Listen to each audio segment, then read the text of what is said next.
Alright, that should be going.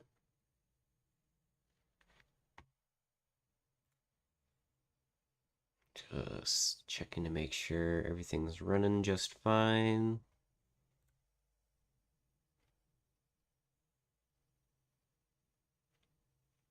Cool. Alright. That's not updating live. There we go. All right. Move this stuff over.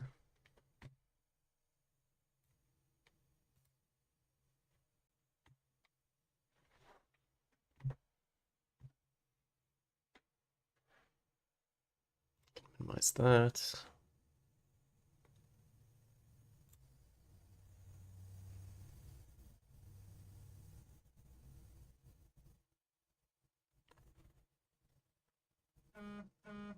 Oh, come on.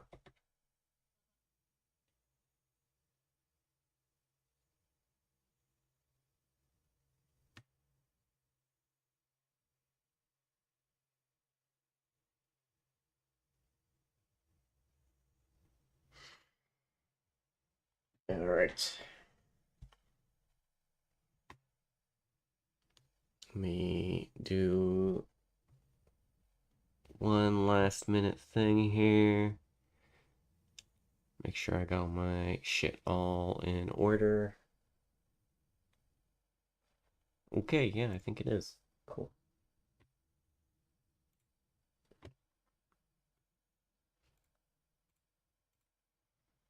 There we go.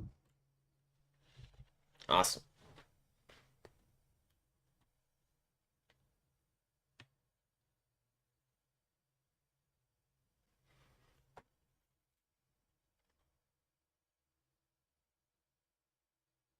Our world is long since.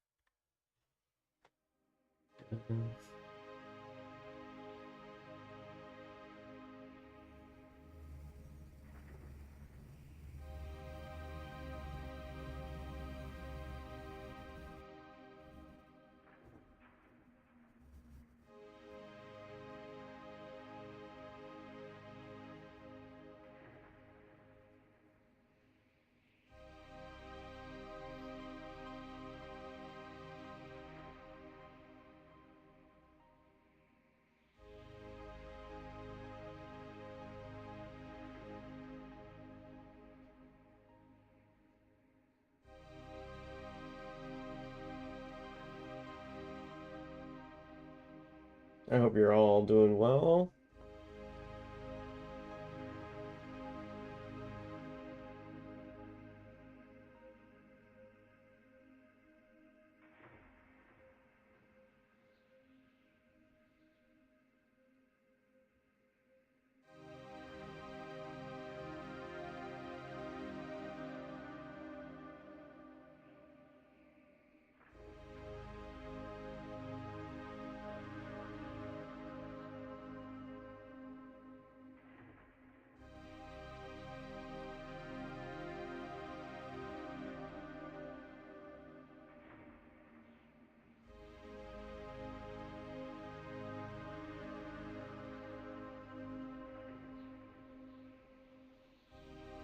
Um,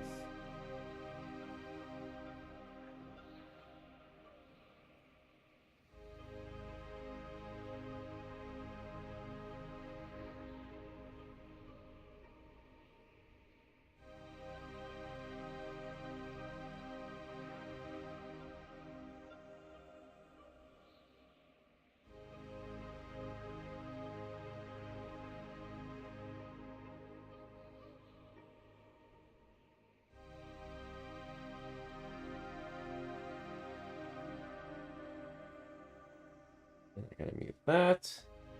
All right, cool.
There we go.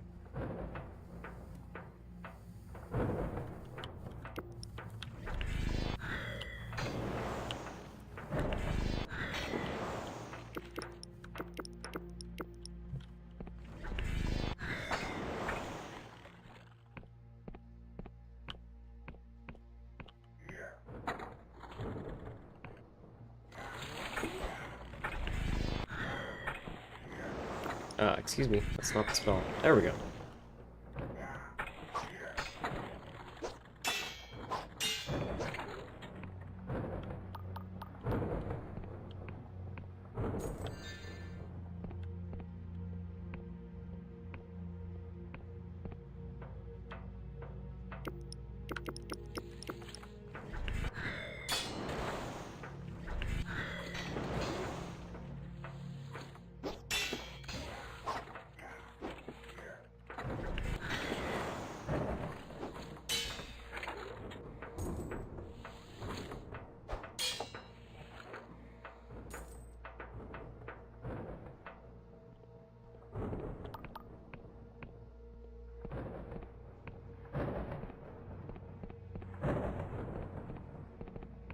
Didn't I open that already? I did.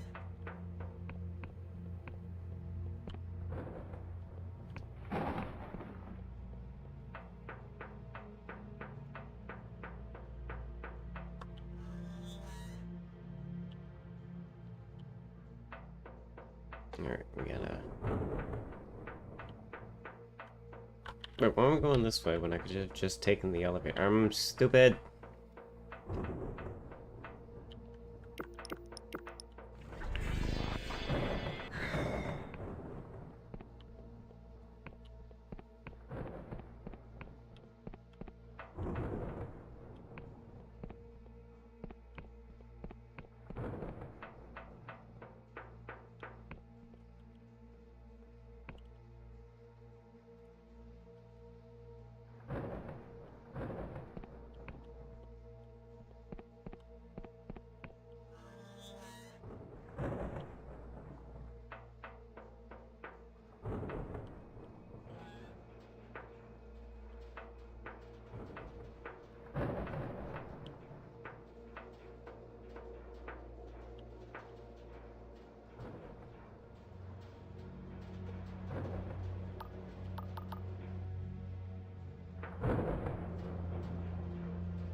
There we go. Thought you were tough shit, eh?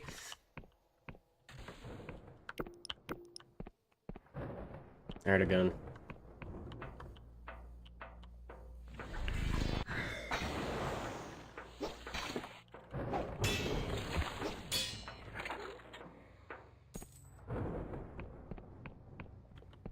These guys are annoyingly sturdy.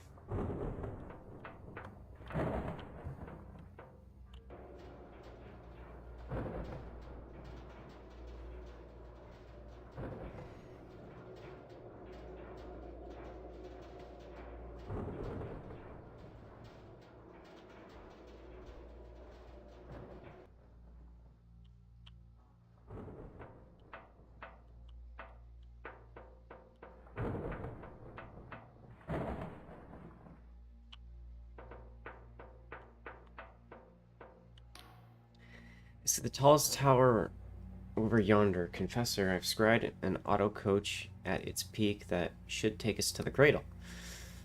Be careful making your way across. These platforms look awfully unsteady, and it's a long way down, eh?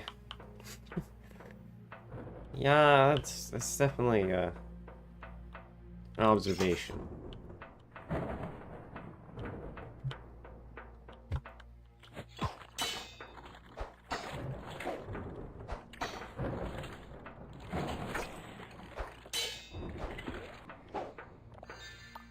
Ow.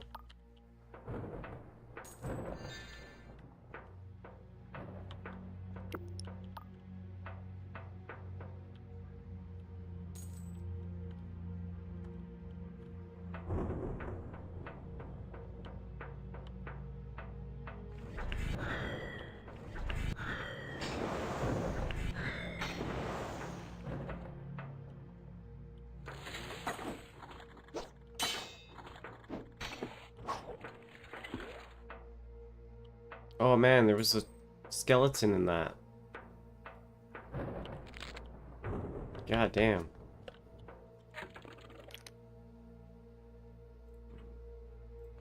I want to equip that. Hit. There we go. Nothing in here. Magic.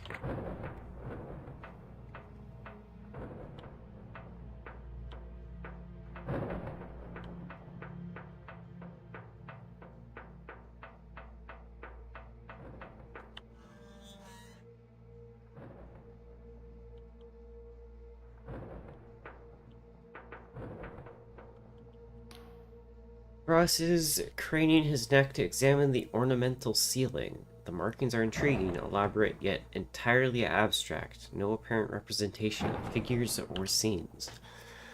Perhaps the Emberians held mathematics and geometry in higher respect than myth. No doubt this pattern had some ritual significance.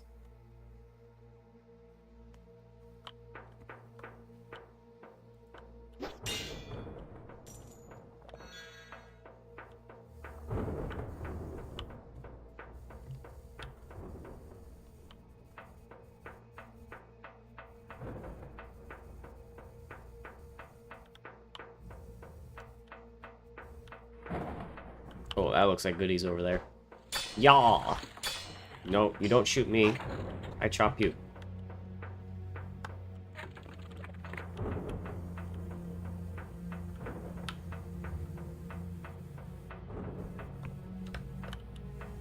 Let me in.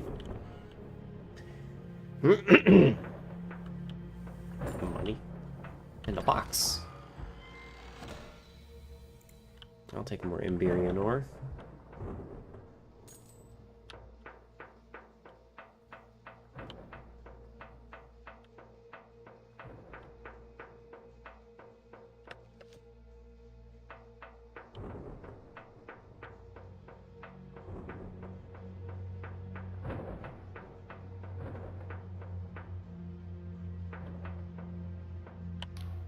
Looks like something's big up ahead. Let's not get careless. Let's join forces. She shifts her sword. Alright, lead the way. Well, if there's something big, let's go together. Even though I don't need you, because I am so good.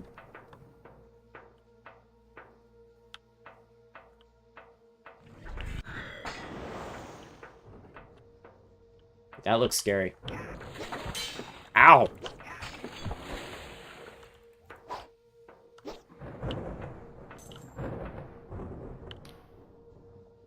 Let's spit up.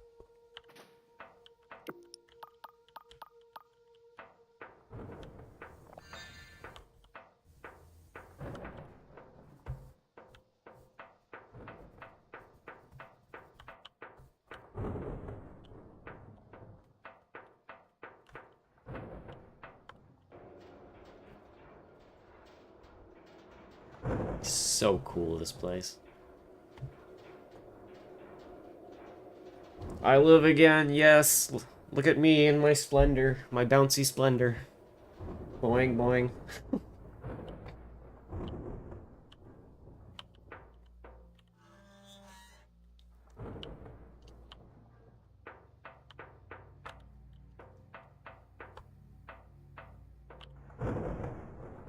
The lift is over. Oh, aha.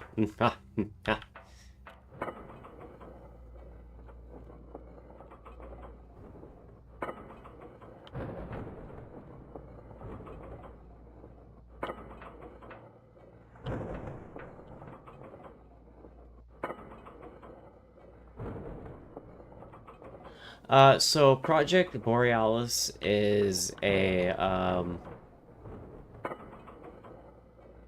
I guess you could say a fan game to the Half-Life series, where it's continuing the main campaign. Uh, it's currently just going to be like a demo sort of thing, where it's you're going through like a wintry raven home to kind of like show off what they're kind of planning on doing, sort of thing. But yeah, that's gonna be fun because I like Half-Life.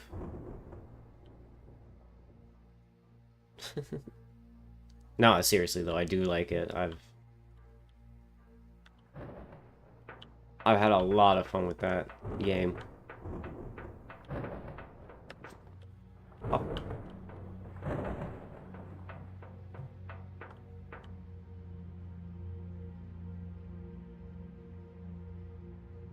Yeah, I know, right?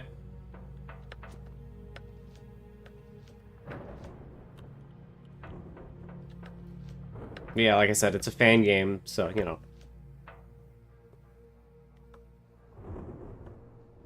Aha! Vela Calrose, we meet at last.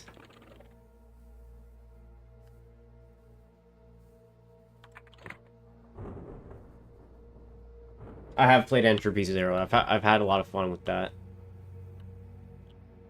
I even beat it all and everything. On hard. I'm such a pro gamer. Vela stands with poise, her commands booming through the chambers as Darkstar mercenaries scurry at her beck and call. I'm not gonna attempt to approach silently. We're doing this pro style. Vela Calrose. Vela's head snaps around, her eyes fixed upon you. She turns with one hand on her sword hilt. Oh, she's gonna interrupt us. Well... By order of the Inquisition. Silence! Vela's voice cuts through the air, her piercing gaze meeting you down. An intruder here? We're leagues under the Sky Realms, in a place as dangerous as it is inhospitable. You must be incredibly capable or extremely stupid to follow me here. She squints. Hold on, you're that whelp who had the gall to approach me on the blinding light, aren't you? A thin smile spreads across her lips. My, you've had quite the journey, Inquisitor. Almost didn't recognize you. But you must have had help, she ponders a moment. Only Orlaith saw the map that led me here. She wouldn't have decided to come on her own, so Basalt must have convinced her. And if he was putting a team together, Caxton Frost would be on top of that list, maybe the Duchess as well. She shakes her head. But it can't just be Basalt leading this. He'd never have joined the Inquisition without persuasion. It can only be care. You don't deny it, she grins. So a pack of traitors led by a fledgling Inquisitor have come to nip at my heels. Tell me, just what are you hoping to achieve?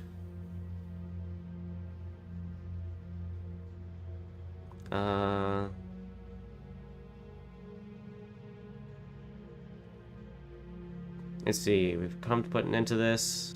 We must stop this madness. All I care about is my freedom, If I have to cut off your head, so be it. Or if your old friends help me here, but I've come to join your cause. Now, she needs to be stopped, but would I do it for myself? Nah, this is bigger than me. Madness, ha! Is that what they claim? It is the people of the Sky Realms who have lost all sense of reason. I only seek to put things right. She gestures at the aberrant being that fills your vision. This extraordinary entity will be our salvation. It will mend our broken world and abolish the evils of humanity. All we need to do is awaken it, and we are so nearly ready. She looks a little bit more fucked up than I remember. Her eyes seem hollow. It wasn't like that, if I remember correctly, when I first started.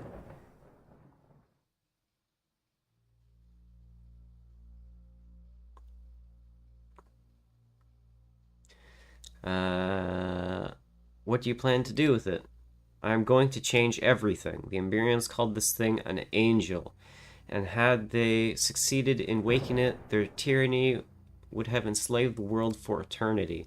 We're fortunate that the lesser evil occurred, for in stirring the angel they caused the world rend and nearly obliterated all of existence. But we have learned from their mistakes. We will use the angel to turn this world into heaven. Anyone who says we learned from the people who failed and killed everything is going to kill everything. Yeah, I know, right?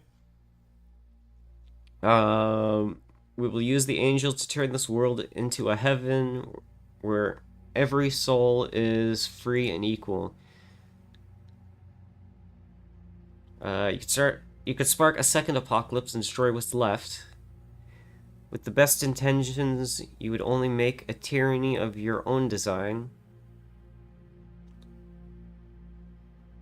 I think you're right, and just and I think you're right. A just and fair world is worth the risk. No, it's not.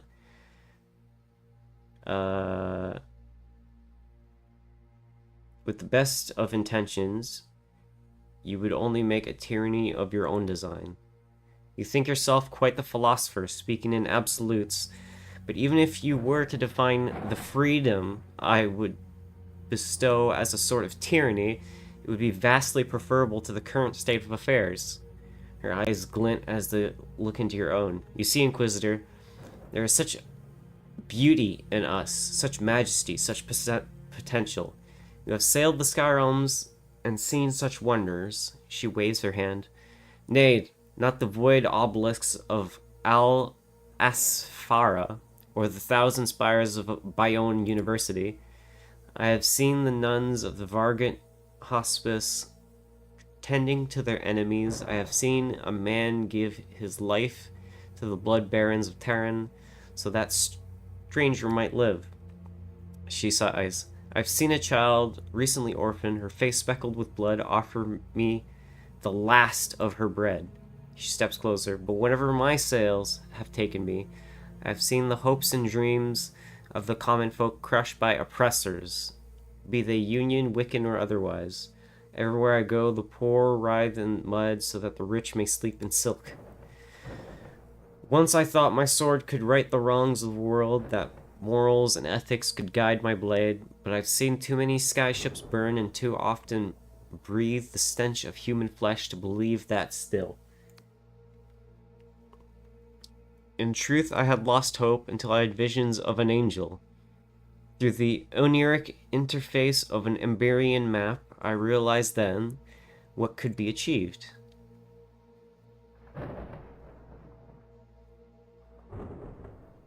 You can't change human nature. Oh, but with the angel we could. It can change anything of this corporeal world.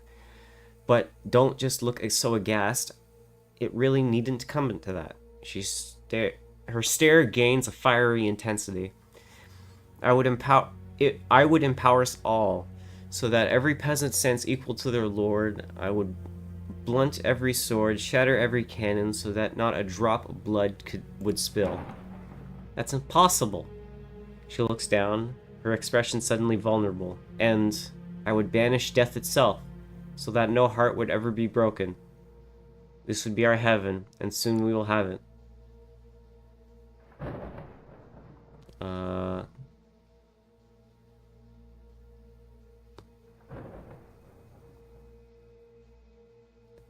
You'd be taking away our freedom to fight for something, even to die.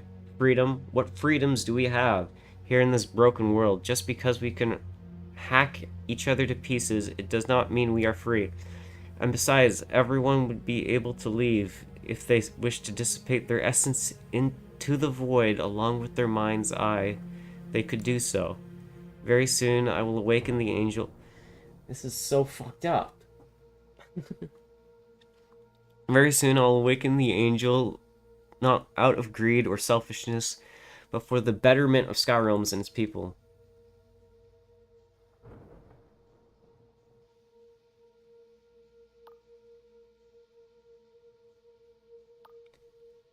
And what of your late sister Isabet? Are you sure you're not doing this for her? Vela glares at you with a newfound fury. How dare you mention her name? You know nothing of her soul, of my family. Isabet was... She meant more to me than... Vela closes her eyes for a long moment. Isabet and my mother burned alive in my father's mansion. That Isabet was taken so young, and I alone should live. Speaks plainly of the injustice of this world. Am I wrong for wanting to change that? You don't speak for all. Many oppose you, even your own former Darkstars. Damn. I needed to put my talking hat on. Ha! Those traitors would have left their own accord. They had no reason to fight me. I'm sure they... Awaken Angel. I don't care if preparations aren't complete. We have run out of time. Damn it!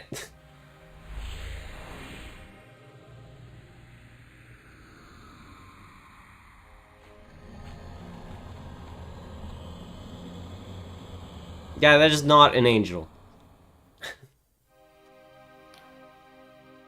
Her eyes return to you. I'm terribly sorry about this. I wish there was another way, but there isn't. The coming days are crucial. Now that it's awake, we have many delicate rituals and cipher words to enact, and you cannot be allowed to meddle in such a momentous endeavor. So I'm afraid this is goodbye. We will not meet again. From behind you, you hear Jack Basalt yelling at the top of his lungs. Vela, no.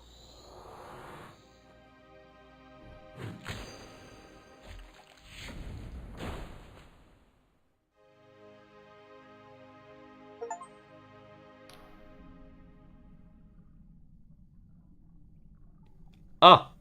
A valiant effort, human. The words ring through your throbbing head.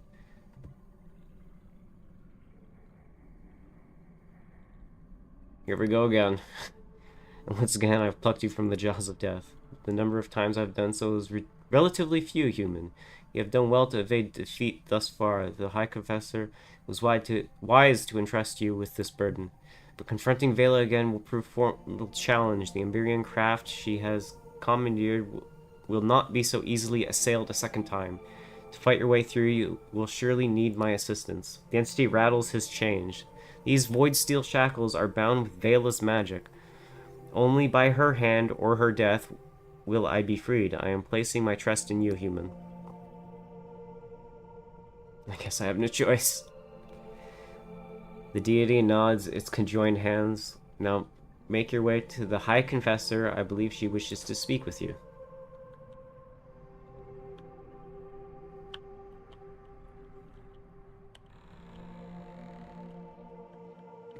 Fucking just Mortal Kombated me. Fucking fatality. Fuck.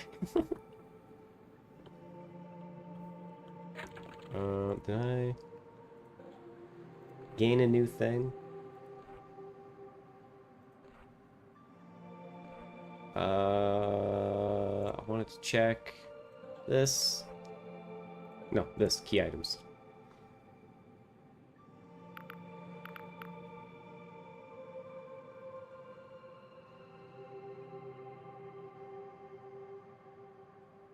Nope. Alright.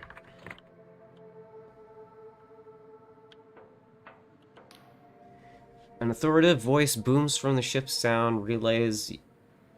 You assume it belongs to the Admiral Helos of the Union Navy. Simply out of the question. Need I remind you, High Confessor Kerr, that your position of authority in this tribunal is in spite of your numerous crimes against the Union, most of which were committed alongside Vela herself. I care not if you sent a incorrigible band of felons to find my daughter. Considering your history with Vela, I cannot in good conscience allow you or your lackeys anywhere near her. So you will use that dilapidated old relic of an airship to hold the flank. You will not interfere with this operation, which is solely in the hands of the Apostatic Union Navy. You are dismissed. That insufferable fool of all people responsible for this nightmare, he is hardly blameless. If he had just been a father to Vela, then when she needed one. Oh yeah, no, the pixels sprites are so nice. It really, it feels so much like an old PlayStation game, so you can kind of fill in the blanks with your memory, sort of thing, or with your imagination, I should say. So it really feels, it's really good. A loud clang rings out from the coffin, and now he would beat her at her own twisted game. They want to steal it. Confessor 17, the Navy, wants the cradle for themselves, so the Union's subjugation of the Sky Realms is absolute.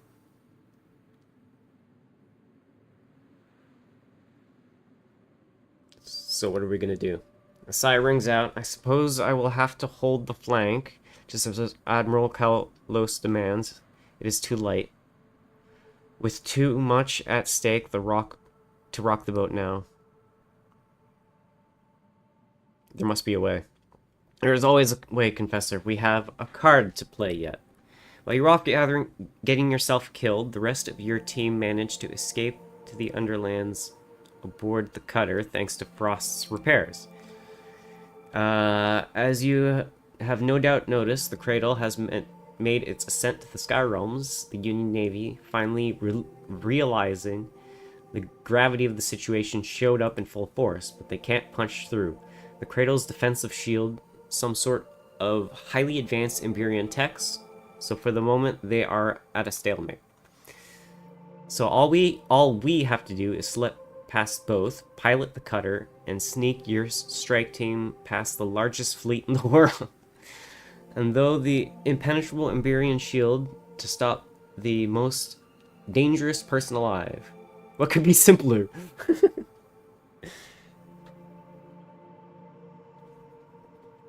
I like this plan. Let's go.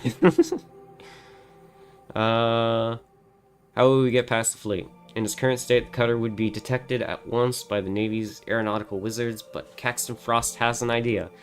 There are legends of an ancient Emberian skycraft, a phantom vessel able to break any barrier or evade any pursuit, said to be wrecked in the World Rend. Never to be seen again. Many have searched for the crashed vessel without success. Scryers find nothing or suffer apoplexy.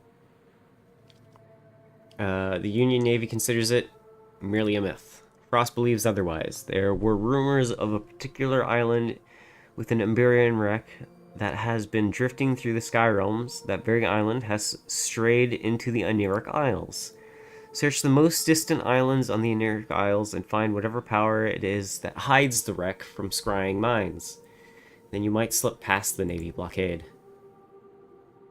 So how can we actually get to those islands? You cannot pilot the cutter, as Frost needs to modify it before your assault on the Cradle.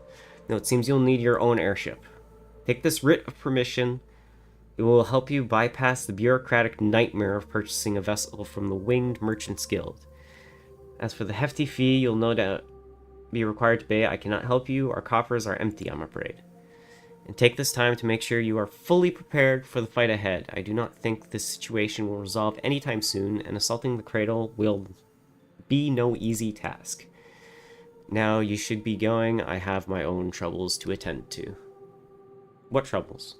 Oh, it is rather delicate matter. If I am honest, your help would be appreciated. As you have no doubt noticed, there are tensions between this tribunal and the wider Union. Both the Navy and my Inquisition superiors have begun to question my loyalty to the cause, so they have asked me to issue a command they know I will find, she inhales throatily, disagreeable. There is a small house in the western forest of Hollowshire where our agents have stumbled upon a certain godlet. This tiny, stunted god would be of little significance, only my superiors know that in years past it was in my care, that I was fond of the thing. She's silent for a moment. This is not the time to arouse their suspicions. You must go to this godlet. You must, she swallows slowly, slay it. On my orders. Then we will continue as normal. Tell me about this godlet. She slams the inside of her coffin. Doesn't matter, Confessor. There are the shriveled, pathetic forms of diminished gods. There have been thousands scattered around the Sky Realm since the God War. The Inquisition destroys more of them every day. This one is no different. Alright. Thank you, Confessor. Remember, you will find it in the western forest of Hollowshire. Take this void scalpel. Only void steel can harm a god. Use it to slit its throat. Alright.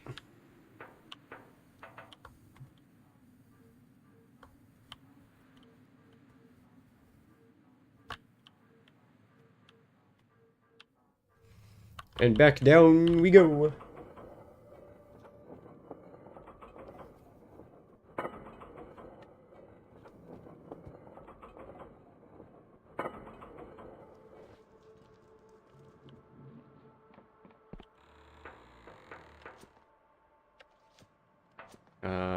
I need to go recharge. And I need to go... Oh, where was that thing again?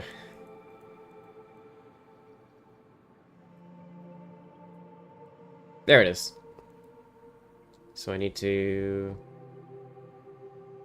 go past the bridge. And then, okay.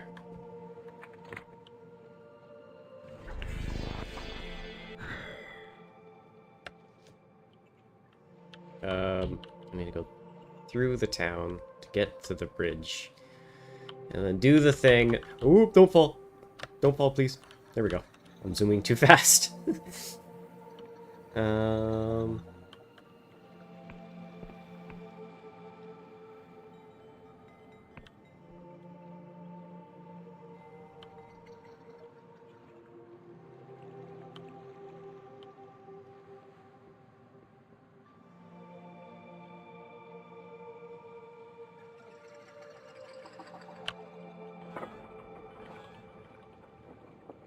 Well, to be fair, I have fallen before, and then, like, while I was falling through the air, I slipped on my, no fall damage ring, so I didn't kill myself. I think I've clipped that one.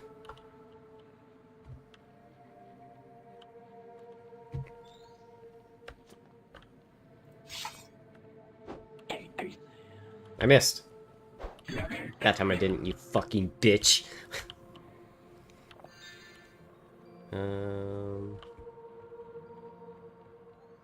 Hello. Oh, you're still alive. No, you're not.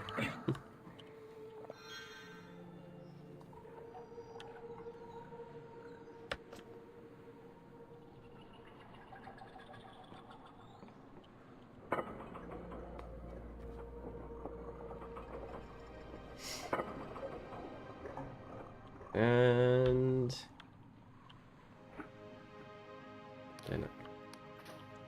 you stupid ghost.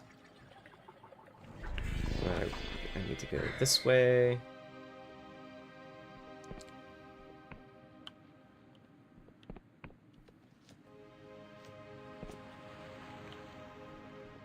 think it was this way? Or did I go too far? I went too far. This way. Past the waterfall. Over here. No, not that one.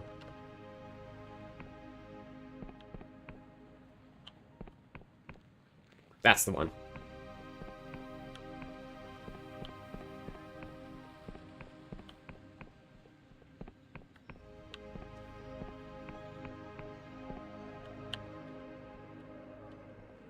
Hello, Mrs. Ghost. Bastards! Are these Inquisition scum friends of yours? Are these Inquisition scum friends of yours, stranger, or should I say confessor now? I've been given a task I don't want to do. She's sent to kill Danu, hasn't she? Her eyes burn with fury. That bitch. So she would betray us and everything we once held dear just to get to Vela.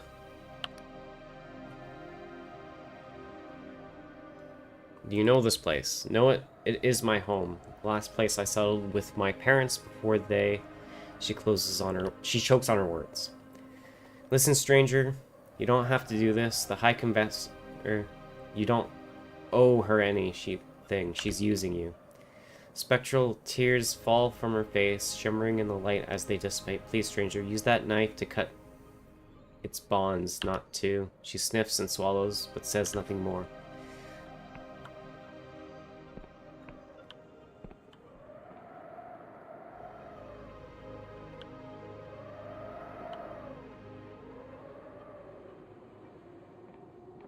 I think I'm gonna free it. I didn't. Oh, it's adorable! This godlet emits a soft, sad sound that seems to echo through your bones. Her name is Danu. In the Middle Ages, she was a patron god of a powerful kingdom, a prophet who could predict and change the fate of empires. But after the God War, she was just my friend.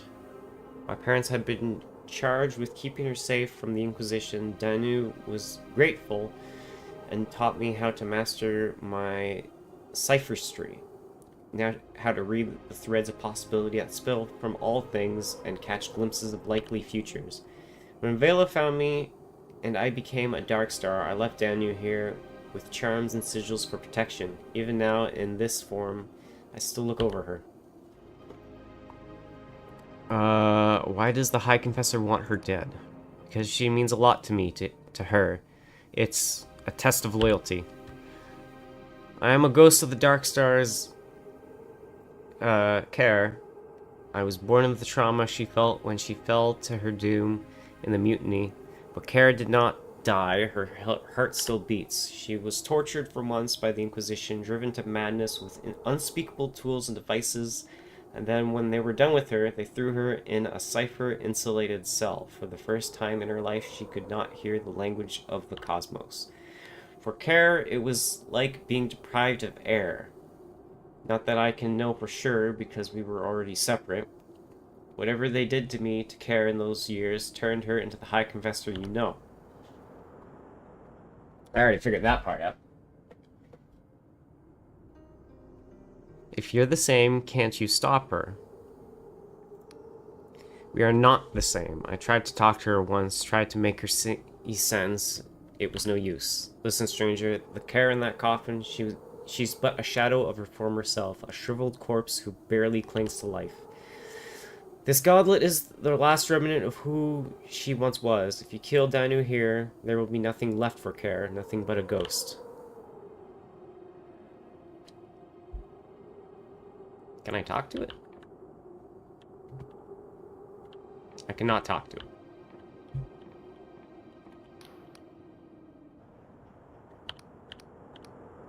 I'm going to free it.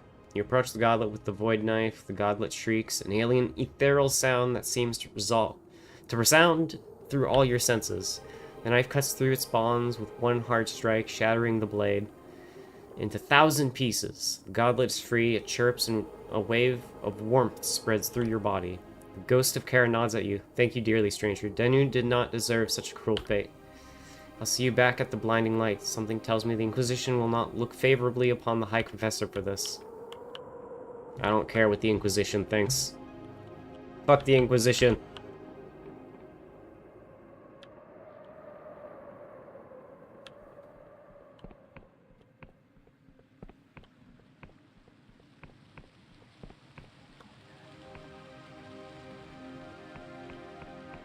I only kill evil gods, not, you know, definitely more friendly ones. Um...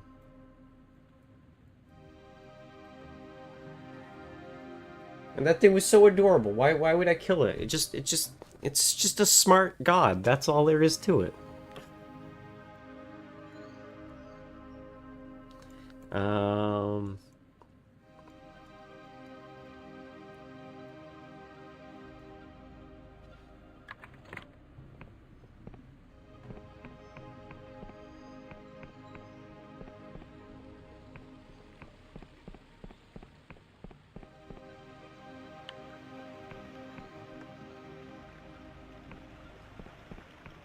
Alright, now I need to purchase a vessel.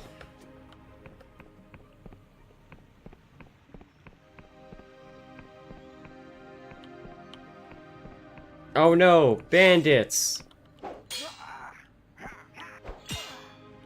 Oh, I'm so afraid!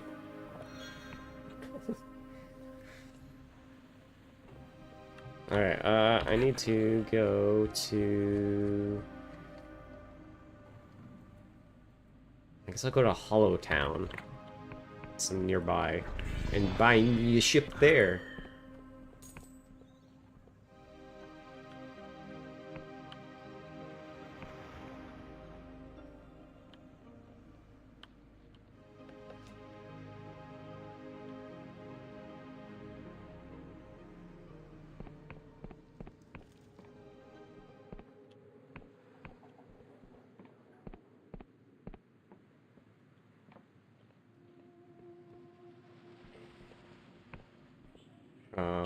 I need to go to the port.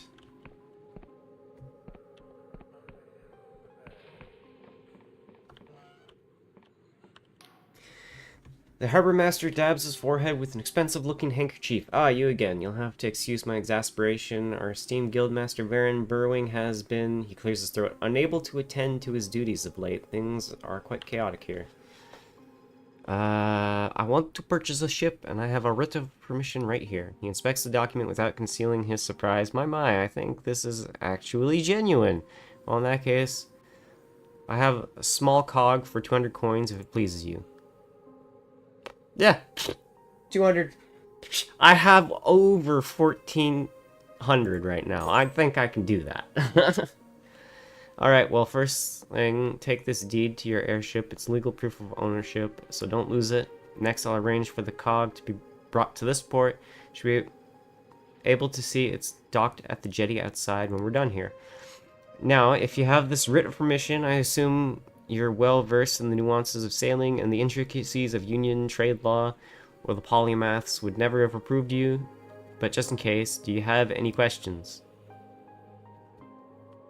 How to upgrade my vessel. Every dock has an airship upgrade station where you can outfit your ship with different components. New components can be bought from a harbor master like myself.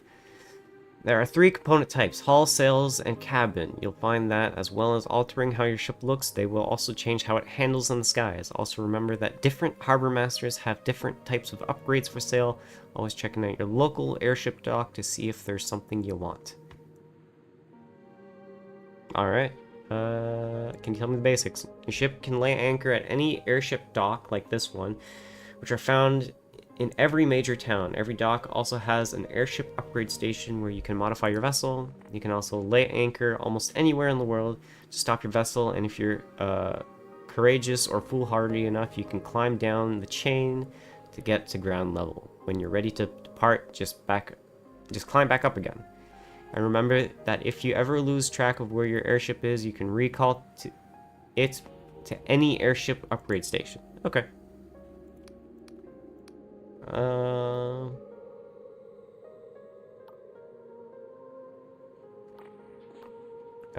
want to purchase upgrades. Oh my god, these are fucking cheap. But I can make them cheaper. Equipment. I need...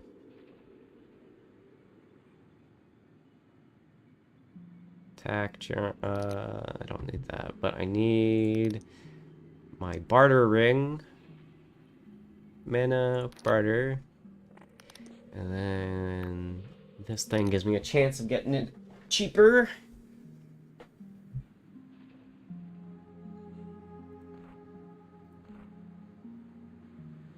And then I have a tea I can drink that increases my barter skill, I think.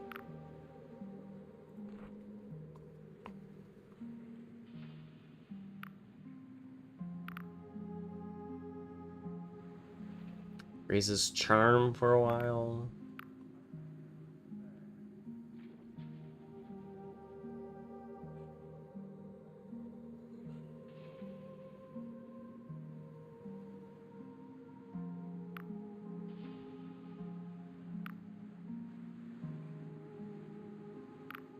Um,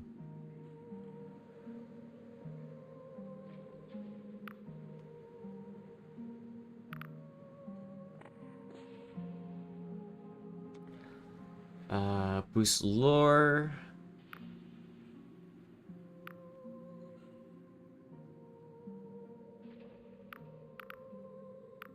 I thought I had some. Oh yeah, I can take a elixir of luck. That boosts my stats a bit more. Can I have something that also boosts bartering some?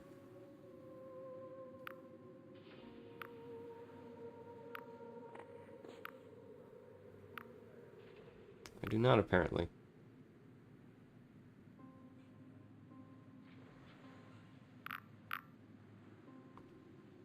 Alright, well, I will drink this. I want to purchase upgrades.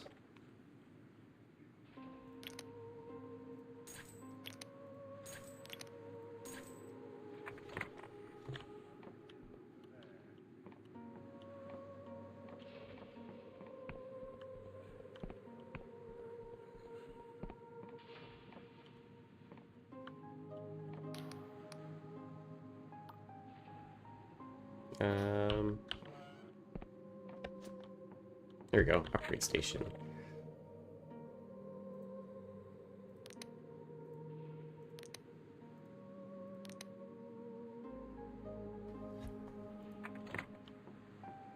Oh, that's cool. That's the anchor. Oh, I got a bed.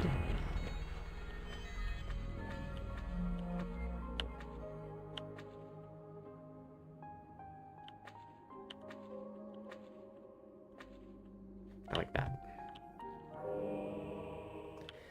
And a barter buff is in my ship? Oh my god. I love this thing.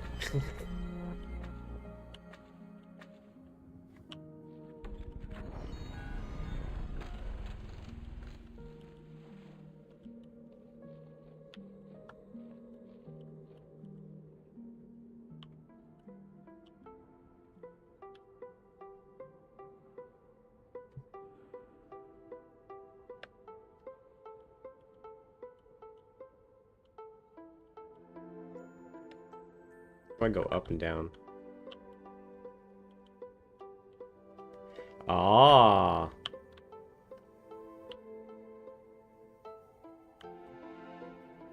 Oh my god, this is awesome!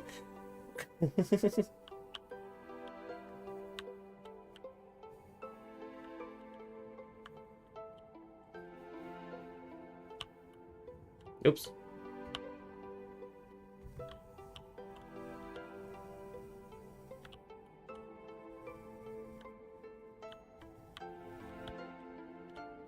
I'm gonna park eventually.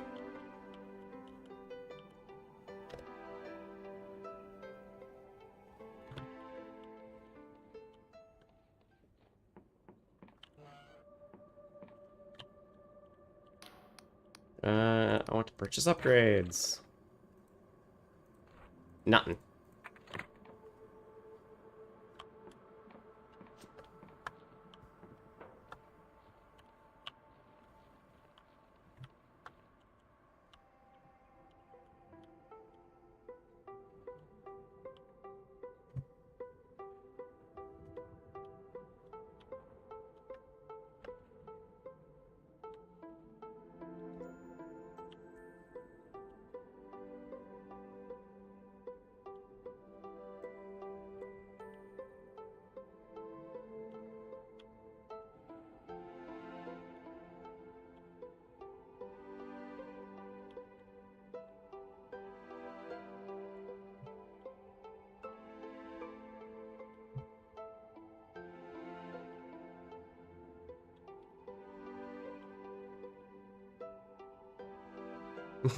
Yeah, fuck yeah. Oh man, you don't know how good this feels to actually get this ship after having to run around and teleport around so much. I just go anywhere I want, and I can explore those far off islands that I've been seeing this entire time now. This is awesome.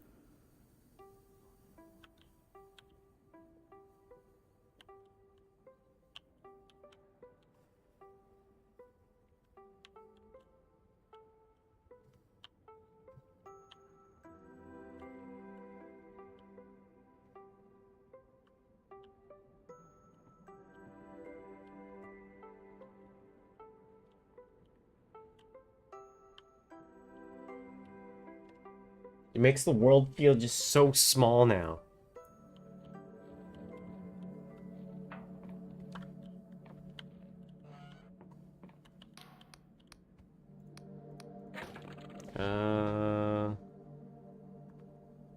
Bunch of endless stuff. Oh, you know what? Oh, I can't sell stuff to you. Alright, let me go into town.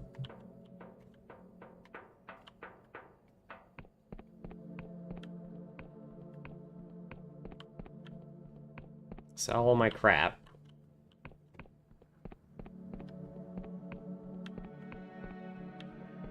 Uh...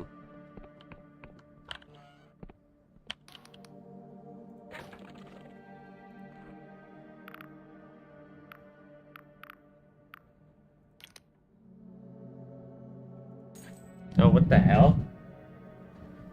That is a low-flying helicopter. Damn, okay. I didn't do it.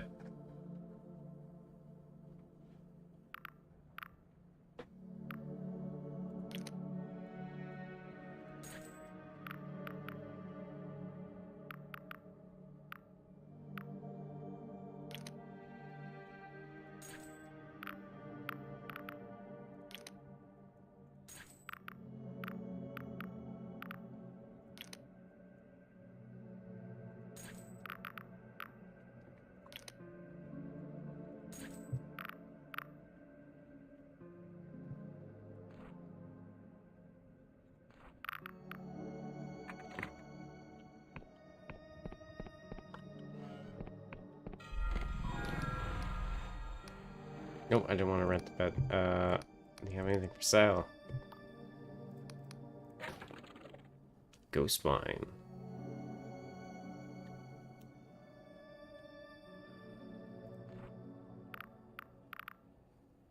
You know what? I'm gonna sell all my alcohol.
That's cool. Alright. Sold all my crap.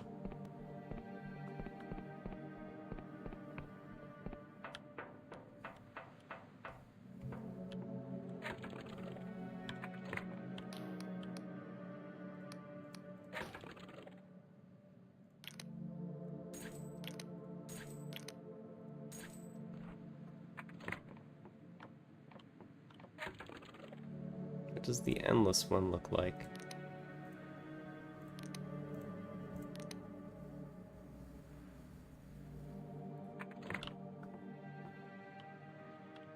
Oh, that's cool.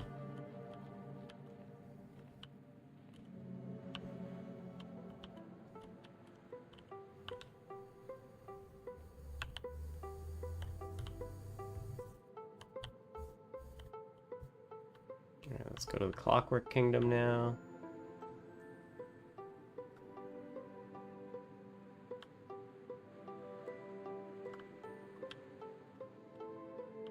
That's the thing.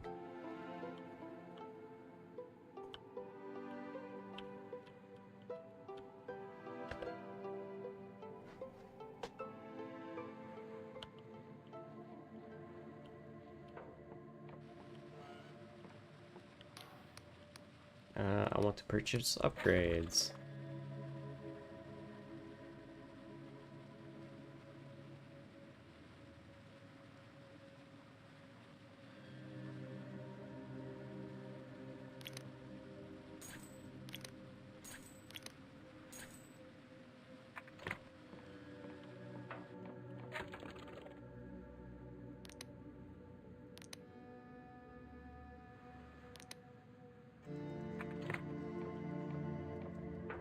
Oh no!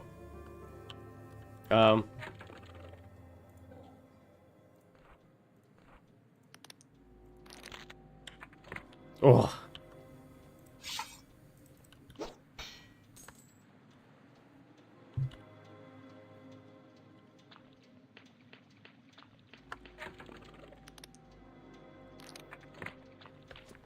Game tried to trick me.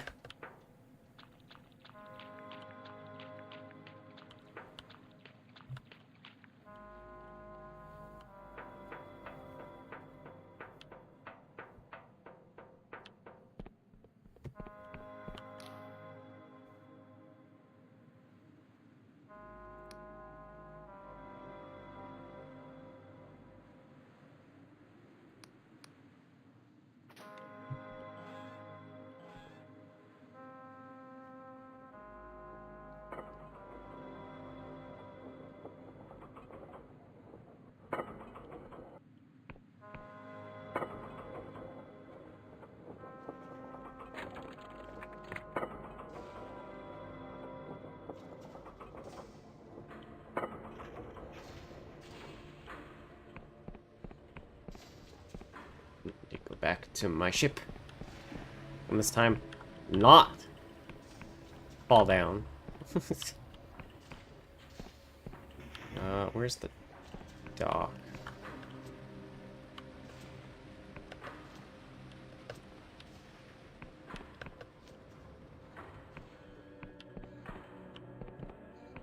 It was over on that side.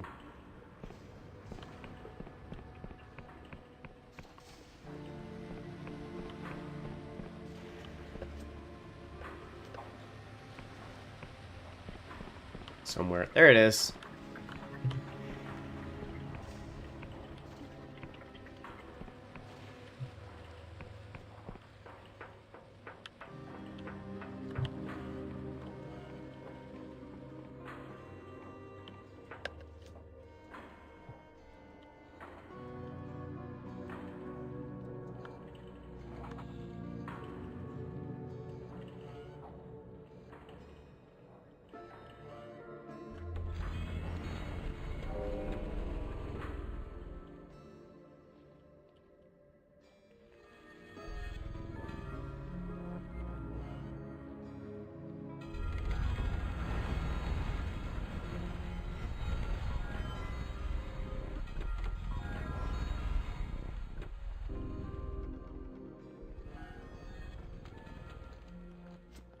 Oh, you know.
Go to the mushrooms to see what they got there.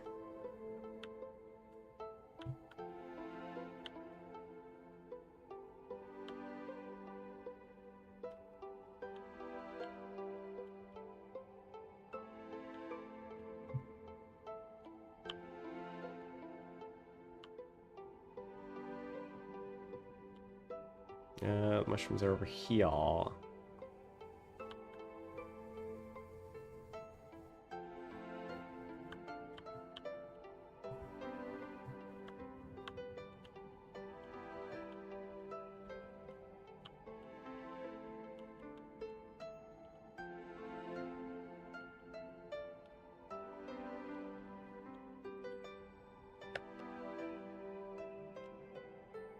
Here we go.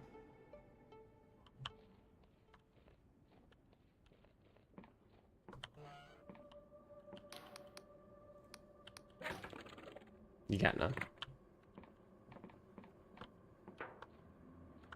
I'm gonna stick with this for now.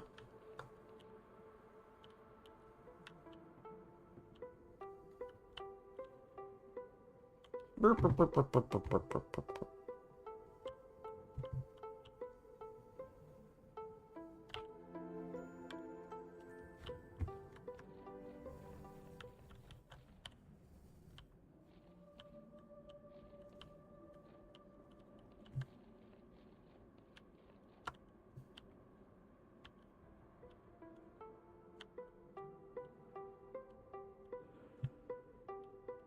Alright, let's check out these islands that I couldn't visit before.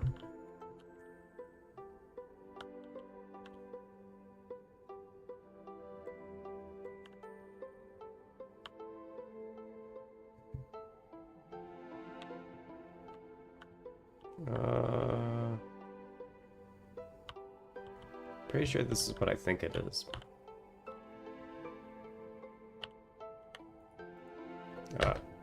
Get off ship. There we go.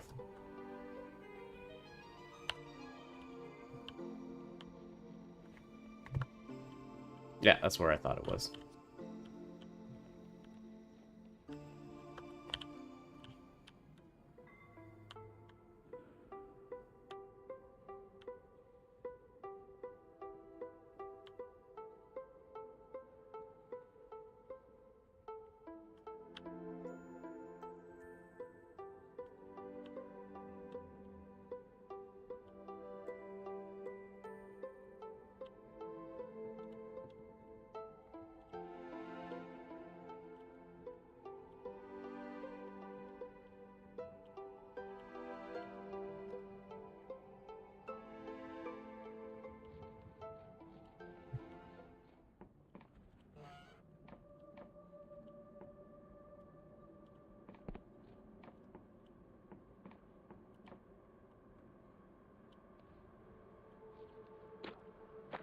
Oh my god, I'm gonna be traveling inside a creature.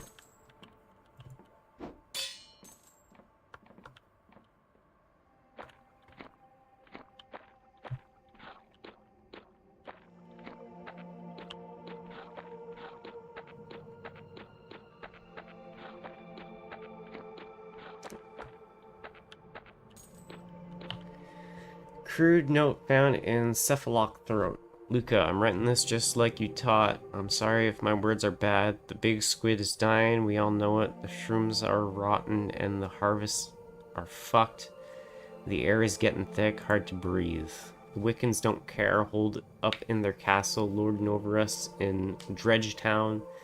We told them the mines are empty, that the squid is dead. And what they do, they just make a magical pickaxe and up our quotas. Well, I'm not standing for it anymore. I'm leaving the big squid. I've been here all my life, just like my dad and my dad's dad. I never breathed air from the big empty, not till today. I'm going to the tongue, Luca. I know you said the fresh air would kill me, that our lungs are wrong, but I don't care no more. I gotta be free.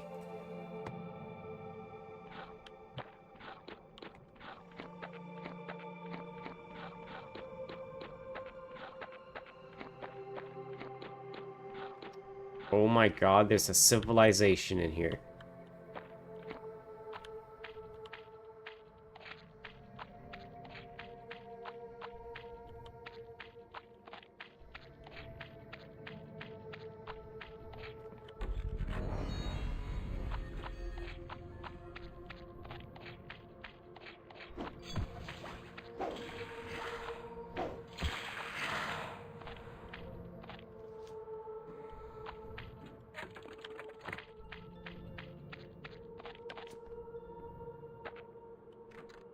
Bark from the other side.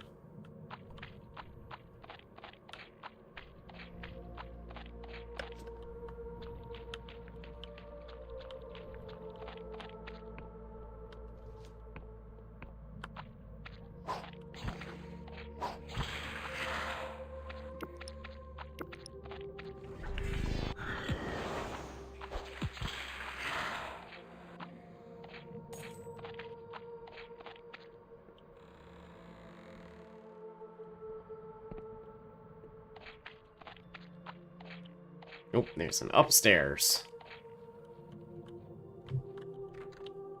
Sealed by an unseen device. Oh boy, here I go searching again.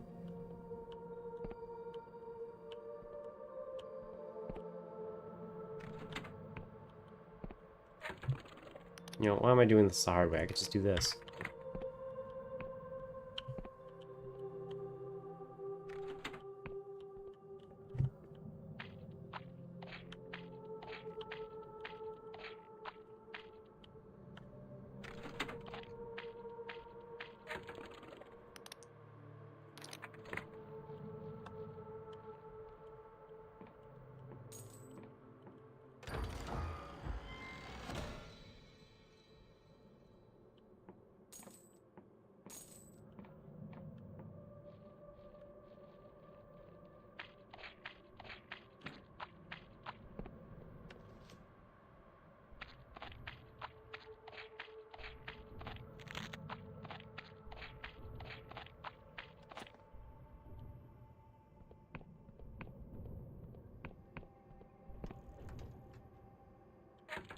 Need a charm of 50. Let's put my talk hat on.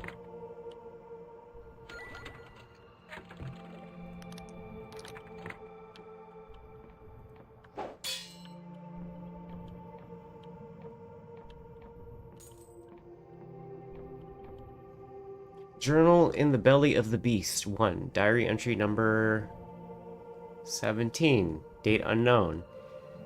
I think it's been close to 4 years since my merchant ship was swallowed by this detestable cephaloc. Without being able to track the neuron stars, it's impossible to tell for sure. And I'll be damned if my fellow mollusk dwellers would know. To think, just 4 years ago I was sailing back to my luxury suite in Riova, where my husband would no doubt have prepared a delectable feast. Now I squat in this cluster of rotten shacks they call Dredgetown, cursing all those I am trapped here with, while paying fealty to Wiccans of all people. I considered trying to stoke the fires of an uprising, if I could have convinced the dredgers, as they call themselves, to rise up against their Wiccan masters. Mayhaps we would have escaped to the tongue of this beast, but then what? The dredgers have been living inside this thing for generations. Their physiology has been changed by the dank air and moist environs, to the extent I doubt they could even survive in the outer world. And even if we escaped, where would we go? The Cephalok swims through an empty sky, rarely grazing dry land. All that would await us would be a tumbling descent into the Underlands to die in the dark. Signed, Luca.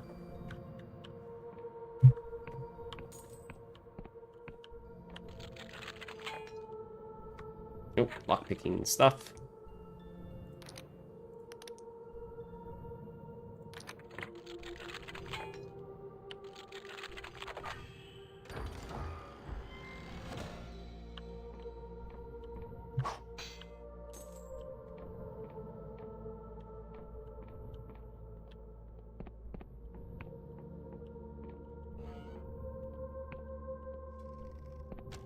Um...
Aha!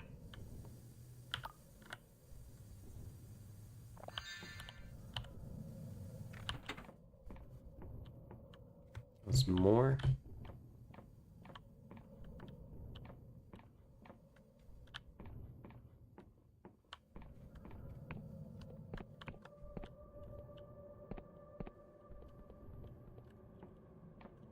Ooh, stuff up there. Maybe? No.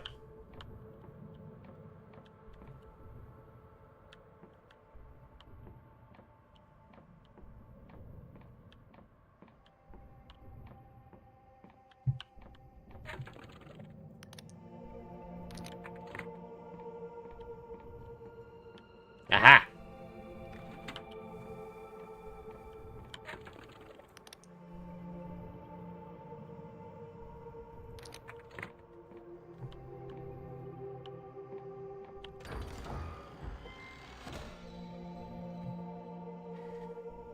$50 barter ring. Let's go.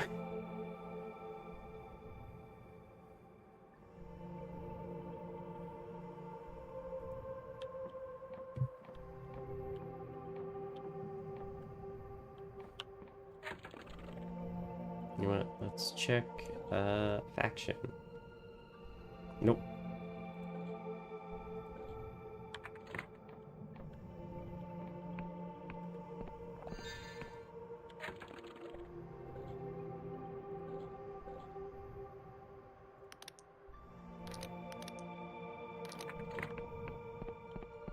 Nope, that's a locked door. Let's change back to my lockpicking stuff. Where's my lockpick shrimp? There it is.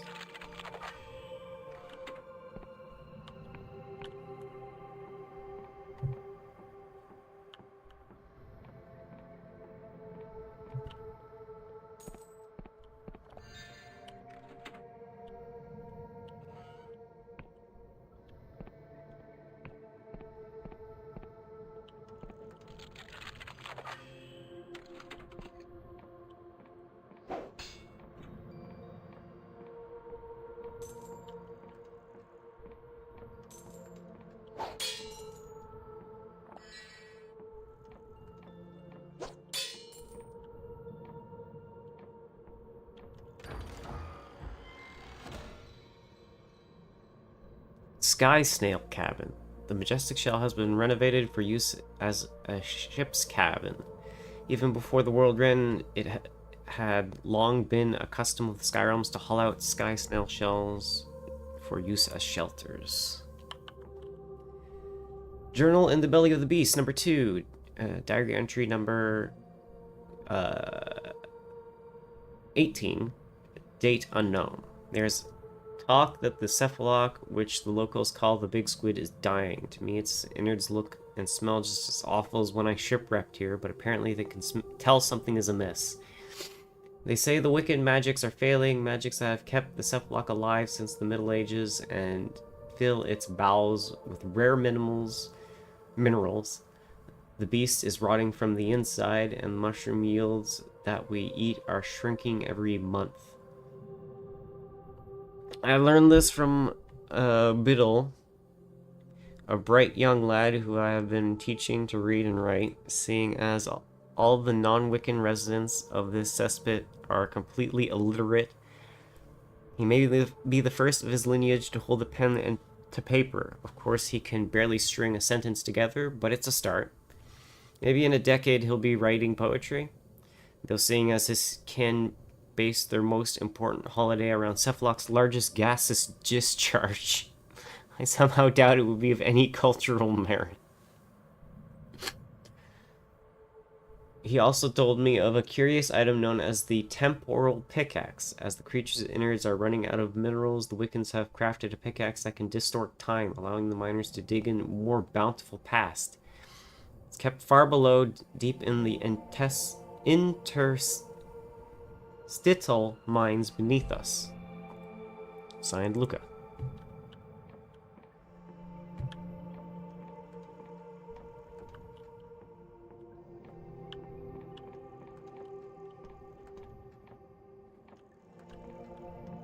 You know what? Can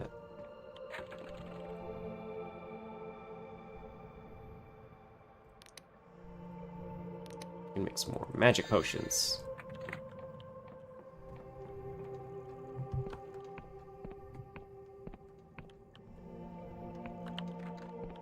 Door is barred from the other side.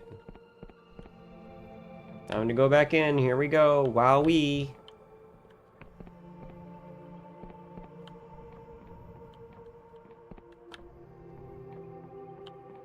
Looks like this place felt a chaos a bit ago.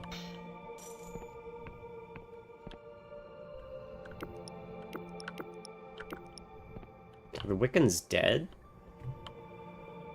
This doesn't look... Oh, that's the wrong spell.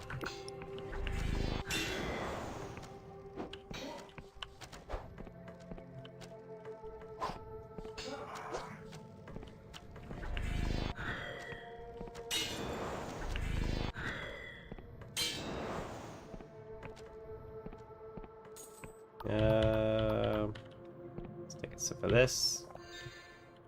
And a sip of that. Swap to this.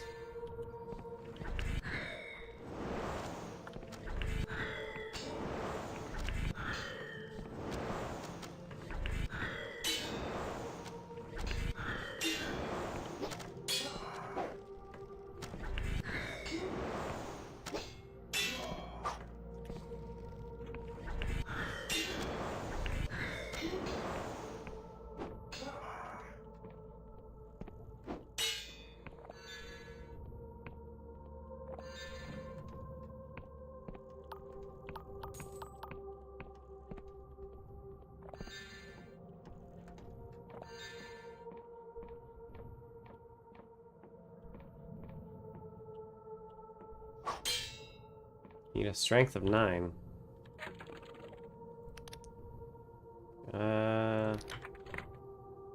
Charm 90.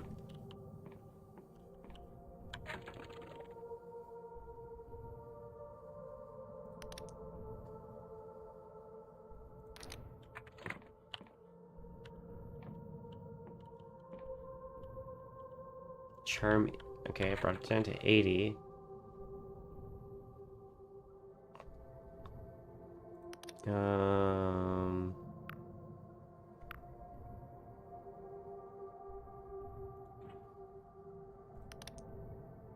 Oh wait, I got a tea I can drink that boosts my charm.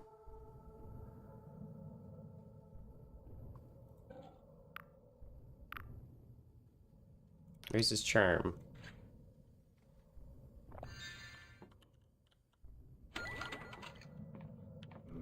Give me that delusion, baby!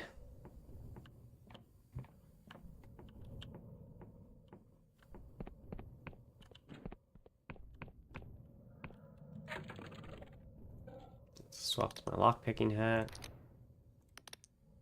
Put my lockpick shrimp on.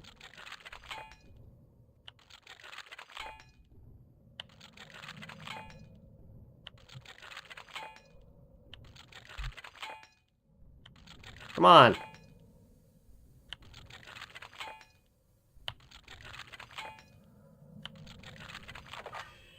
There we go. Ah!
I missed.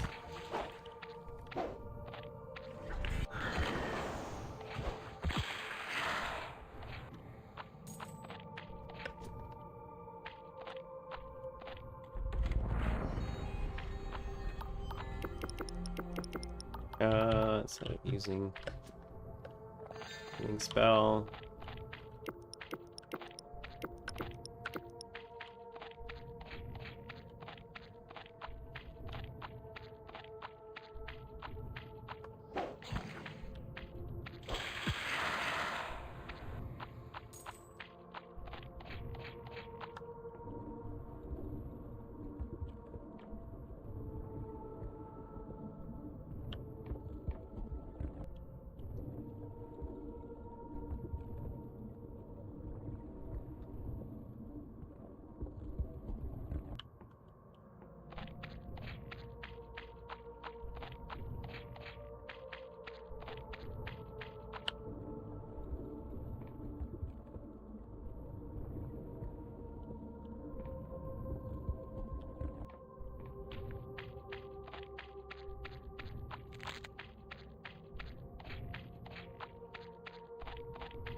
Oh, there we go.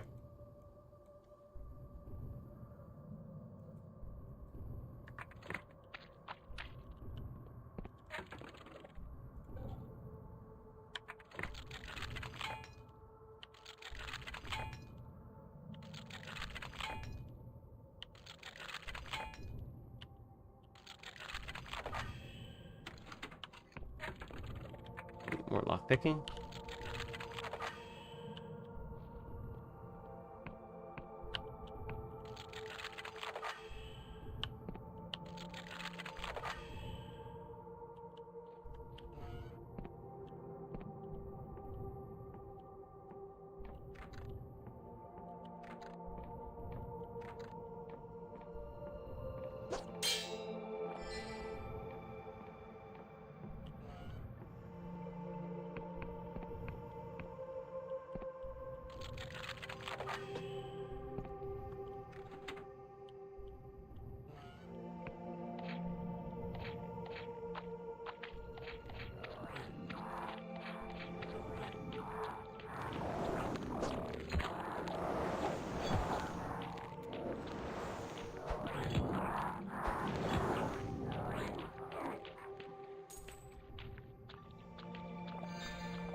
There we go.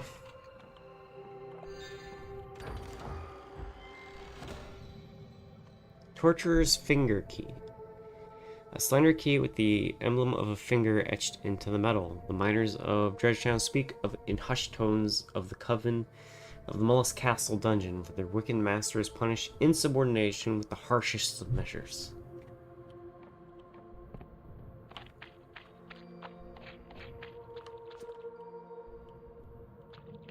I think I got the key for that. Door it.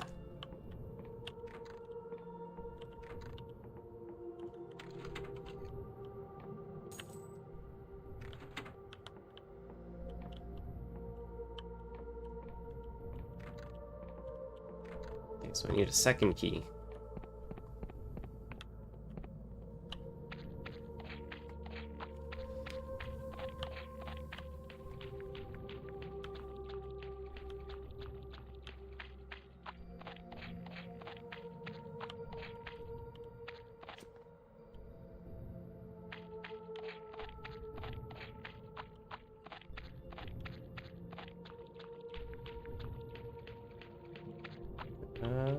I guess I gotta climb up again.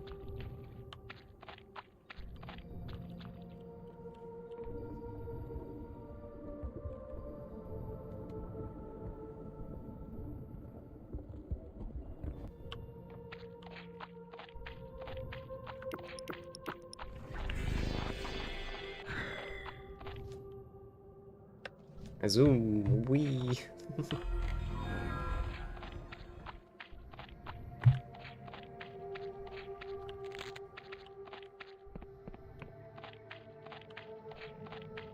This is a house that I haven't been to yet. I got all that quick stuff on. Yep. Mana potion.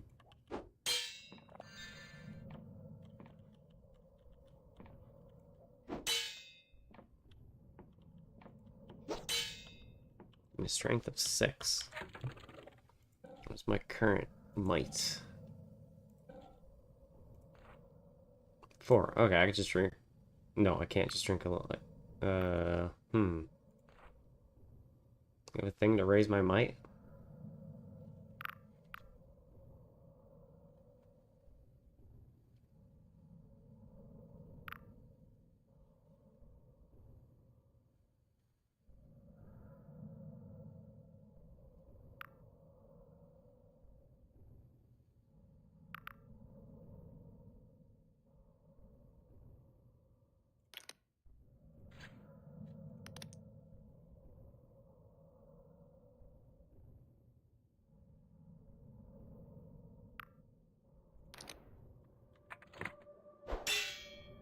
Still need 6.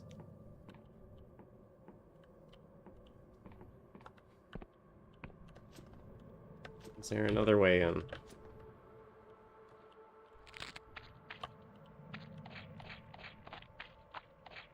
Don't think so.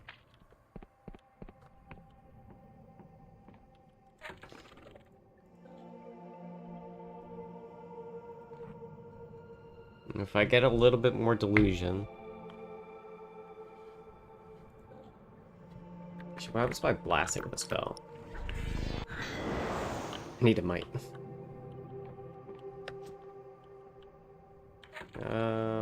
Let's flip this on real quick, see if they might be. Doubt it.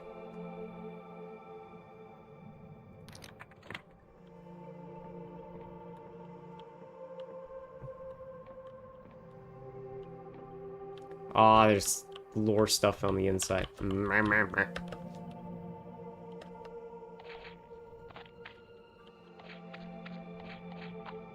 Okay, well, I just need like one more delusion. I can raise my might with that, and then I will use a potion of luck, and then I can get in there. Unless...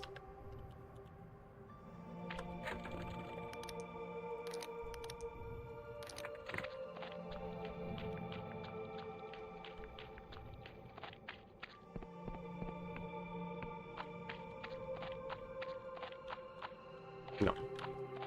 I don't think so. Yeah. Actually, you know what? Maybe with that thing that buffs my spellcraft, maybe that secretly increases my might application through spellcraft. Oh, wait. Door. Barred from the other side. Damn it.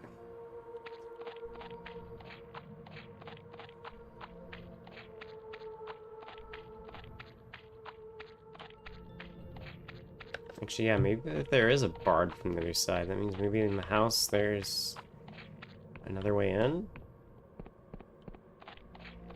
Like, I could get in through the basement?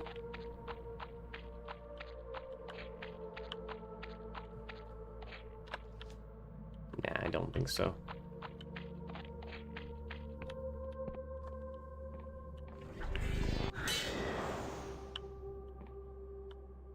It was a critical spell cast, but still nothing. Yeah, still need a might of 6. Alright.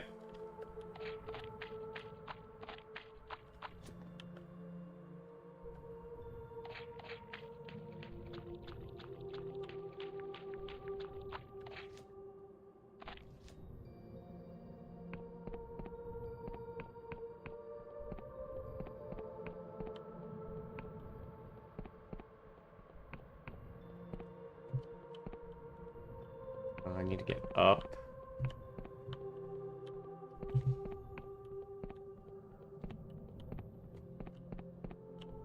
There we go. Wrong building. Maybe I can...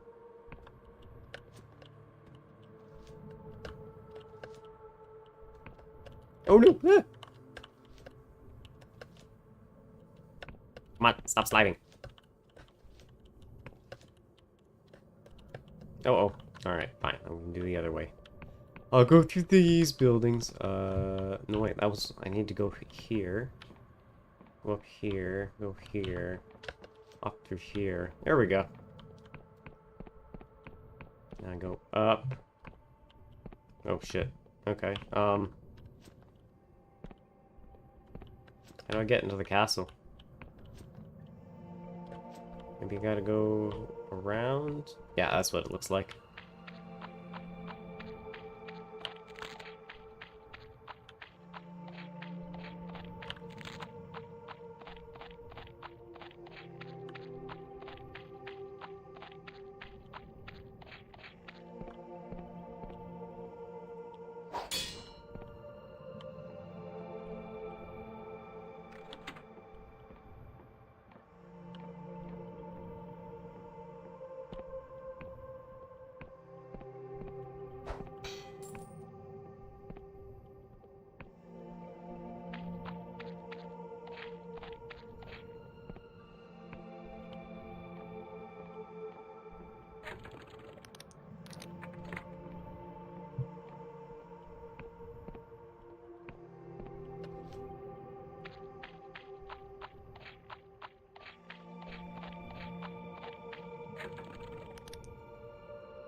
Where are the lore particles?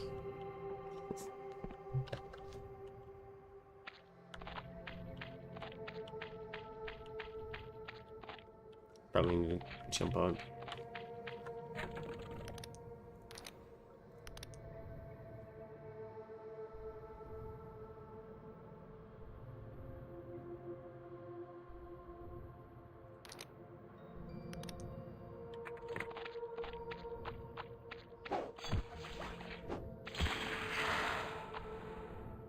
Actually, you know what? Instead of doing that, I can do this.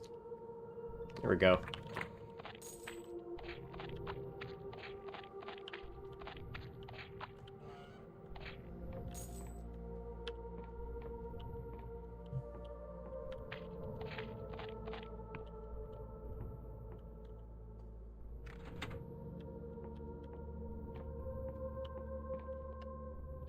Yeah, it's probably a bunch of random little things hiding around here.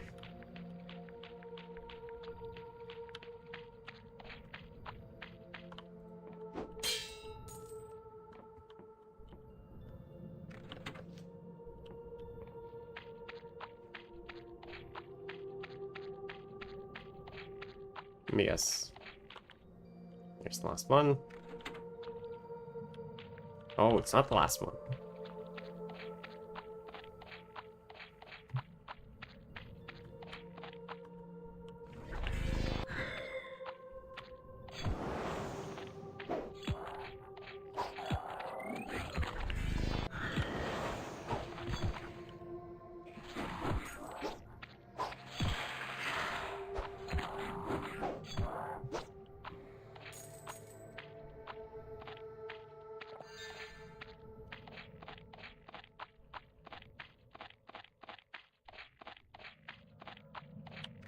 Barred from the other side, just as I figured.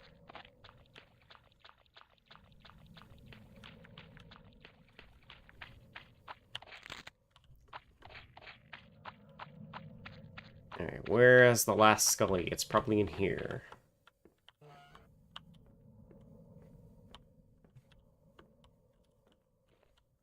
Basement.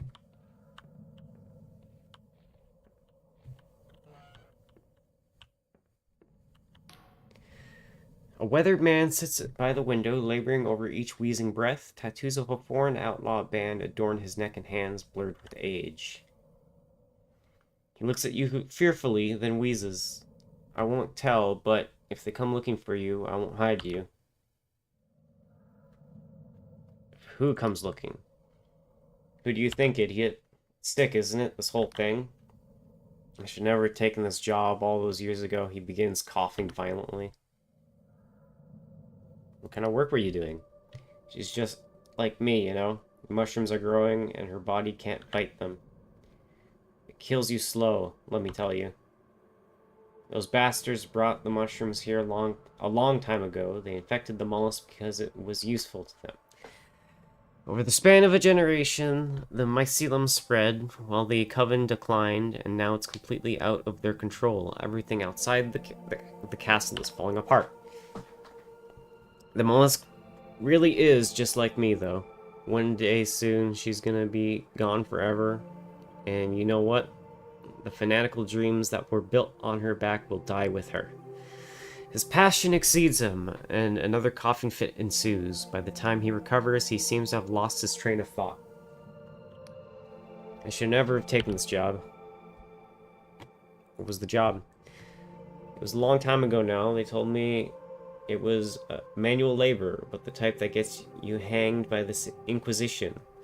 They didn't tell me the location or the client, and I'd never hear of the Coven of the Mollusks. Supposedly, all I had to do was get on an airship, do the work, not ask questions, take the money, go home, and shut the fuck up about it forever. Easy money, I thought. No thieving, no kidnapping, no murder. For an outlaw like me, it's about as regular as work gets, and the pay was nice too. He coughs, clutching his abdomen in pain. A long story short, I fucked up. Nothing here is free. I got into debt and couldn't leave. I came so close to paying it off, but my body started to deteriorate, and I started making less and less money. Now I'm in so deep in the hole, I might as well be buried in it. Not that I have long to live anyway. Did you try to escape? I dreamt about it, but they control every airship, check every detail, and if the Coven caught me, I'd be... He coughs violently. You wonder if he's going to throw up. I see. I should have never taken this job.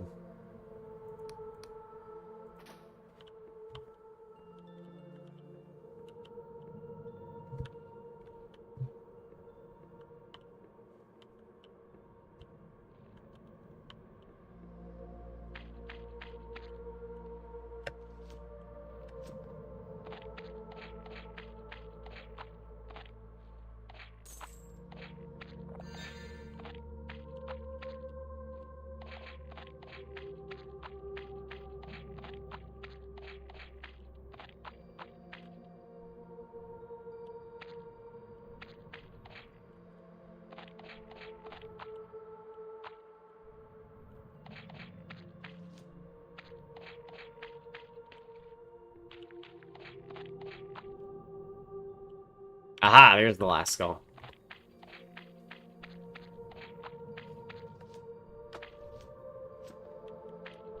Let's hop into here first, though.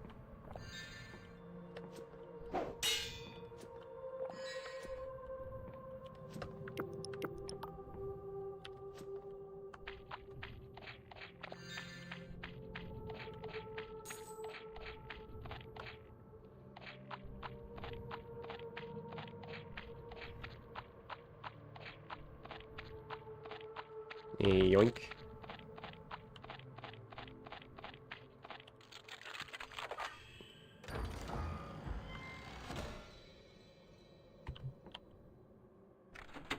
Something has changed, and I know what that something is.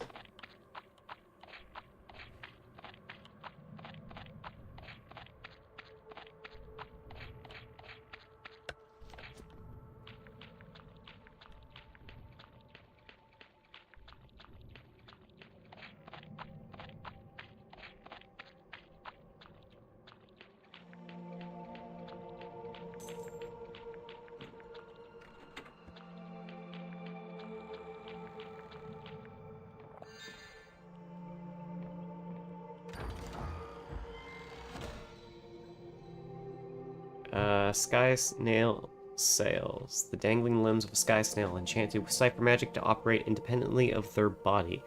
Lacking the potential speed of traditional sails, these steadying limbs help any craft achieve greater handling.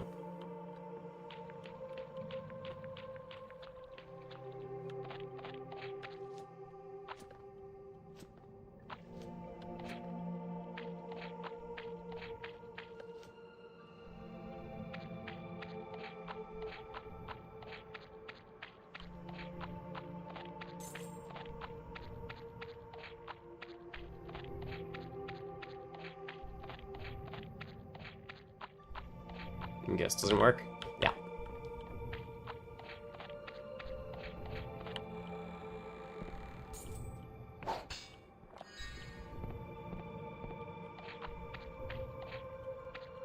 Let's check the top floor, I guess. Oh, wow.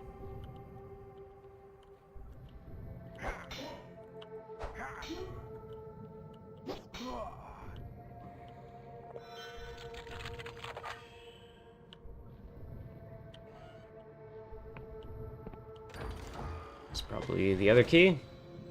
Torturer's Tooth key.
Thaddeus glove. A sadistic glove designed to make physical attacks more painful. After the Sectarian Schism and their defeat in the God War, the radical Wiccan denomination adopted increasingly brutal attributes towards discipline.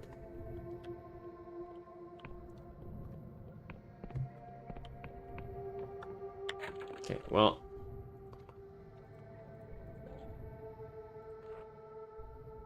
Let's up the strength like I said I was going to do.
And now for that luck potion.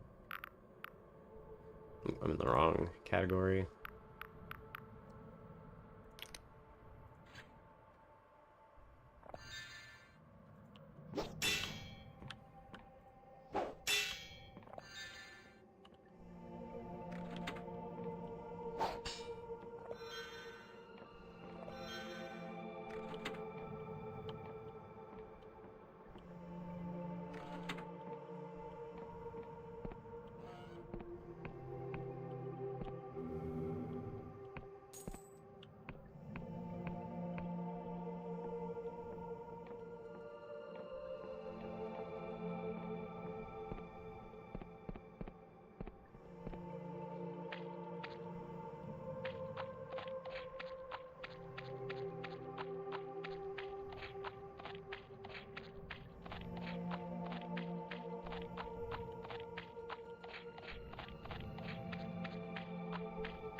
Guard from the other side.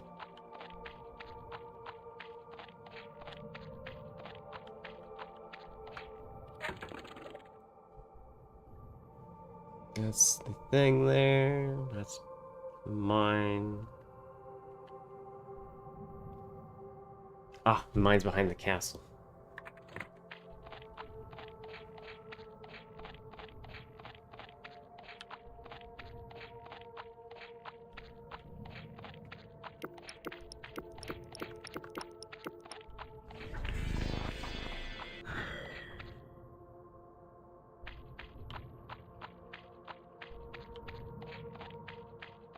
There it is.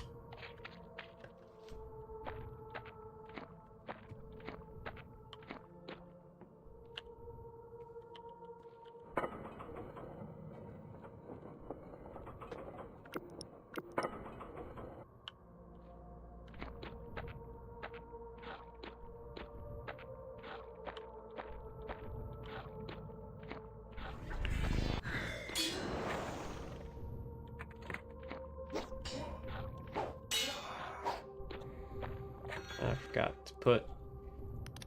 Oh no, I got it. Cool.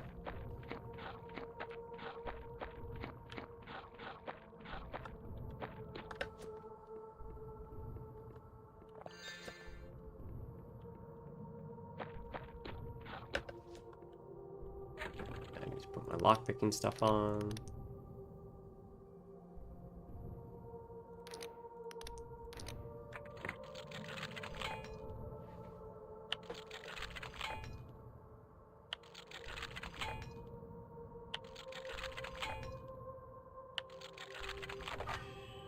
go.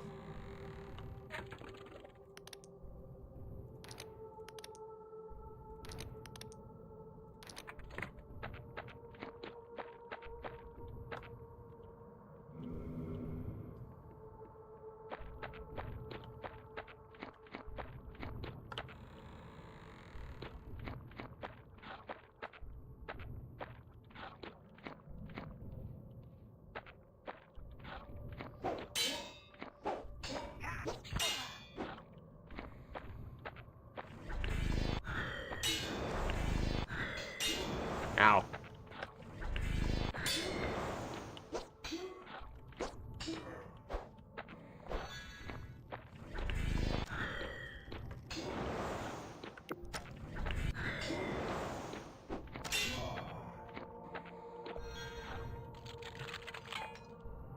Okay, put my lockpicking stuff on again.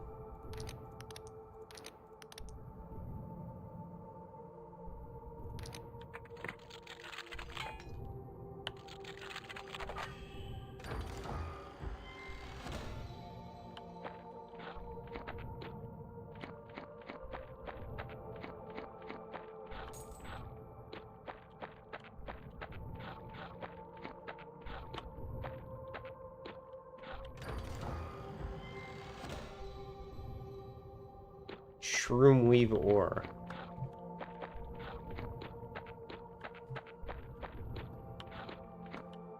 Oh, that's the thing I needed to make the spell dagger, so my spells could be better.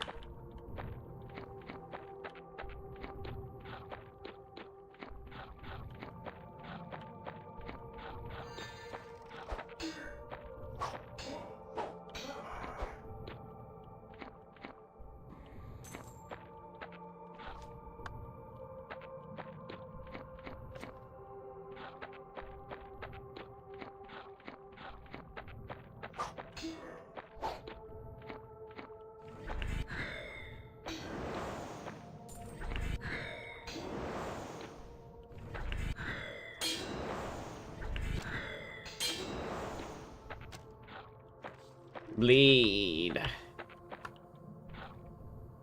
Oh, I could parkour my way there. What is this? A Lucic bomb.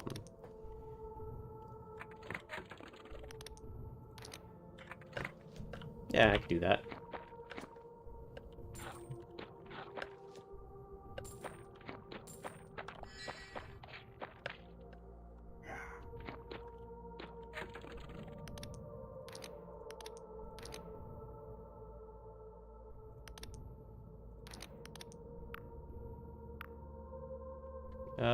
Where's my spell?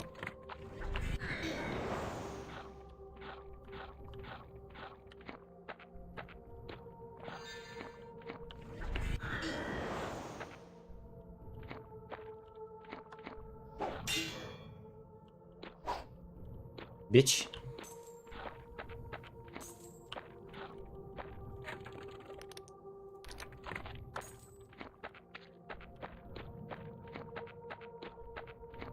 Oh, lockpicking stuff.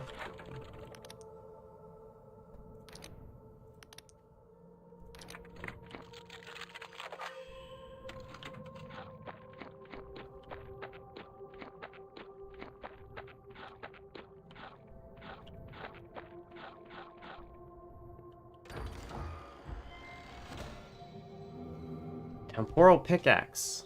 Mining really is a form of time travel.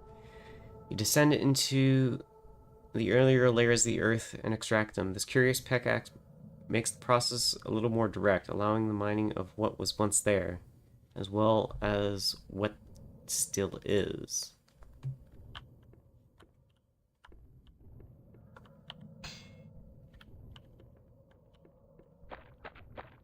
Hey, yo!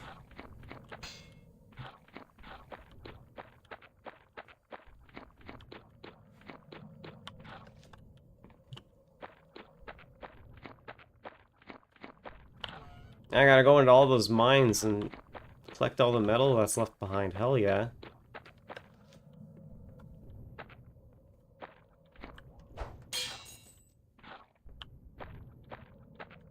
I got all my lockpicks stuff on. I'll just do this. See?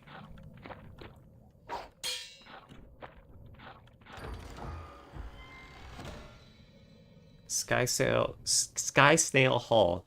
Mature sky snail fitted with enormous saddle hall.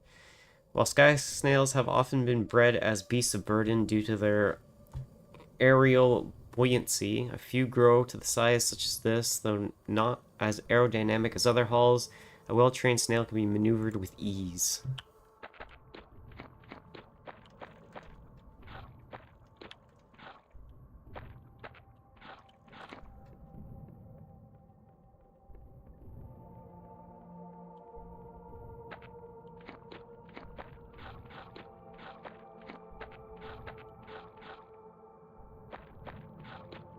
Just making sure I didn't miss anything. And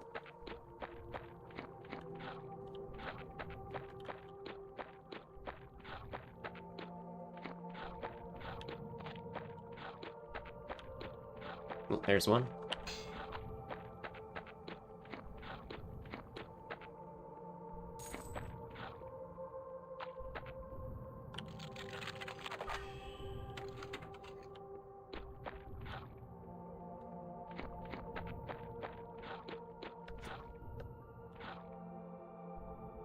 I'm gonna drink a rejuvenating potion.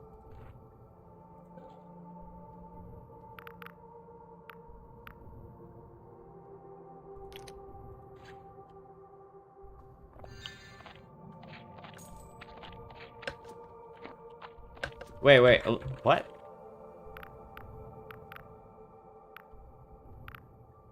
Restores health and mana to maximum. Oh! I should be making a shitload of these.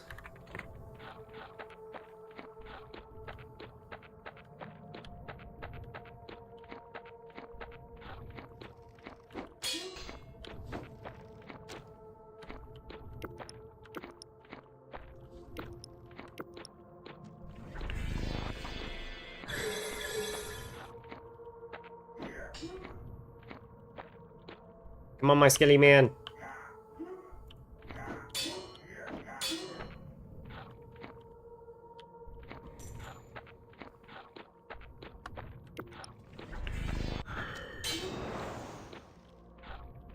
Rattle 'em, boys.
Ring of Iron Skin, plus 30 defense. This enhanced ring greatly increases the wearer's defense by hardening their skin. Intricate details of pure Amberian ore seem to have been added to this ring by some long-forgotten craftsman.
Hit my skelly man.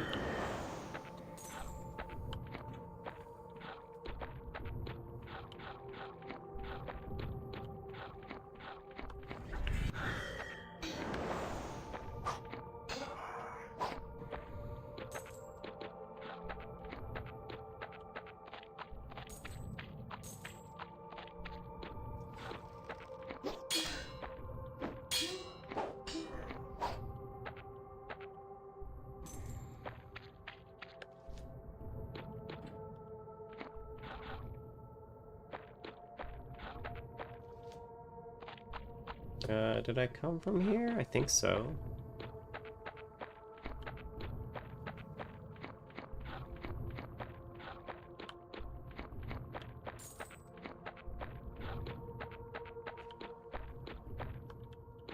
No, I did not come from here, but I did come through here.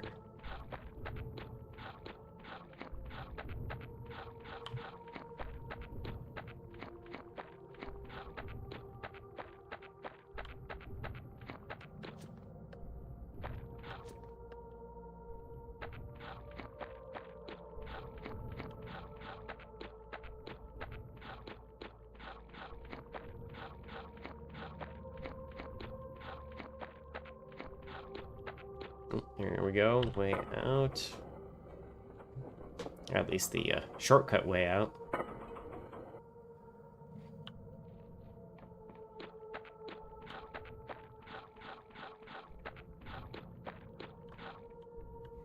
Oh no, it's not the shortcut way out. This is actually the way out.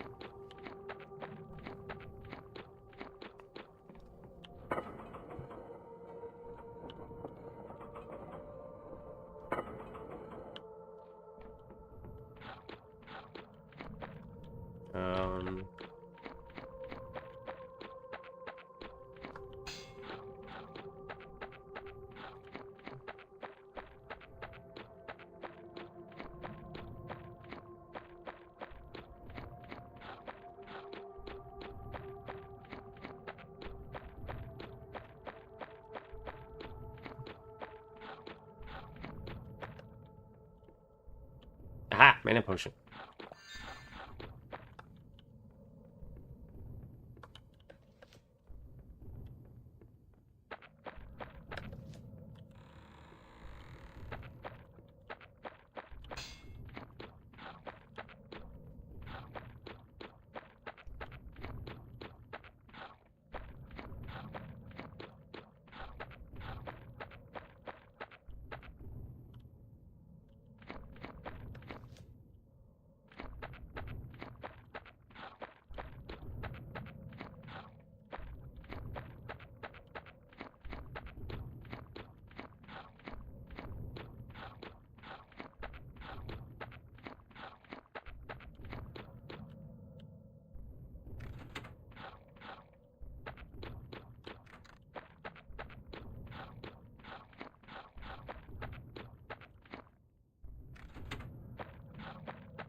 I need one more of those.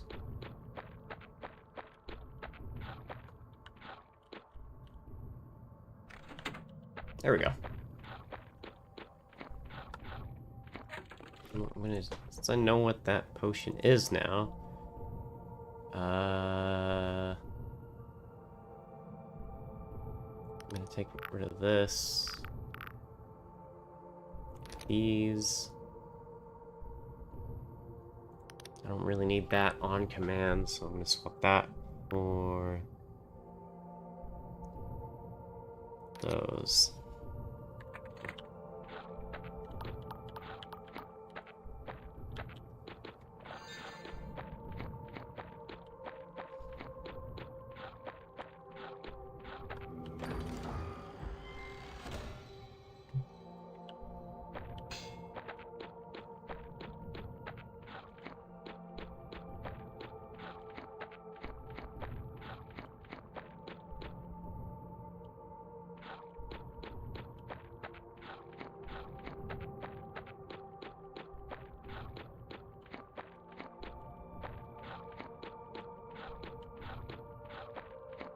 Man, I fucking love the upgrades of this game. Jesus.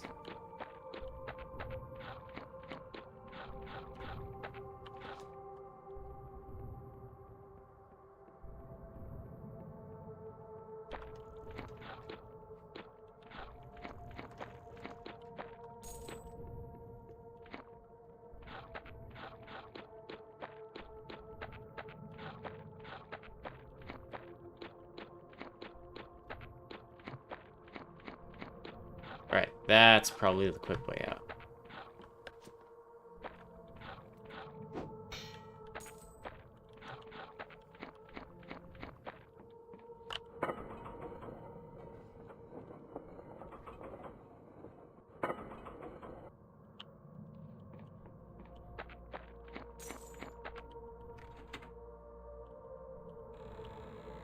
There we go. I need to get in the castle. That's the only thing I have to do in this place.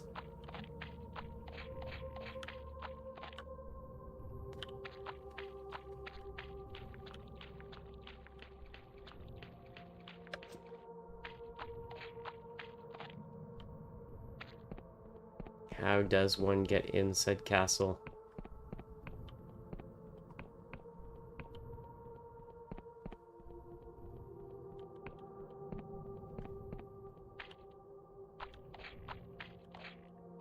Oh, that's probably how.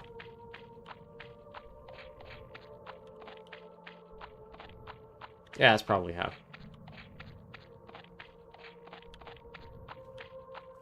Oh, wait, you know what? These guys are Wiccans. It's probably a thing that I need to, like, truth serum for so that I can actually find it. 'Cause they do illusions and shit. Why didn't I think of that? Or, you know what? I think I found the door that I need. Yep, that looks like it, alright.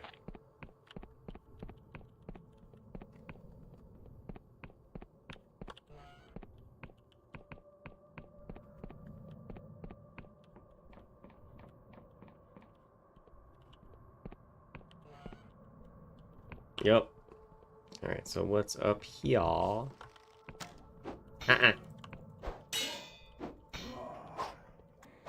I don't appreciate you shooting towards me.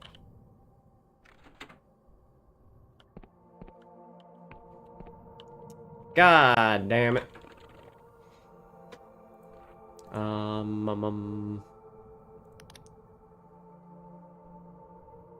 Okay, let's put the lore thing on. Let's put this on.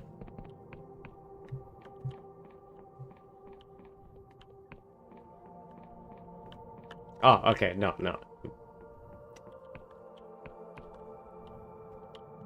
That was only one thing. Alright, so let's put this back on, put that back on. Actually, you know what, put that back on.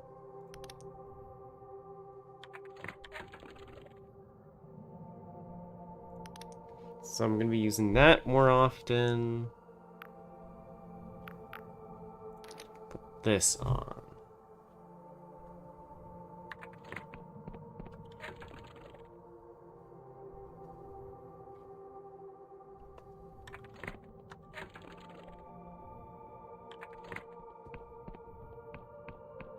Actually, you know what?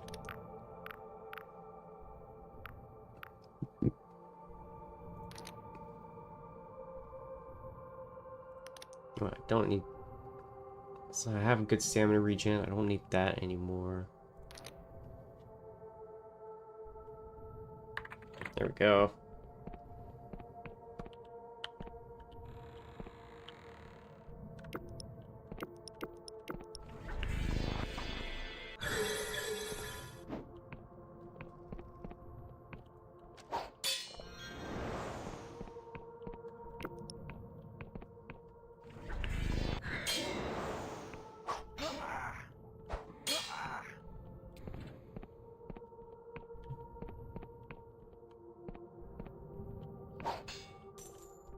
God, I'm so fucking powerful.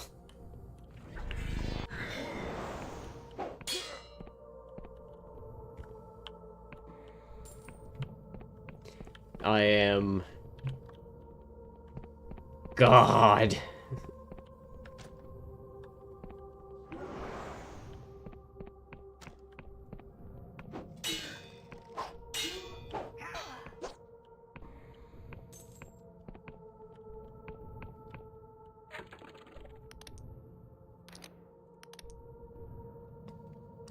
lockpicking stuff on. Bitchin'.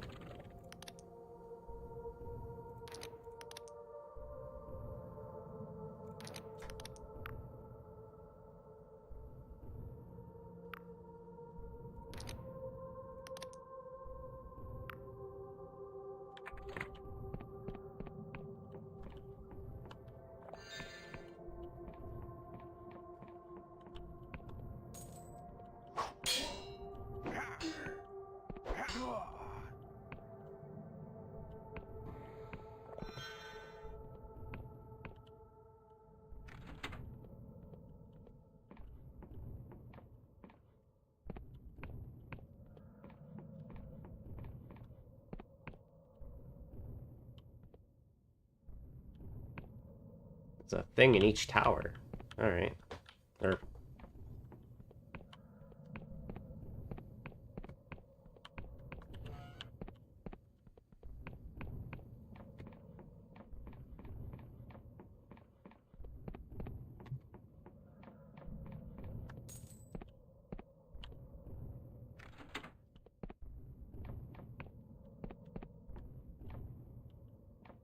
Okay, let's do this just to activate the lift.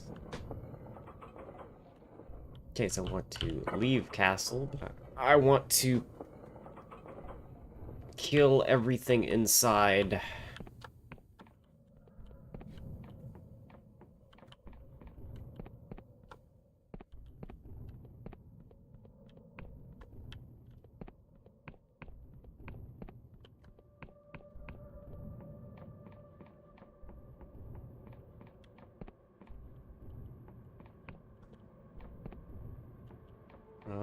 Let's climb all the way up.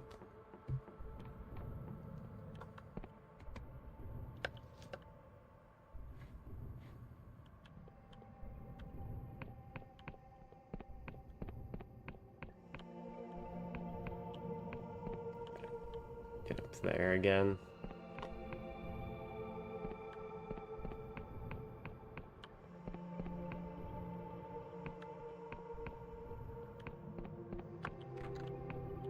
Hard from the other side.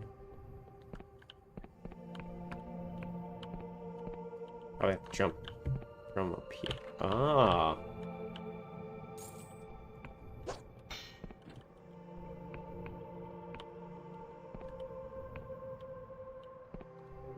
No door.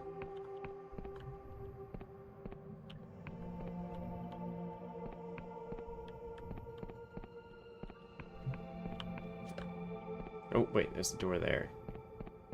I think it was a door. No, it's a box.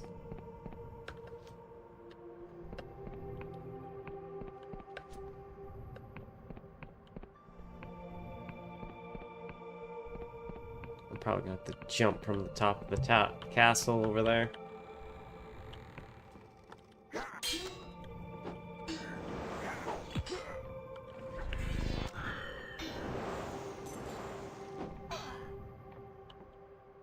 Bitch.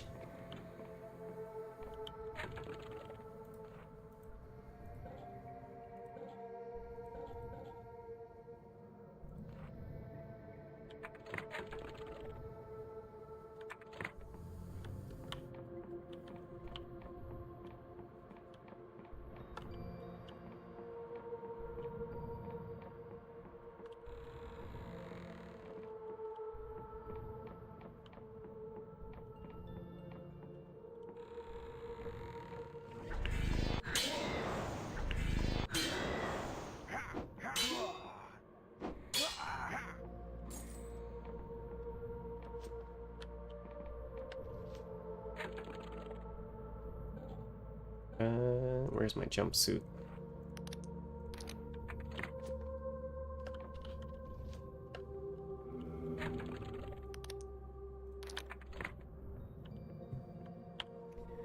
Coven of the Mollusk Sermon. My fellow brethren, I have heard your despair of late. You think the Coven of Mollusk, our beloved and infallible order, has lost its way. I say you are foolish. Did our forebears not rear this mighty cephaloc from infancy all those centuries ago? Did they not prove their worth by building an entire castle within its shell? And did they not mark themselves the most accomplished of the Wiccan covens, when within these very walls of stone they merged the flesh of mortals and gods? Ugh. I concede the Council of Covens deemed us traitors, for they feared our master of cipher. They banished us to the fringes of the sky realms, where we drift still in the cracked shell of our dying mollusk. But now is not the time of despair. From our folly comes opportunity, a chance not only of reversing our luck, but of revenge. I have changed the Cephalok's course. We are bound for the Oneric Isles, home of the detestable coven of the Worm. They and their putrid god were the first to denounce our art all of those centuries ago, and now finally they will face our wrath. For with the temporal pickaxe, our faithful servants have unearthed the rarest of minerals, once thought lost shroomweave ore. With this, we may fashion weapons to hone our mastery of cipher magic. Even that damnable Pegith will not be able to withstand us now. So rise up, my brothers and sisters. Soon we will have our revenge. I already have that. A second one?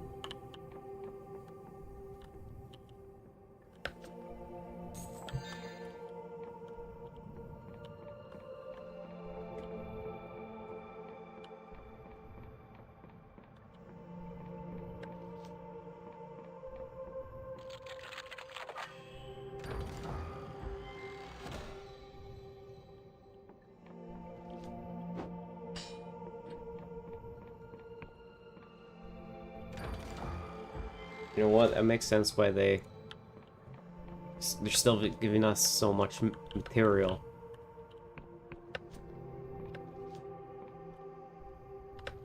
Because the devs wanted us to have multiple options. Alright,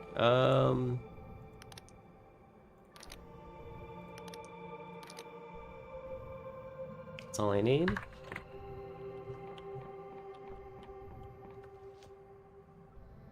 Cowabunga, dudes!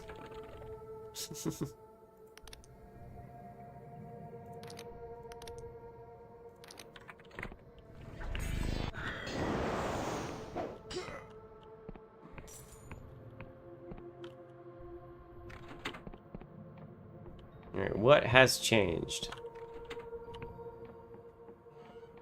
Ooh.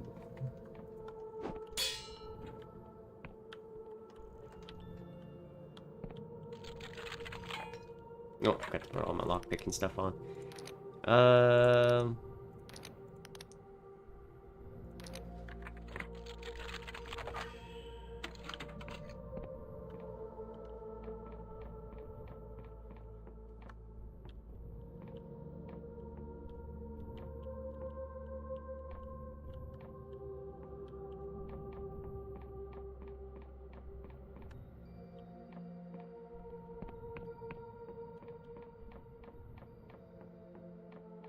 Alright, what's changed? Oh, there we go.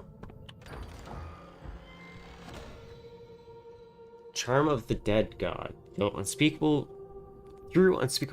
ritual, this charm has been infused with the remnant psyche of a dead god, providing the wearer with a boost to health, mana, and stamina. Since the God War, this rogue Wiccan sect has quietly prepared its retribution. Let me guess it's one of these. How much does it buff my stats by? Oh, that's a fair bit. God damn.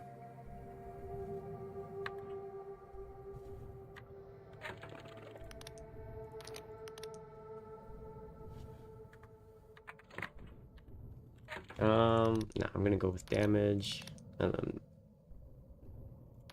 this. And then I put that on.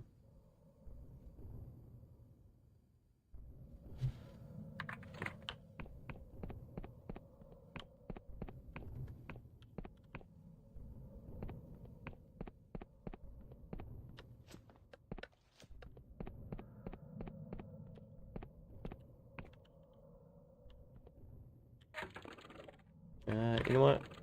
I did everything in here, so let's teleport on out.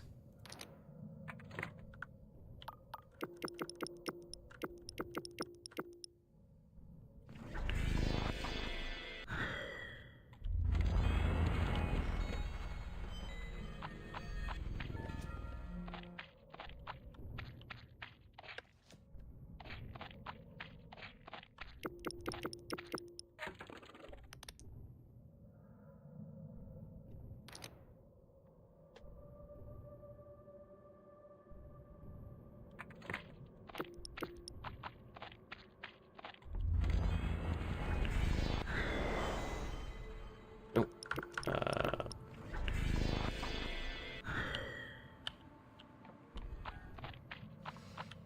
Alright. I looted this entire place.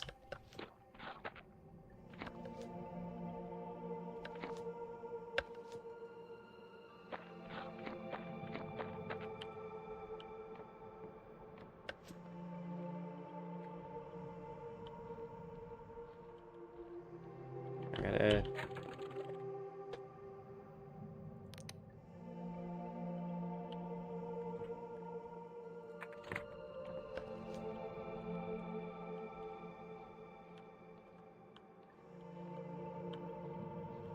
That gives me a defense buff.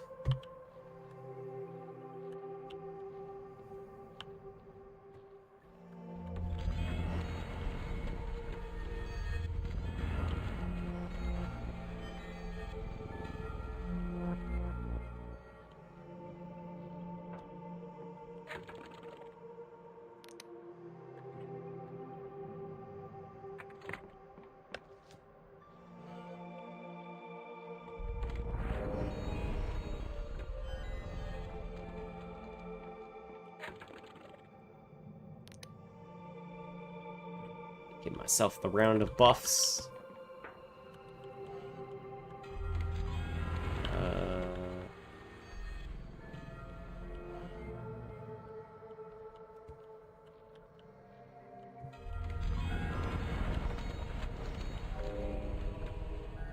That one is a spellcast boost. How much is my spellcast? Ah!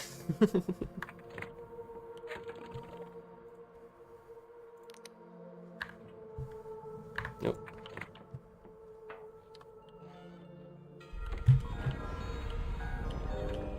Some say I am cheating.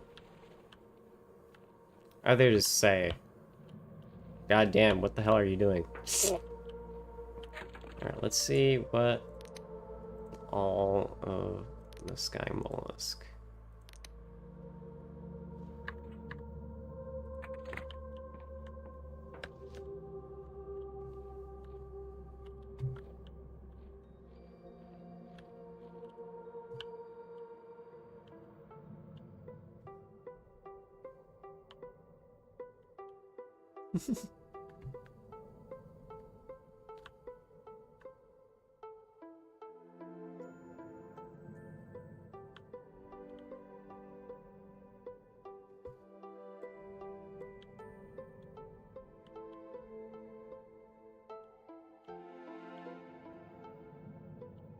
Okay, you know what? Let's go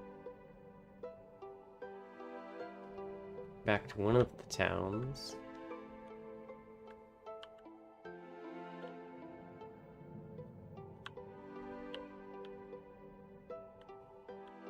Can it dock with...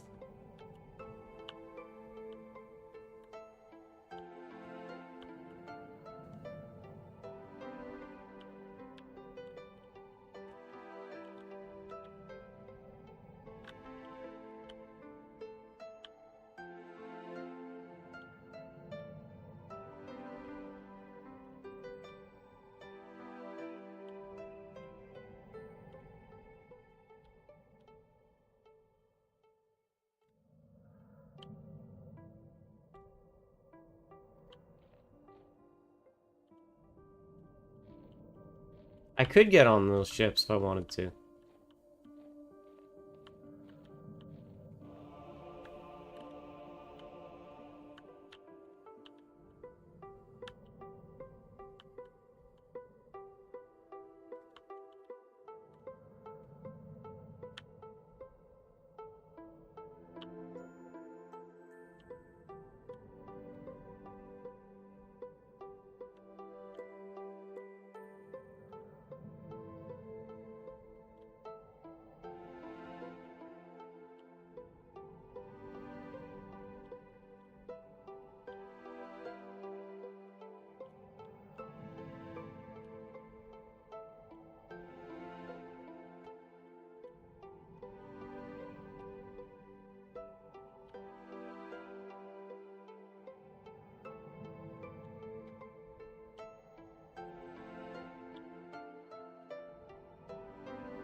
So fun just flying around.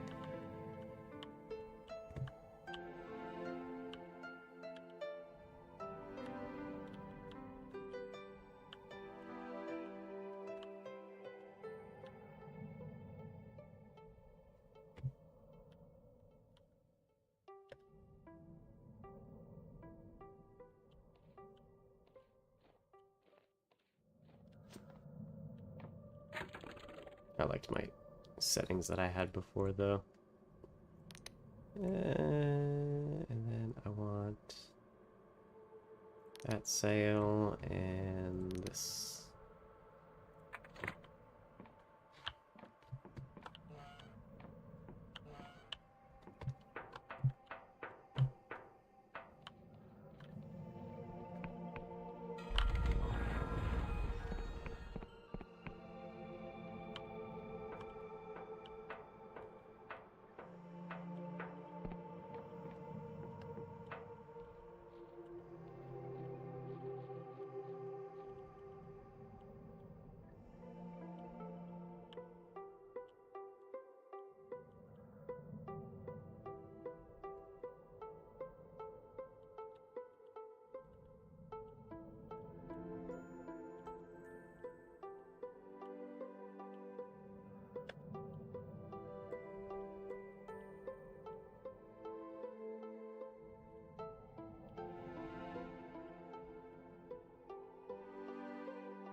There we go.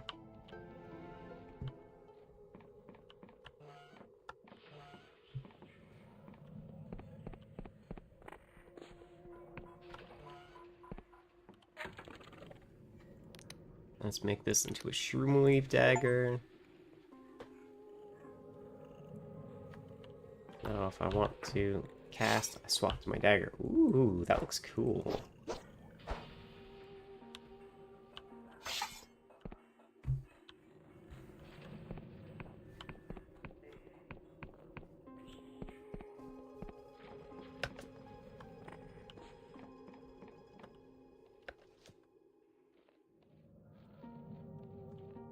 Okay, still got one upgrade left to do in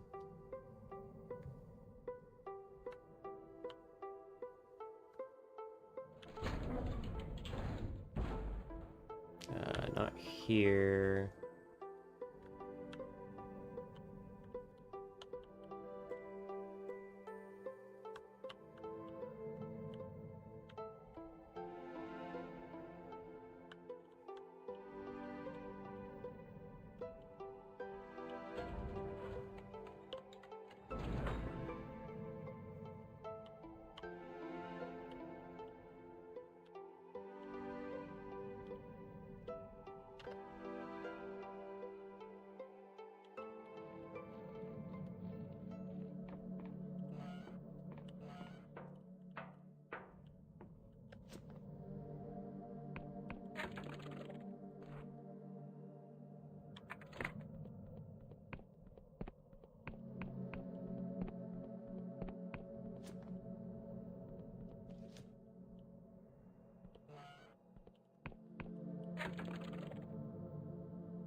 Oh, I can make both upgrades.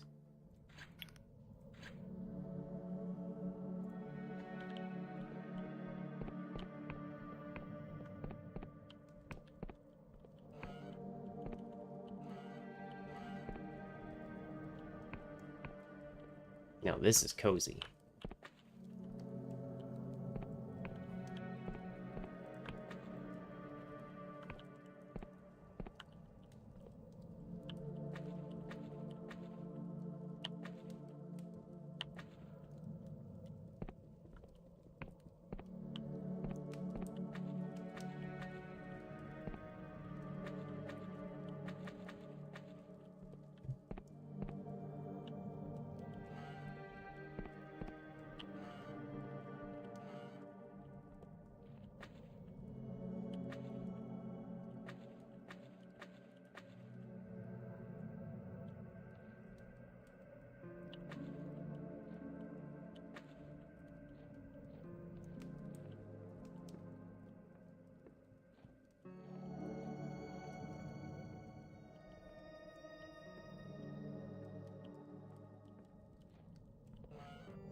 Alright.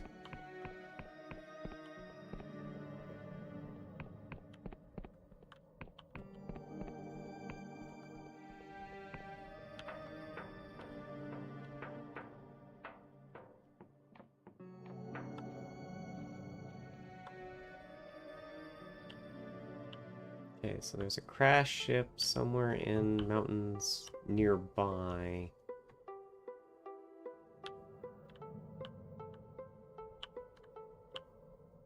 No. It was in...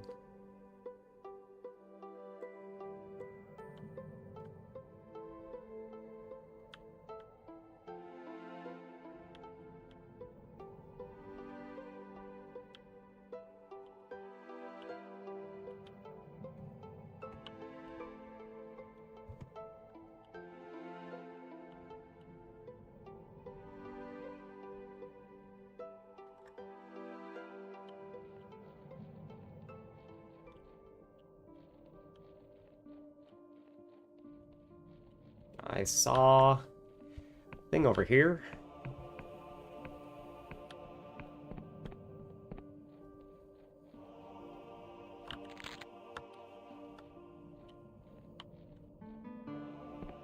There it is.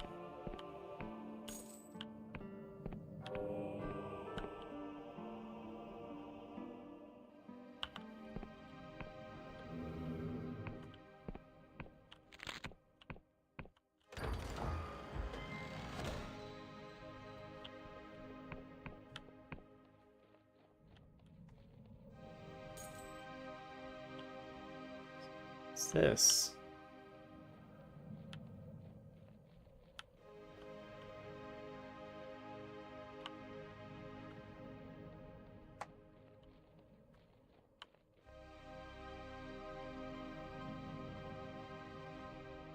I'm over here? Okay. Let's turn in the cipher map. I'm right here. Cipher charts. There we go. Thank you. Bye-bye. I'm gonna go back. Oh, shit.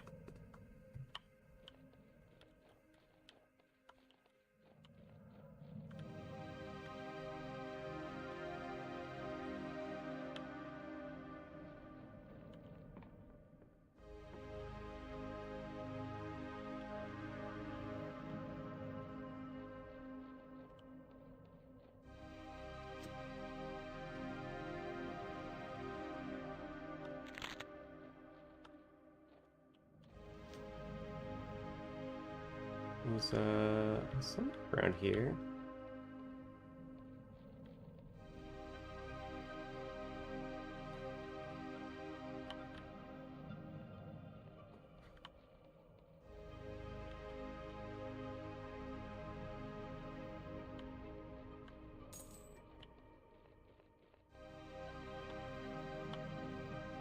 Oh, there we go.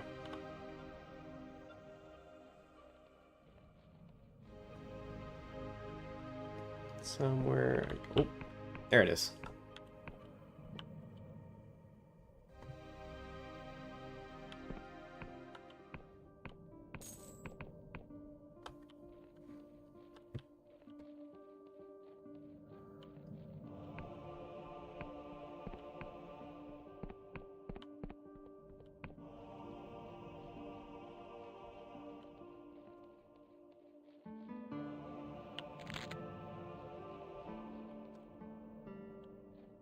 Okay, where? I want to find that. Dara told you about Aristide's Rock, where a legendary battle was fought. However, you won't be able to visit it unless you have access to an airship.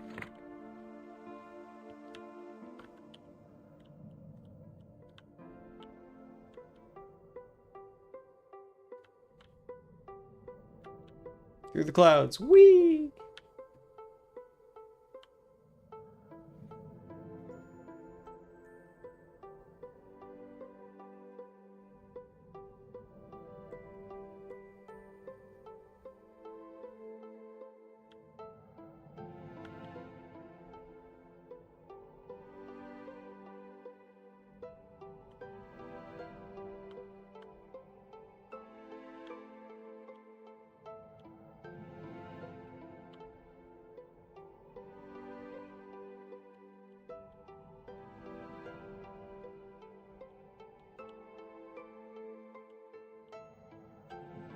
Huh?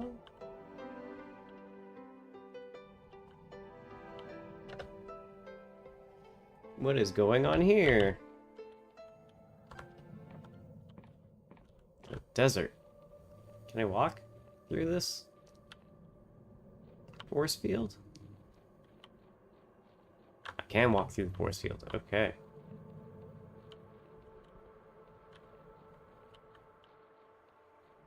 Before I start running around there, I want to know what's going on here.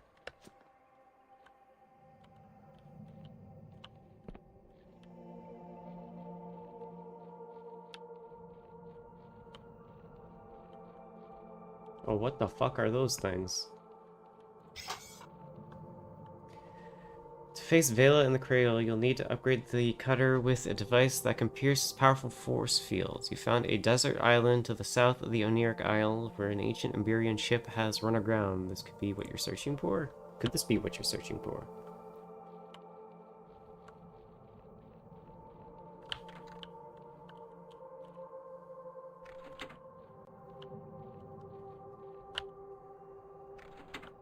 Oh, I got a new delusion. Let's upgrade.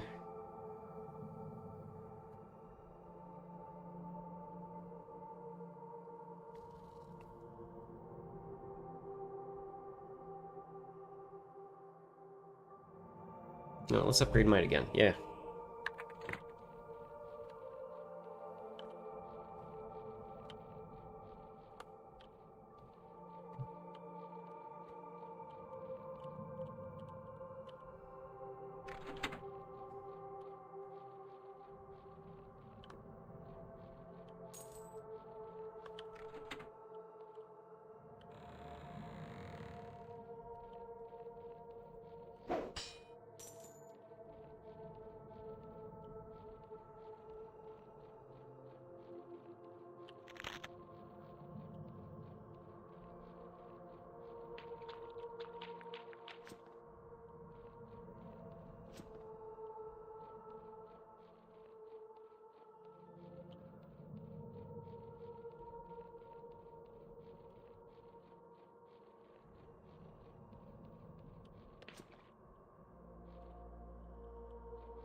Yeah, I would have helped if I hit it.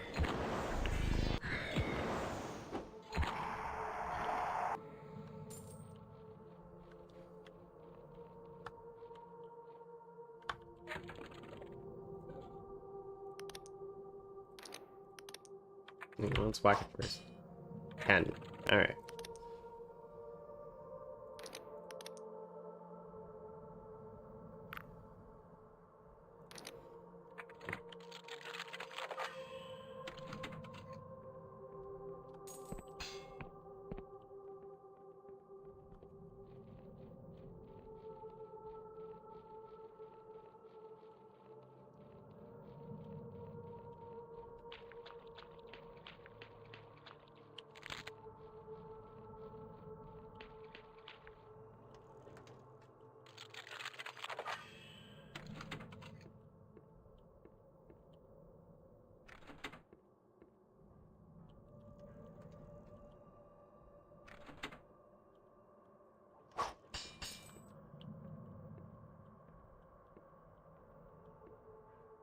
Where's the third thing?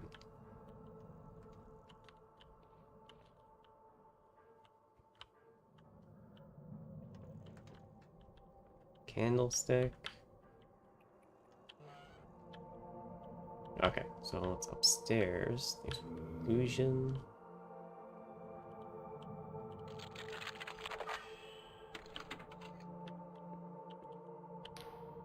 A large breaker-like switch is set into a console before you. The whole thing and the hut around it seem to have been put together from a haphazard, if impressive, selection of parts, which are now showing their age. Click the switch. The switch is stiff, moving only with a grinding sound. When it thuds back into the device, there's no immediate change anywhere around you.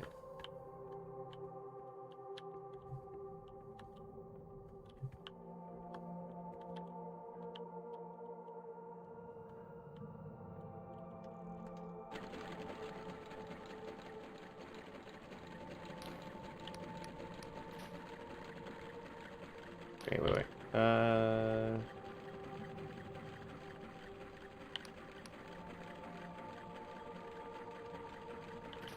Oh, I just turned it off. Oh, damn.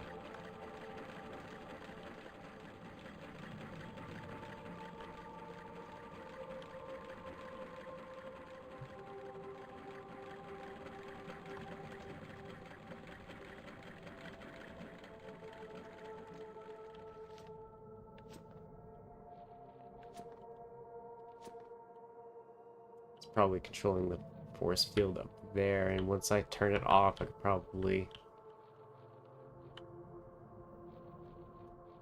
get onto it.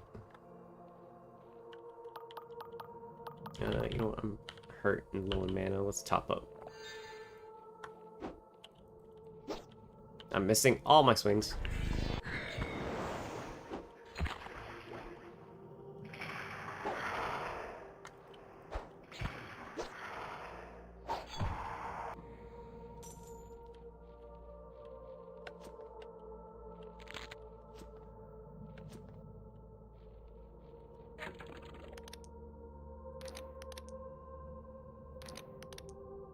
And point.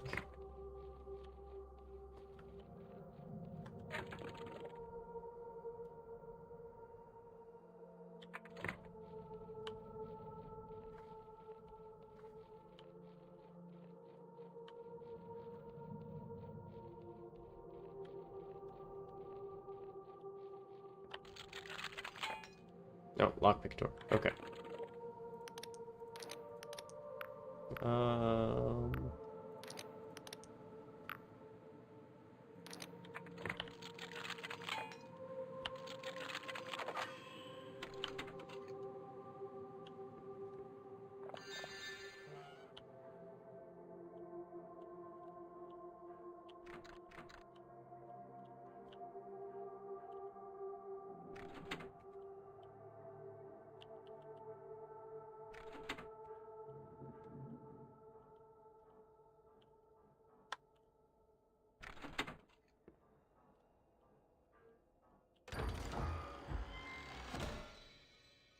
Desert key, a worn-looking key that seems to have been beaten into shape from a piece of scrap metal found on a distant island.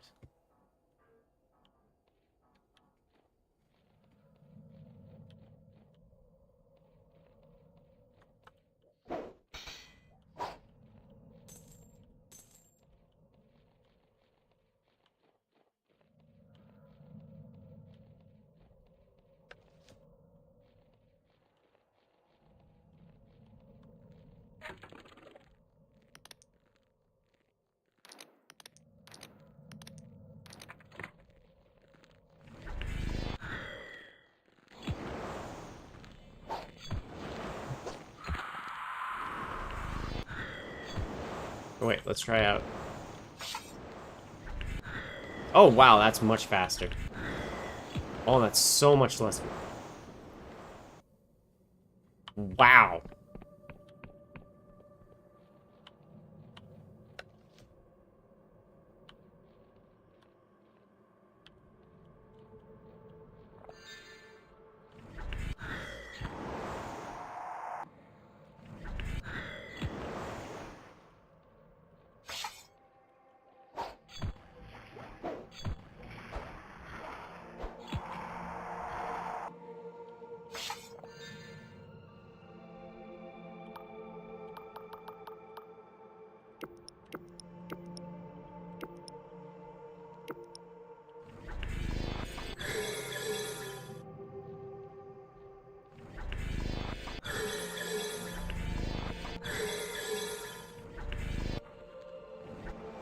Oh, I cannot cast it again.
Lockpicking back on. Lock trim.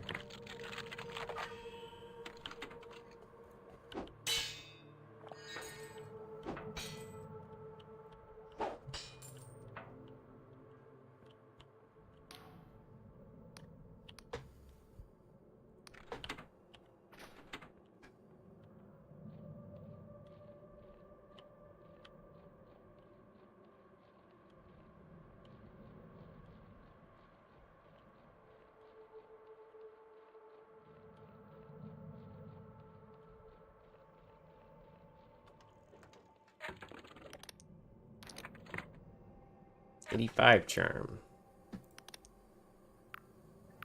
Put on perfume, it should lower it. No.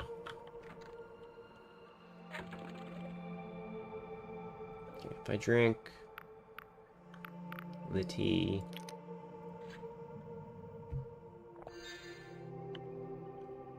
There we go.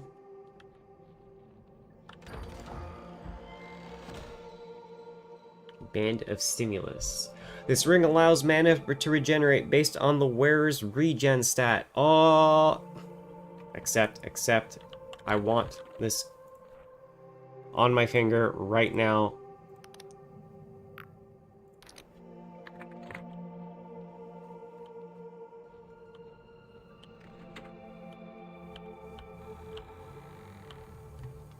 It's not much, but it makes all the difference.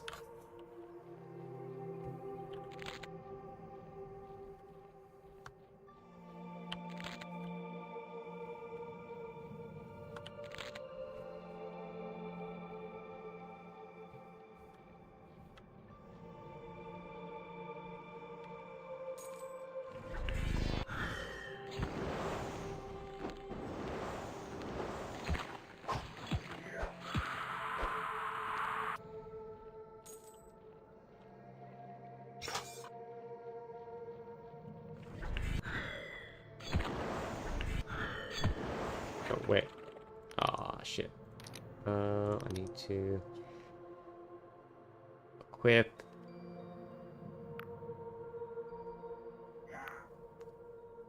this and this.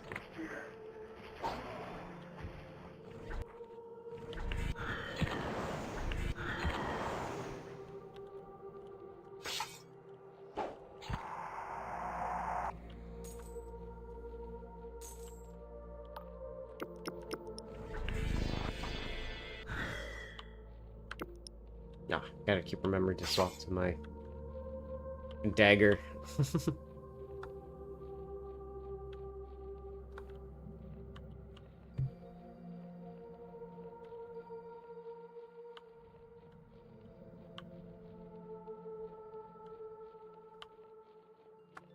You know what, now that I have that, and I don't need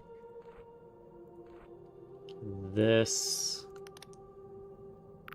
just keep the mana potions on in case of emergency. I got my defense potion, spellcraft, and what am I gonna slot into here?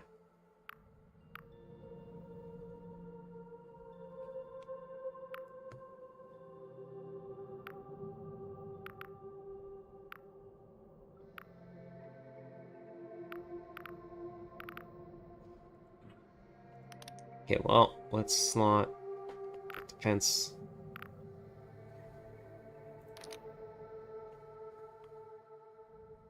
Alright, you know what? I'll have this in cases of emergency. I need health now. Oh, you know what? No, I don't need that. Okay, let's reset everything. I need mana potions. I need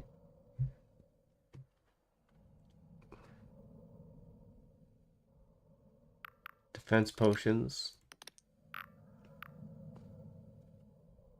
Temporarily boost stamina regen. Oh, that would help regenerate mana faster too. And then spellcraft. And then telescope and compass. Let's go.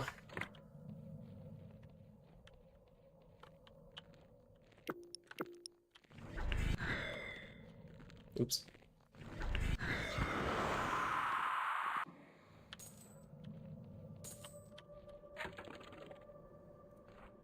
Just lock this on. There we go. And then defense hall.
Max lockpicks.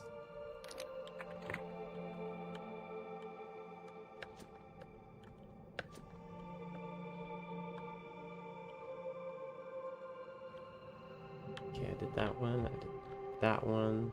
Oh, I didn't check up there yet.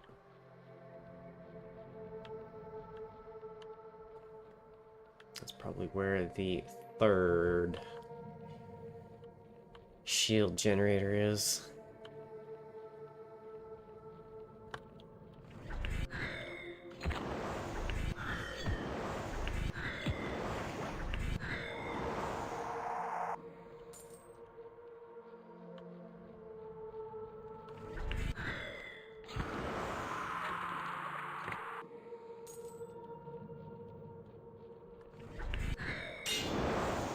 Oh, I need strength 8. Damn it! That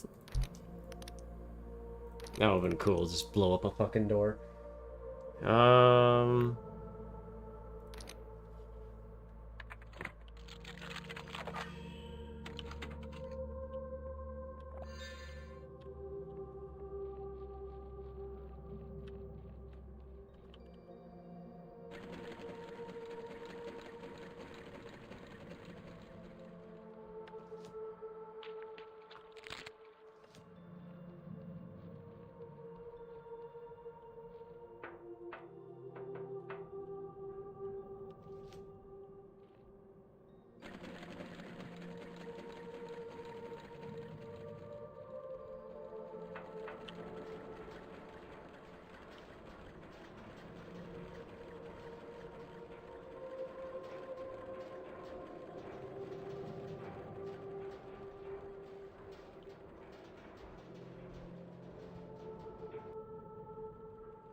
Activated elsewhere. Ah!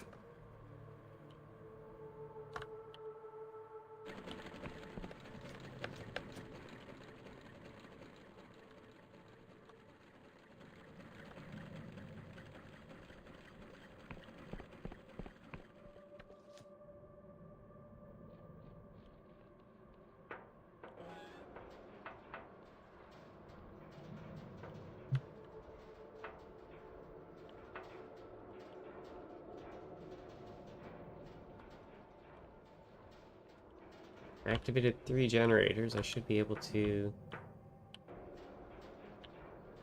open it now. It's usually third time's the charm.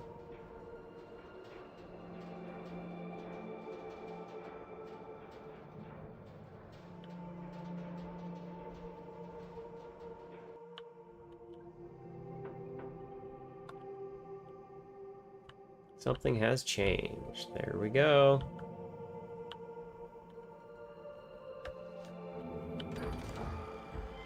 Glimpse the glamour. Damaged Emberium.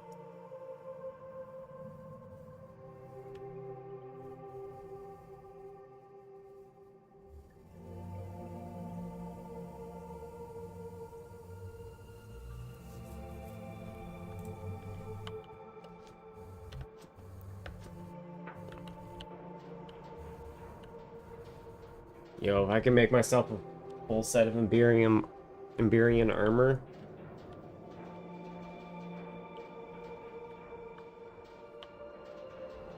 So where's the other part? Oh, it's probably on the ship.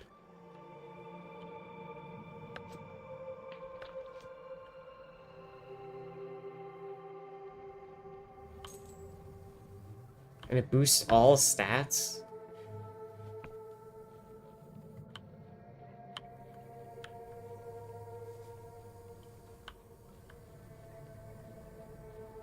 How much does it boost them by? Okay.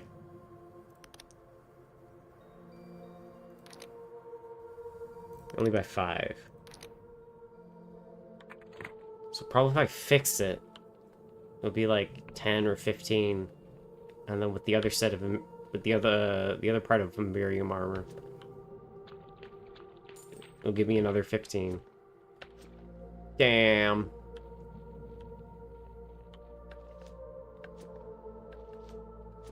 Or maybe one gives me 10, the other one gives me 20. That makes sense too. Man, I am excited.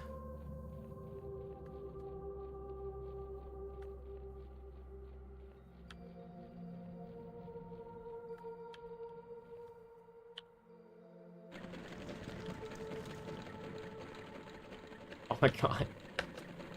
I could have gotten in through the back.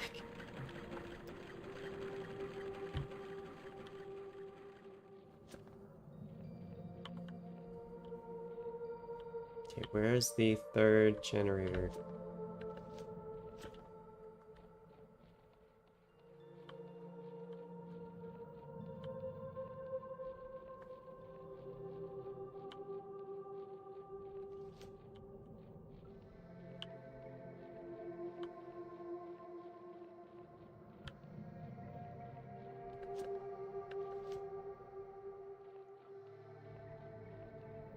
Okay, did that one. Went up there.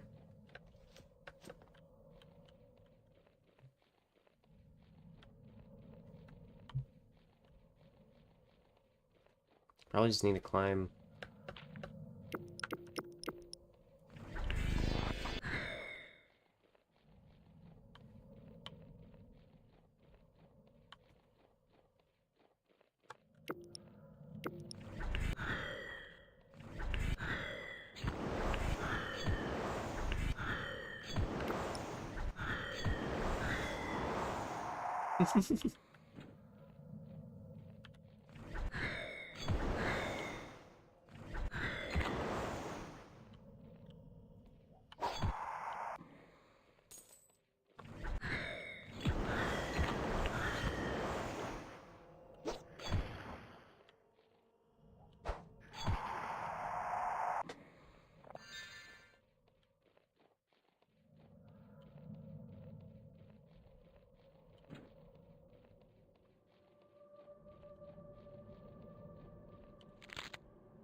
Oh, I probably need to get up there.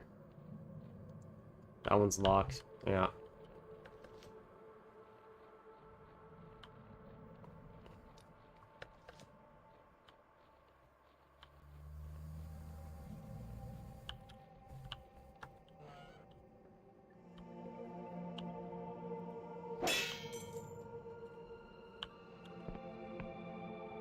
That must be an Emberian.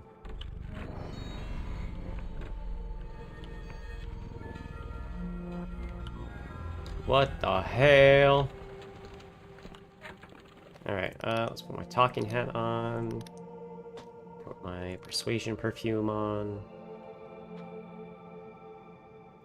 And then do I have anything for persuasion? Barter? Defense mana? Okay. The face that peers through a scraggle of hair is a picture of incomprehension and suspicion, suddenly breaking into an unexpected gap-toothed smile of amazement. Come closer there. I'm hardly going to kill the first conversation partner I've had in 30 years. Let me look at you. You are real, aren't you? Not another entropic discharge of the sphere? That's the first time I've been accused of that. Well, you certainly wouldn't be the first case of it. Still, you seem real. So do I, most of the time. My name is Ramusin. As he comes closer, you can see that Ramusin's clothing, ragged as it is, was once a resplendent set of old Iberian robes, or rather, many sets, now seemingly all patched and darned together into a single bizarre ensemble. You really are real. I was so sure we were all going to die out before anyone came back.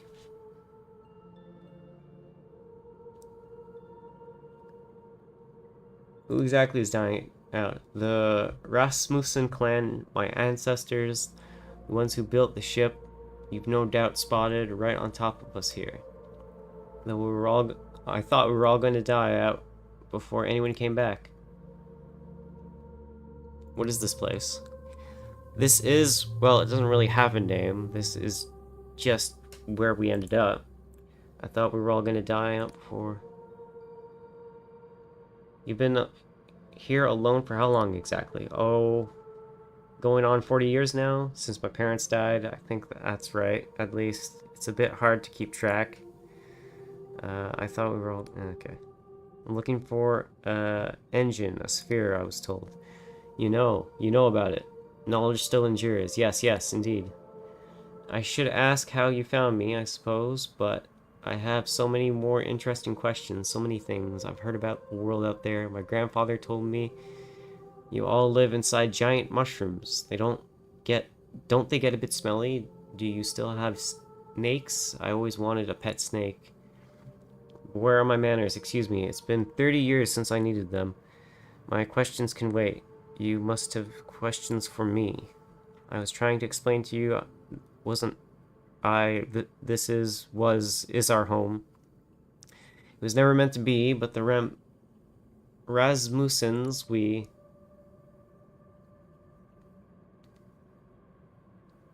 I'm sorry, I don't understand. You'll have to explain. Gladly. Well, now, my 8 great-grandmother was an engineer, an impossibly good one. When she was young, she became convinced that some terrible cataclysm was coming, and she built a ship to take us away, a new engine that would outrun the destruction. It almost worked. We escaped, but through the engine was a wonder. Something went wrong with the steering, and instead of getting all the way, the ship floundered, crashed here. My ancestors scavenged from the ship, tore it to pieces, and reassembled it using the engine for protection instead of propulsion. It would fry any big ship that got near, and after a while, they just stopped trying. Most likely people got scared till now. And so we've been here ever since, just us, and now I'm the only one at all, the last Rasmussen. I've been hoping that someone might come while I still could speak with them. I imagine you would want to know more about the engine, though. The engine is revolutionary. It still works, you know. I'm the only one maintaining it now, but I don't know what I'm maintaining it for anymore. In any case, the engine works. It's up there, up in the wreck of the ship, though without anything to do, it just puts out more and more energy. But you could remove it if you wanted. That's what you came for, isn't it? Don't worry. I know you didn't come here just to listen to me. The sphere is up above, but you won't be able to reach it just like that. It puts out too much energy to get close to it. But there is a way to shut it off. 2 switches elsewhere on the island, separate from each other, failsafes. If you can switch them both, the sphere will disconnect. You'll be able to get it out, move it. You really don't mind if I remove it?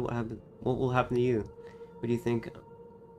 What, you think I'm going to stop you? You think I could even try? In any case, what is it doing here now? Protecting me from what? When I'm gone, it will be protecting nothing at all. No, much better that it goes back to its original purpose. If you can switch them both, the sphere will disconnect. You'll be able to get it out, move it. Found them already, they're both shut off. He smiles a little sadly. I suspected as much. Forgive an old man his little conversational indulge, will you? I just wanted to hear another voice for a while.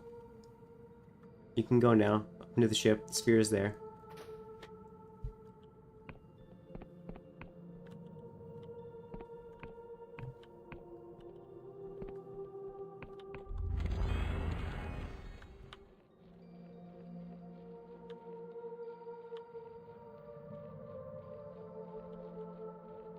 This looks like an interesting landmark.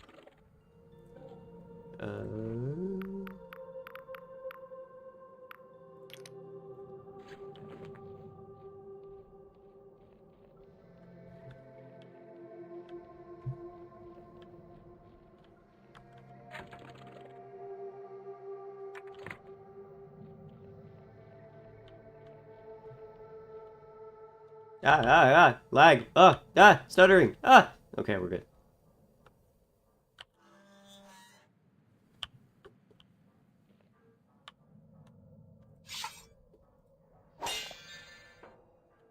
Let me get locked. Yeah.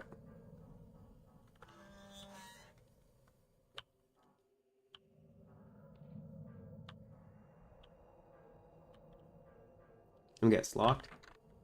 Sealed by an unseen device.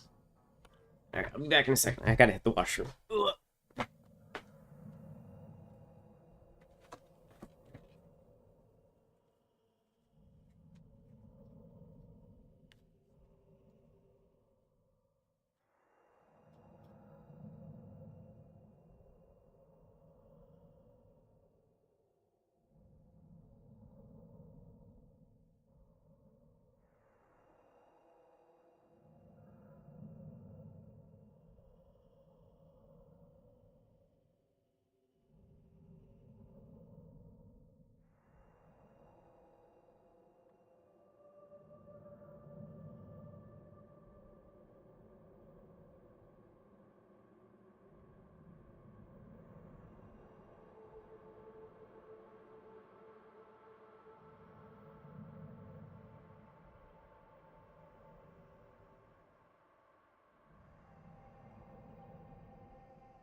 I return.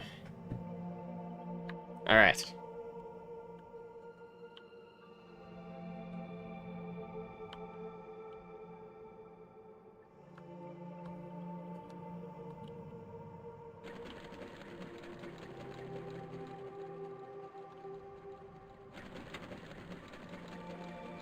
Oh, that was easy.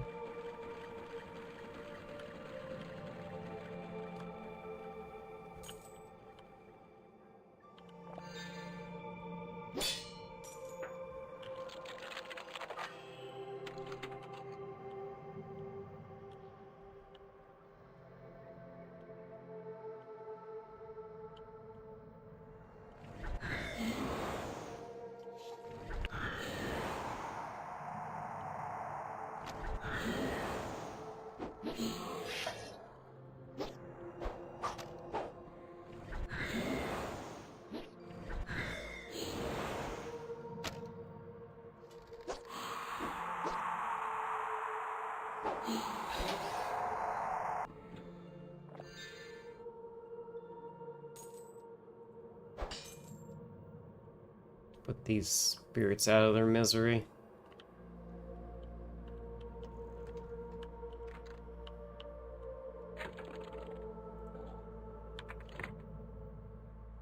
$80 charm, eh? Time for one of these teas again.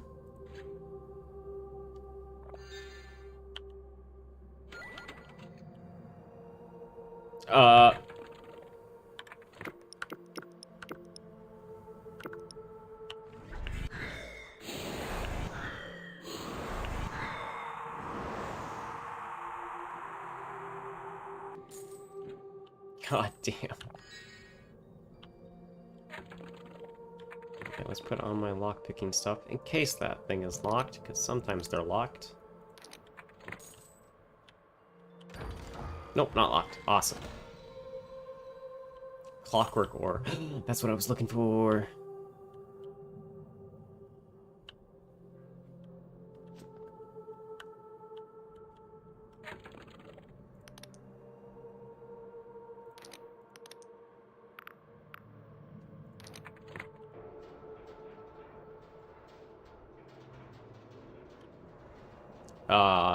That's a couple of them.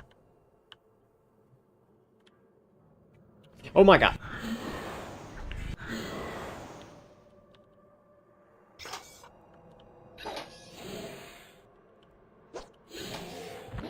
Ouch.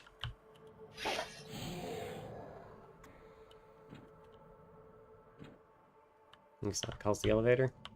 Yeah, seems like it.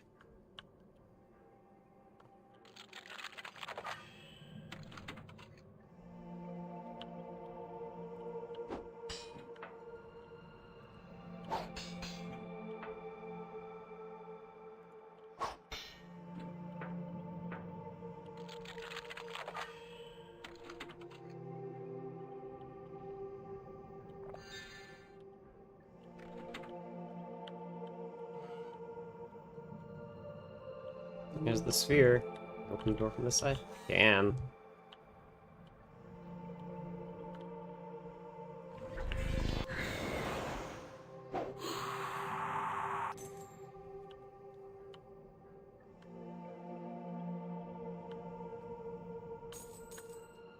Don't mind me, I'm just a loot goblin.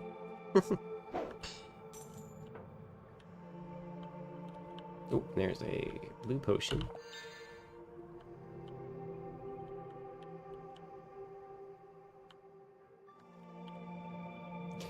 The face of Vela in the cradle. You'll need to upgrade the cutter on a desert island you found. To face Vela in the cradle, you'll need to upgrade the cutter on the desert island you found an Iberian Rasmussen sphere, which would allow the cutter to bypass the cradle's protective force field. You should return to the High Confessor with what you found. Not yet. I got more islands to explore.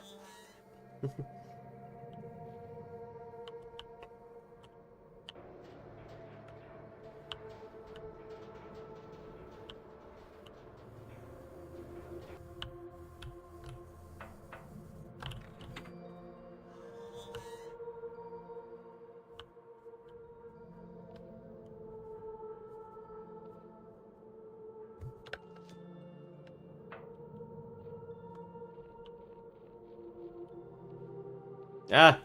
Stuttering! Lots of stuttering! Doesn't like that spot in the game.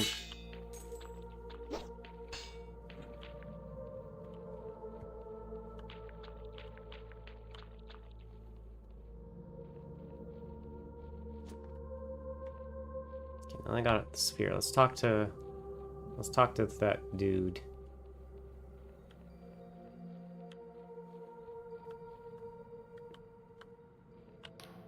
It's done. You don't need to tell me. I can feel it, or rather, I can't feel it. I can't feel the energy anymore. Well done. The damn thing has sat in one place for centuries. Time for it to fly again. Time for it to do what the Rasmussens meant it to do in the first place. I can take you with me. Take you off this island. Ah, and what would I do then? There's nothing for me out there. I hope to live long enough for someone to come with a few kind words for me, and they have. That's enough for me. Leave me here, and I will join my ancestors soon enough. Go. Use it well. Goodbye to you. Then fly Goodbye to you then. Fly fast. Remember the Rasmussens. I'll remember you.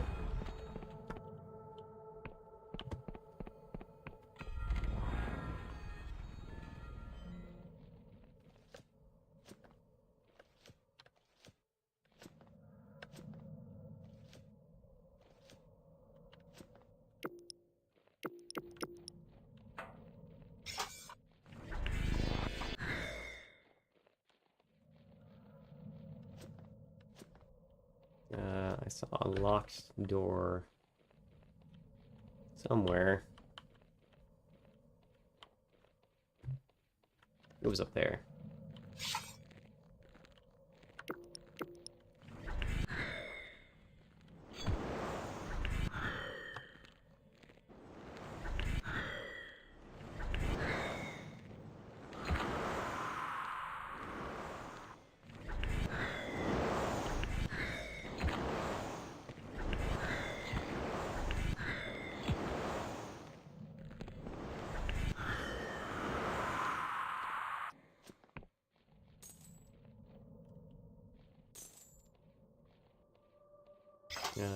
Nope, I didn't want to swap weapons. I wanted to swap spells. No, wrong thing. Damn it. Oh well. Don't like I have to worry about mana anymore. Alright, lockpicking.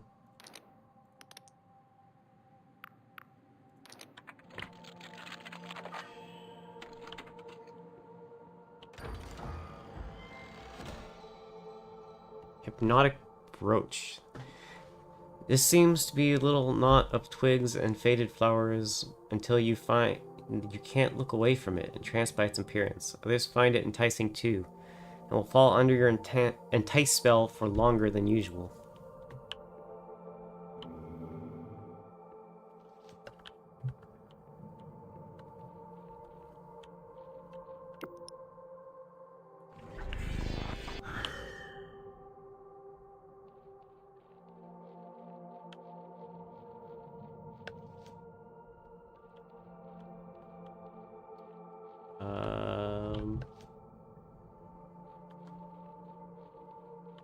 Remember seeing another locked building somewhere on here.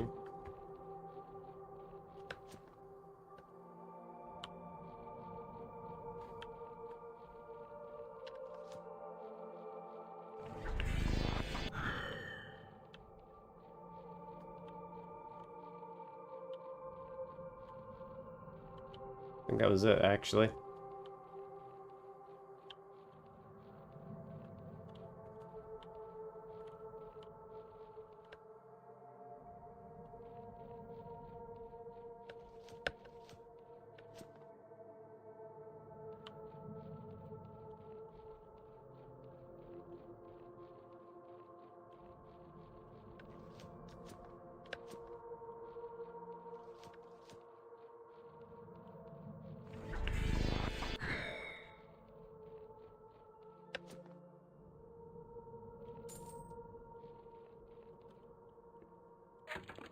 Locked.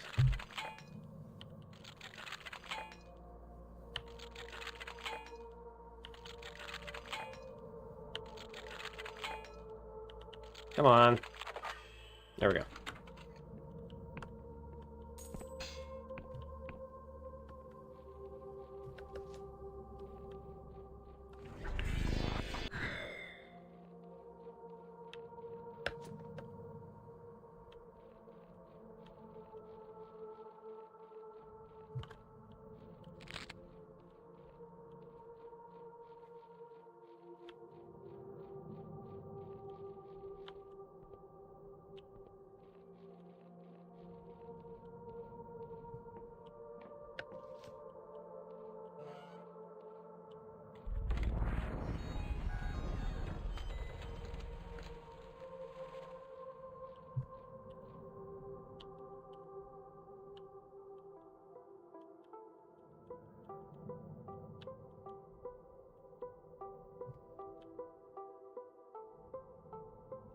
Can I fly to those islands way over there? No.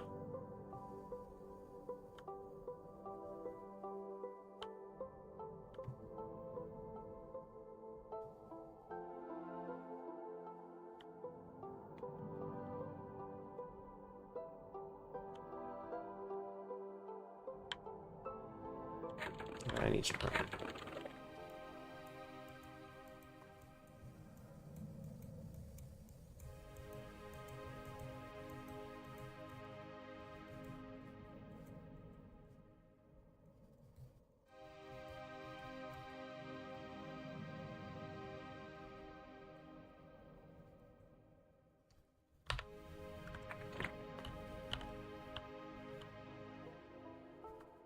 Alright, let's go.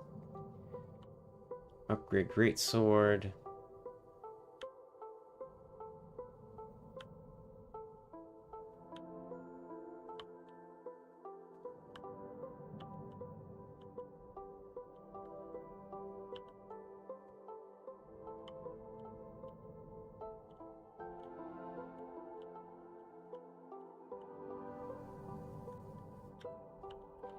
Gotta line that up. Oh no!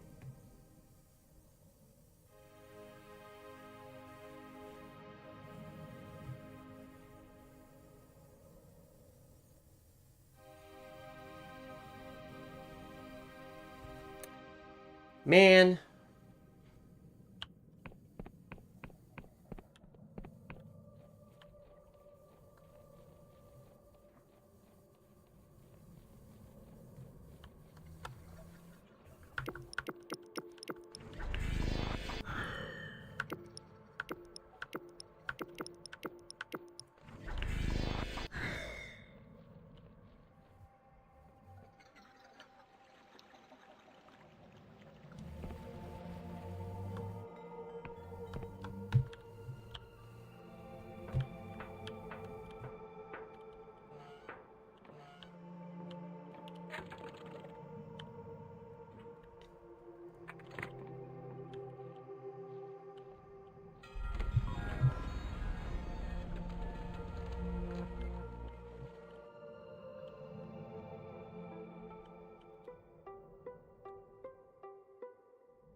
Okay, let's try that again, but this time not fall off, yeah?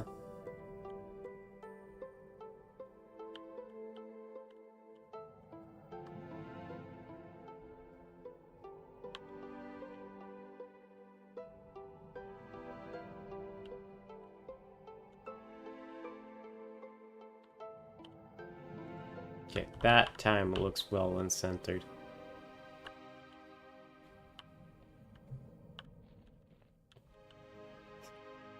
All for naught.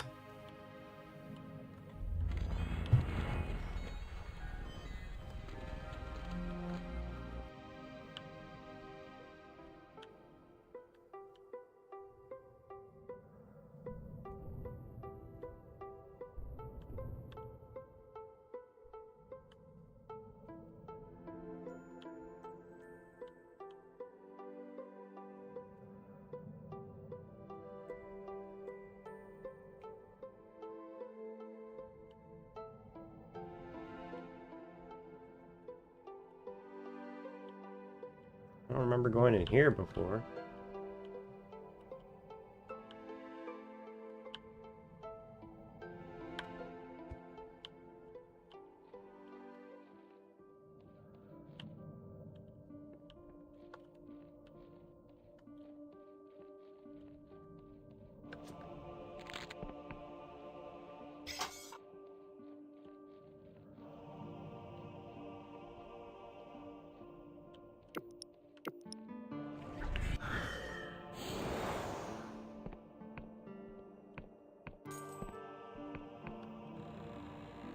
Oh, aha. Oops. There we go.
Oh.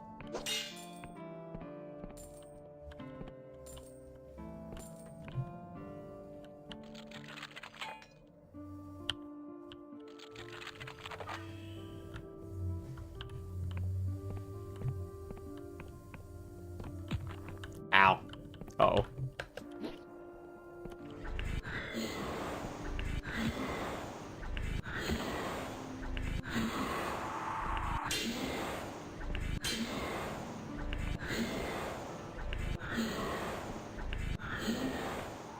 Whee!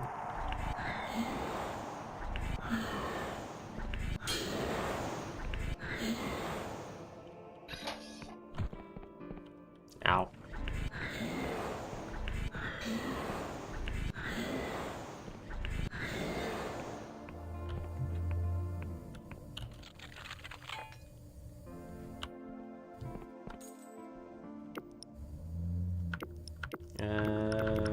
Heal.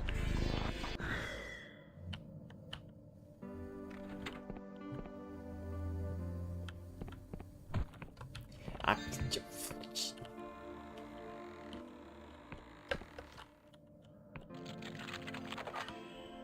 There we go.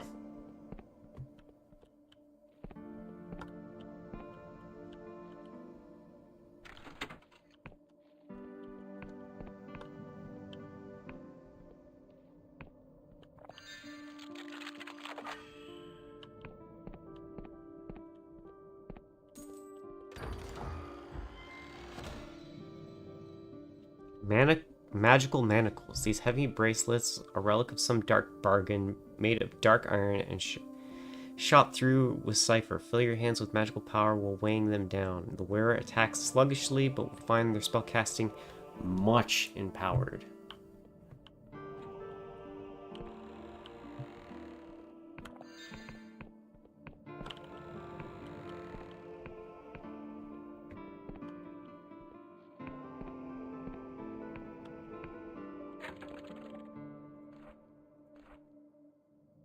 I don't want to do that. I want to do this and go to... Yes. Okay. This is not an island that I can map.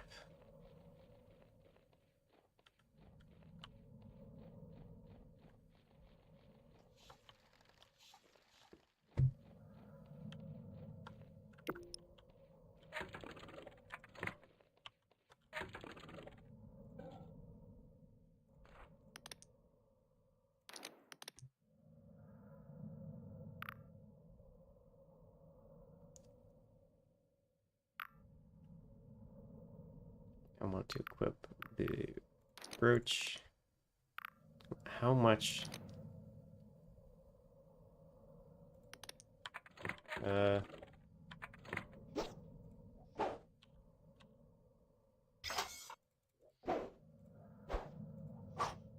seems about the same.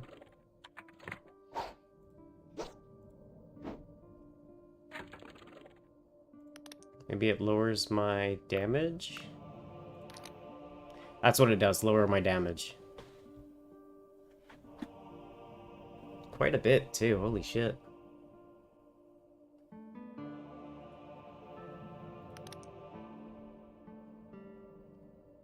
Nah, I'm like combo attack and magic, so I'm gonna do that.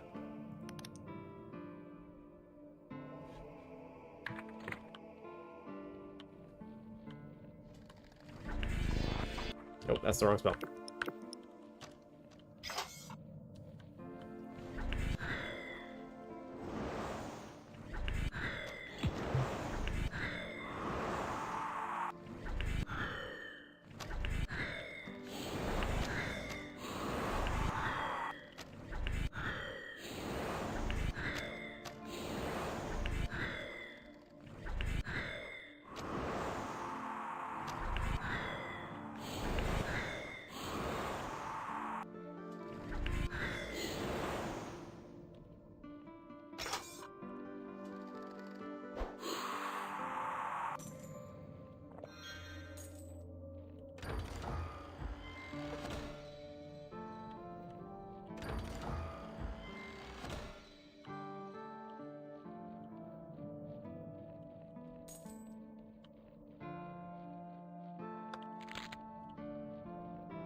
Need 10 might for that, which I don't have, but I got a good lockpick. Once I slot all my lockpicking stuff on.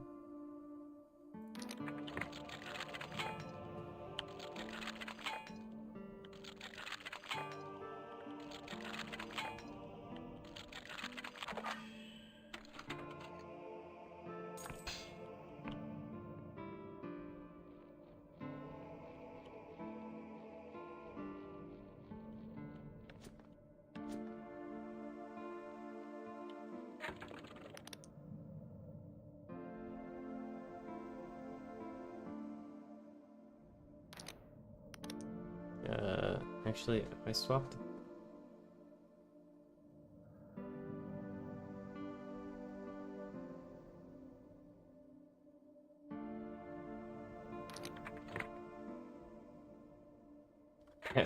That's a fair bit faster. But I want to do this, that, this, and that.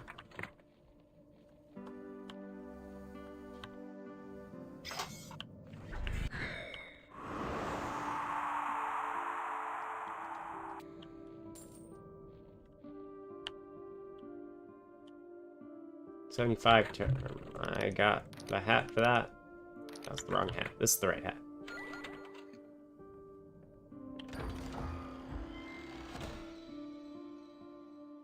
Plus 80 mana. Damn.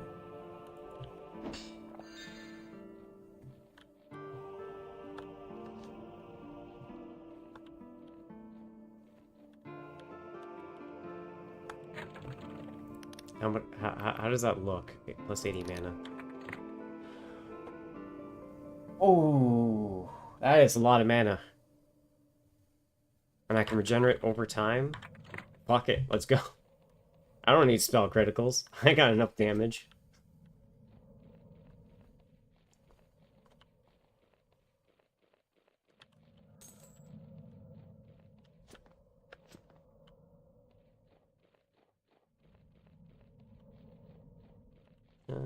Did that.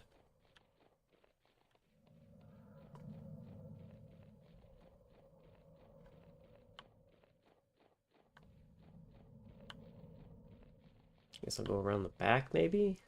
Can I run up here? I can.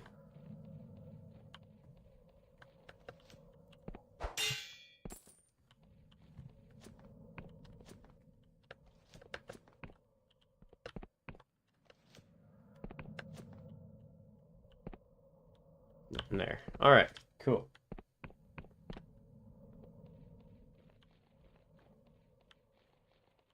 Back up to my ship we go.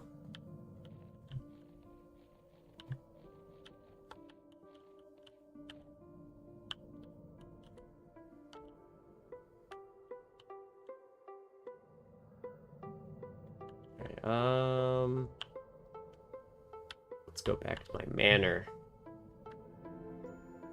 Upgrade my sheet. It's over here, isn't it? Yeah. Nope, not there.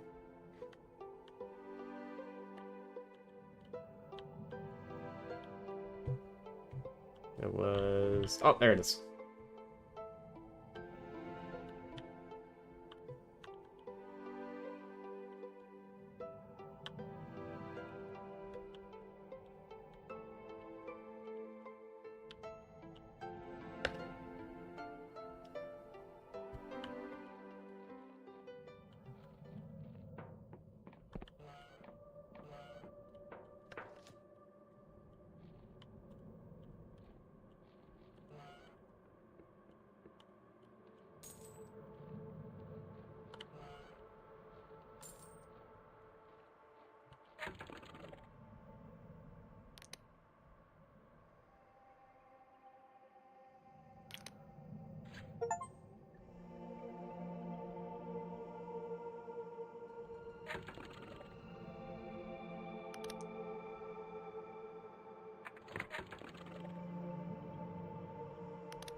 It boosts all my stats by 20?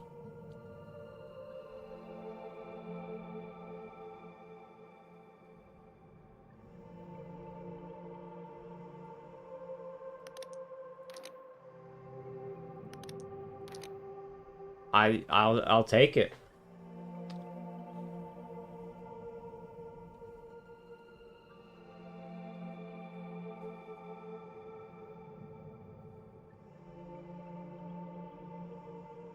Does it also boost my regen?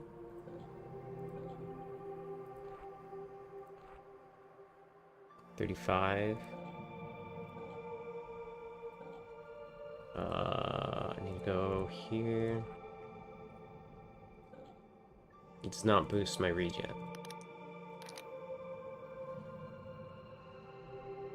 God damn.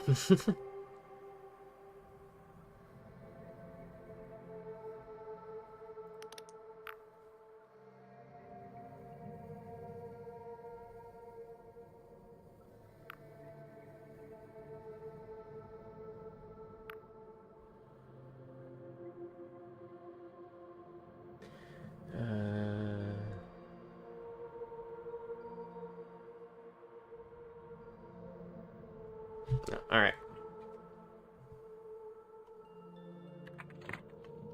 Nah, I really don't need spell criticals, holy crap.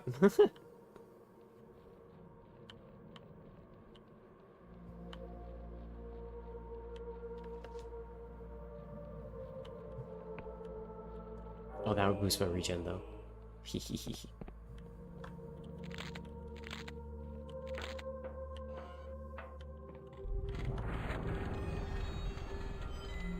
Oops, wrong button.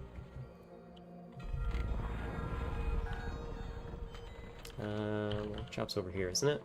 Yeah.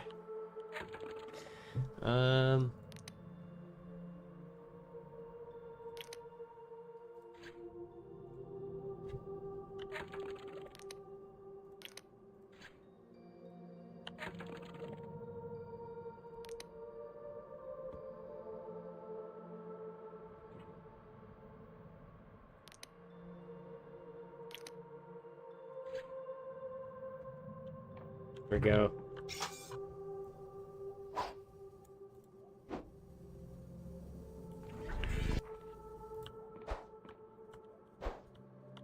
How do I fire the cannon?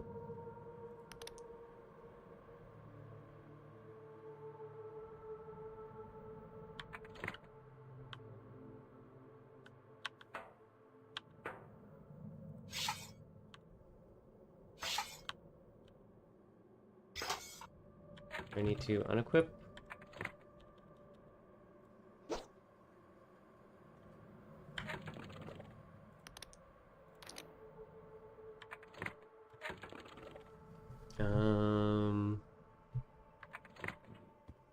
Options. No, controls, movement, actions, block. Oh, maybe it's block. So I give up block to make it a gun.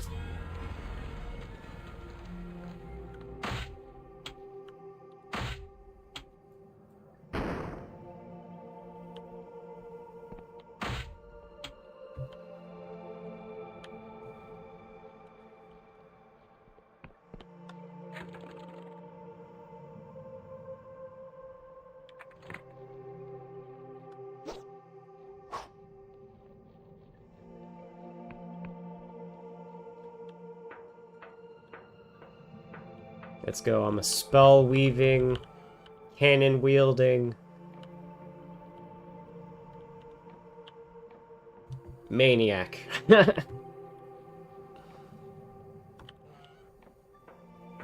I got another shroom weave. Let's make a fucking shroom weave sword instead.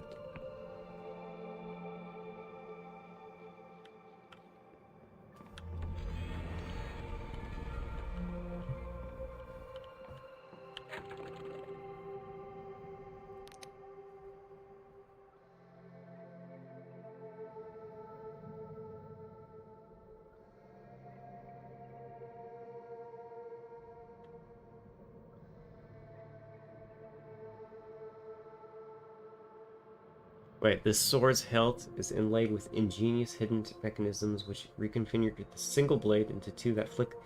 Oh my god.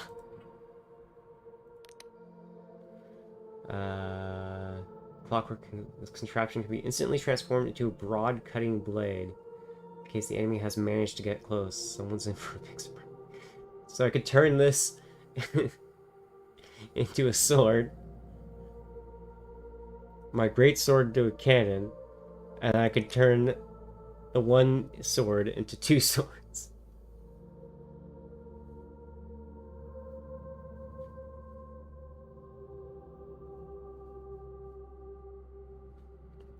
That's all cool stuff, damn. Ah. Oh.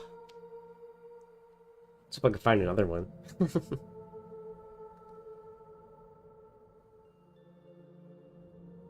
I'm going to...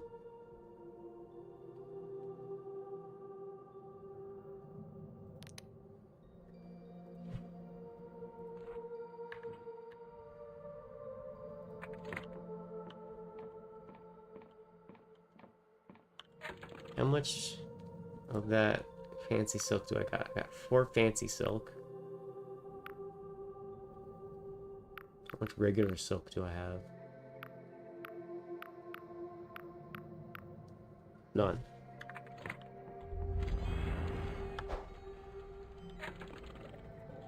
How do I upgrade? Clothes made make the man, and these manufactured long ago in Iberia make the man resplendent, enabling the wearer to entice more powerful foes. Fading and battered through the air, the threads of cipher running through these ornate robes retain their power to mesmerize. Can I repair the tatty attire?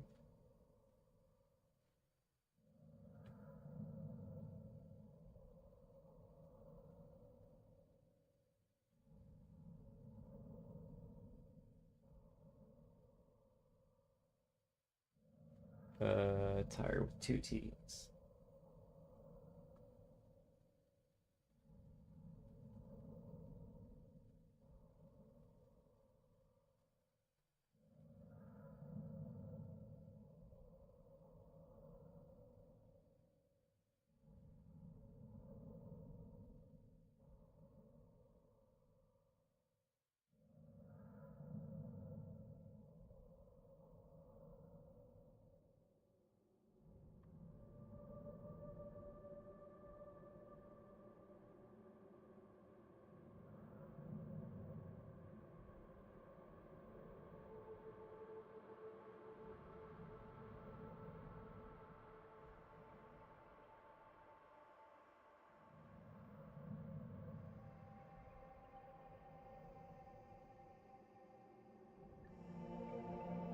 Alright.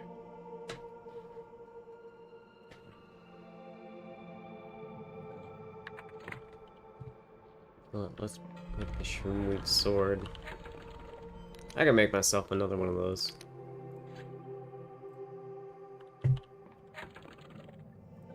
Swap from dagger to sword.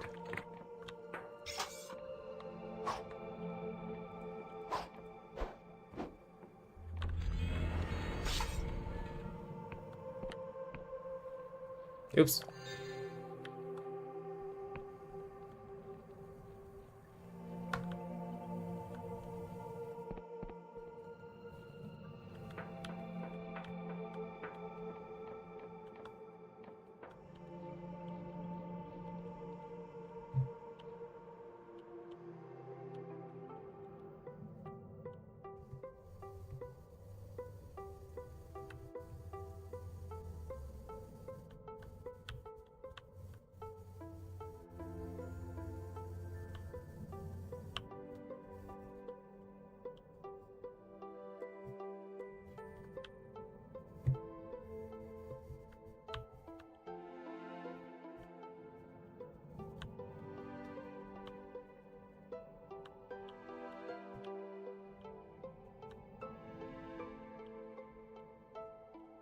I'm gonna just land on the deck of that real quick, see if there's anything up there.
Alright.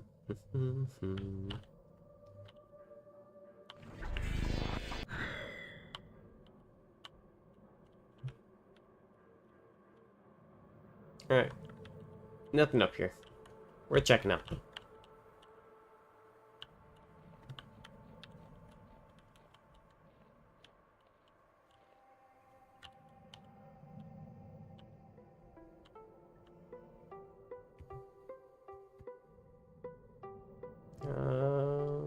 Checked all there, I think.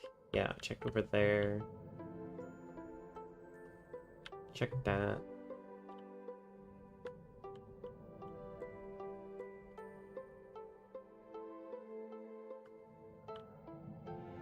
Checked all of that. Alright. I want to find that ship that I was told about.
That's it, alright.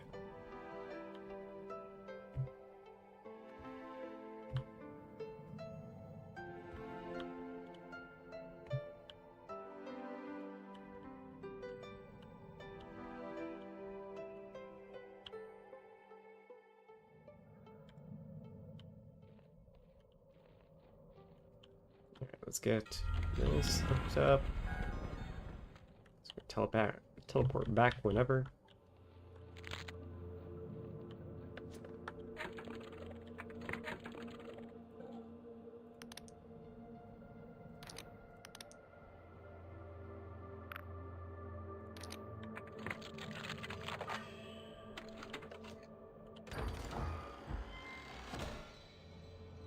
Ghost mine. Oh, you know what? I gotta try out the cannon.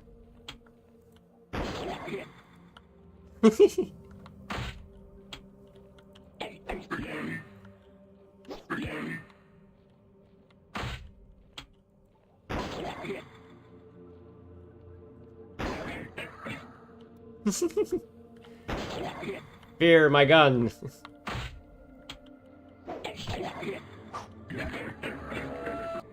It's fucking awesome. I love this thing.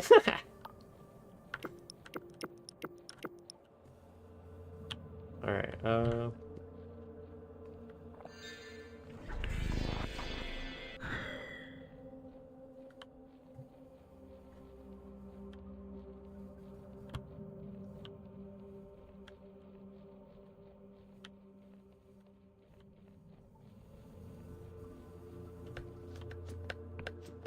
oh my god. Okay, don't climb the walls that I think I can climb. Or I may fall off. Note to self. That's a good note to self.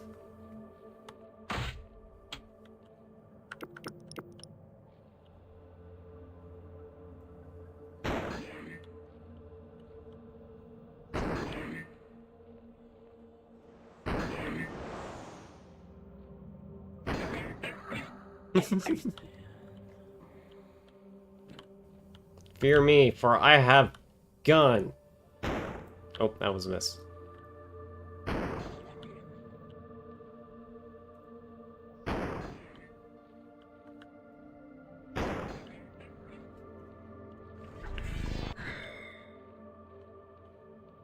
Okay, I can immediately swap back. Or I don't have to swap, got it. Alright.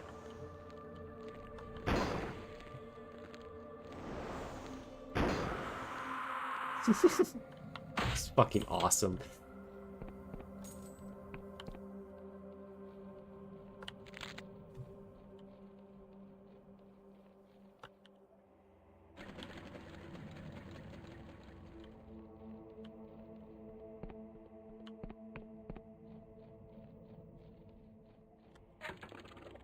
You know what? Because my helmet gives plus 20 to all stats, does it negate? It mostly negates.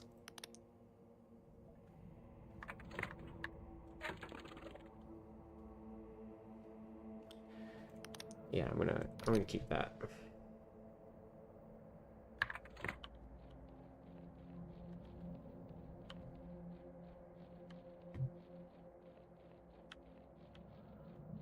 I already have a ridiculously high magic stat. If I want it higher, I'll drink that potion.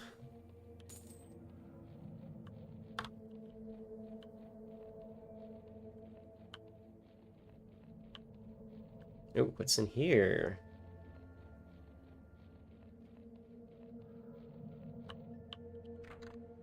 Needs a key.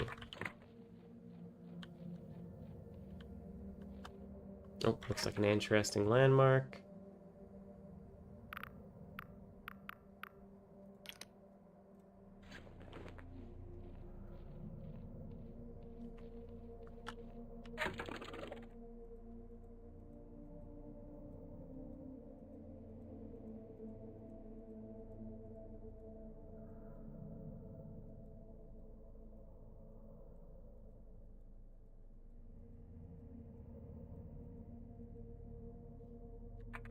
Okay, so I'm over there.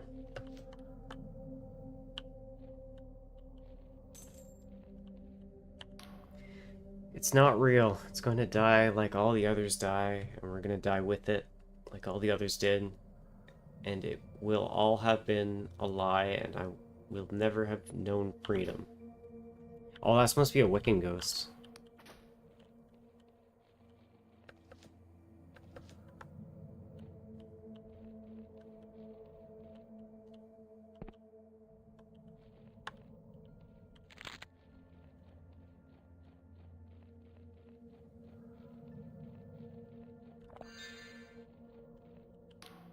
My shield, might my sword. And if I should fall, God send me reward. Strength be my shield, might my sword, and if I should fall, God be...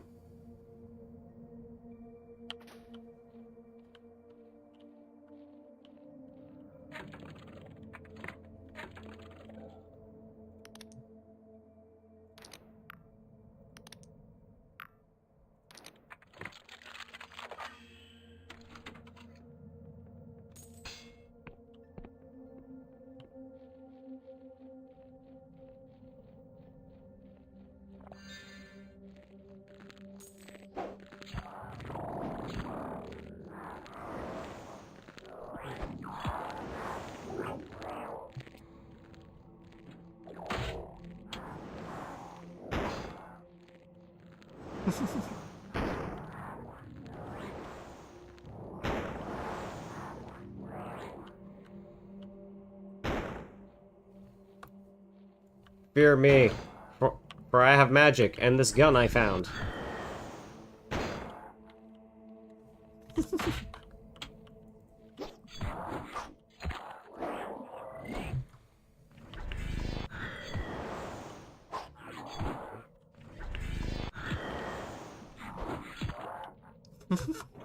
It's fucking awesome.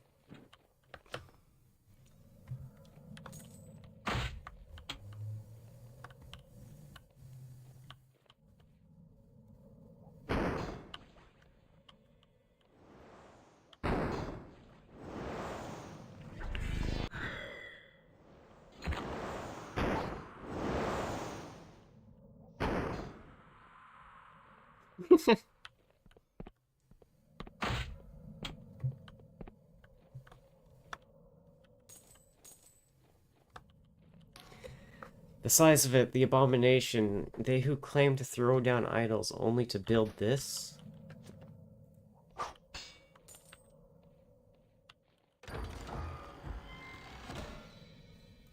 Looks like restoration.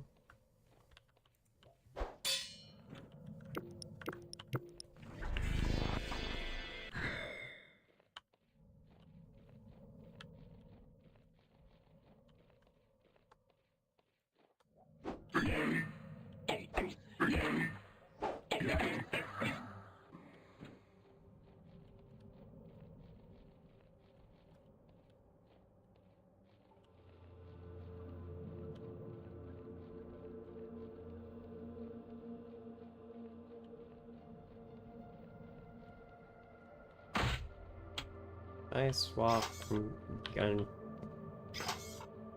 Okay, if I swap back and forth, it also disables the firing mode. Okay.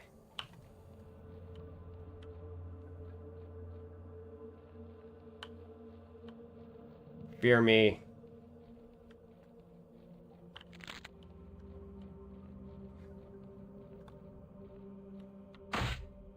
Oh, you know what? Let's fucking snipe those guys over here.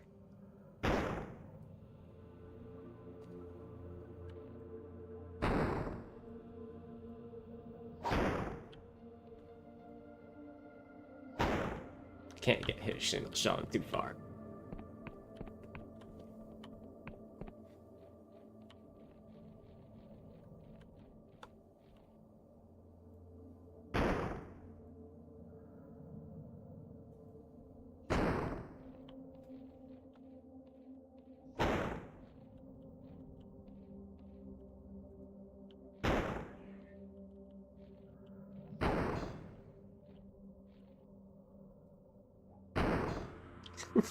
It's fucking... So this is what stealth gameplay looks like. I'll just probably... If I crouch, does it... I hit... nothing.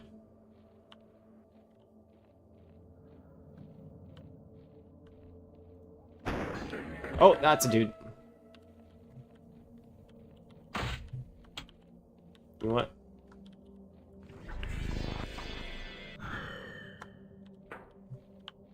No, I didn't want that. Here we go. Alright. Fear me.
It's fucking awesome.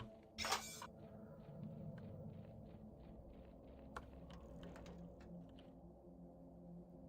much do I need? 75 charm. Oh, I guess I'll swap to my talking hat.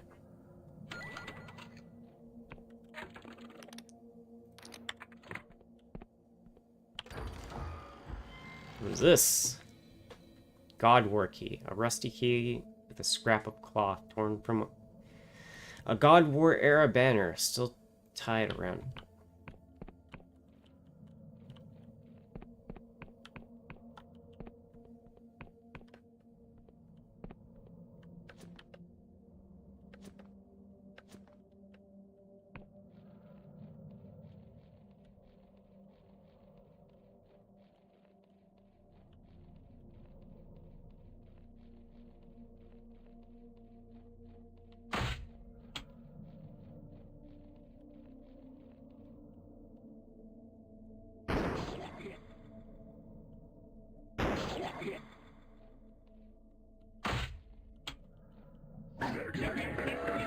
It's awesome. It's my favorite weapon in the game now. Fucking gun greatsword. Let's go.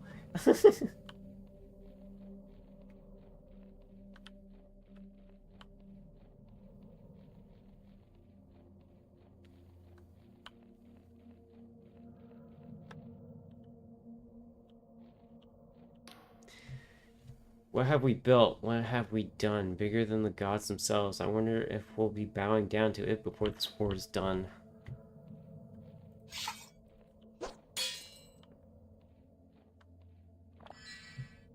How much ammo do I got? Not much still.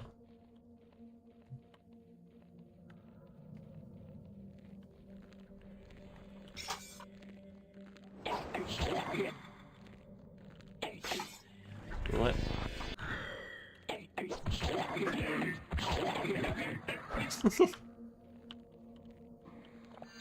You're full on just fucking tank now, because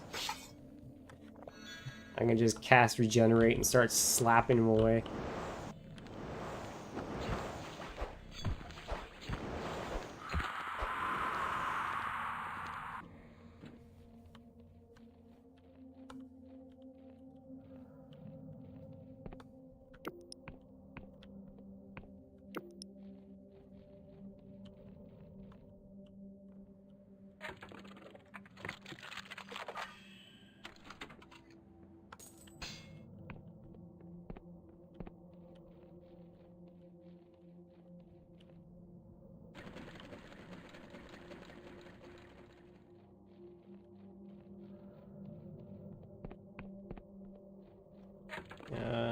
Let's swap back to my magic and melee.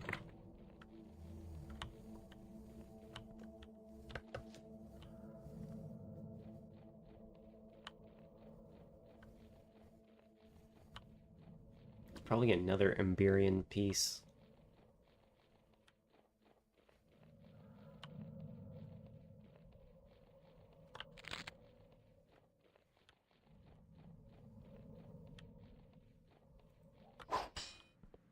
Strength needed 5.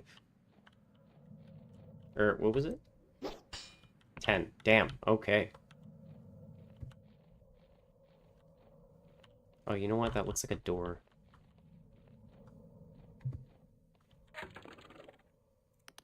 Let's put on my lens, because I can't see shit around here.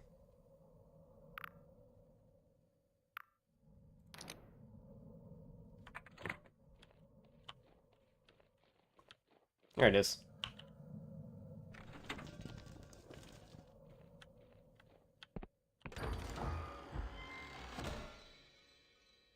Beloved Ring of Stamina. Whose stamina of its wearer significantly.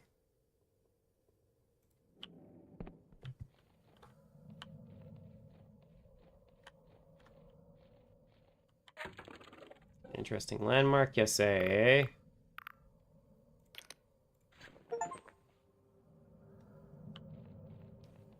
And I've completed the map. Oh, I missed!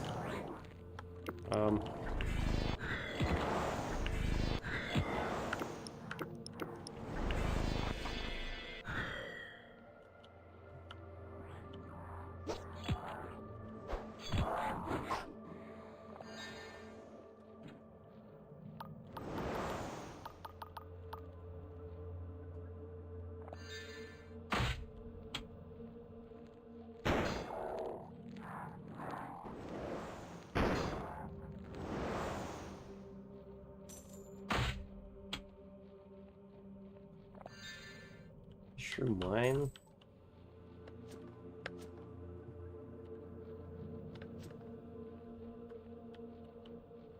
Oh, there's another of those devices.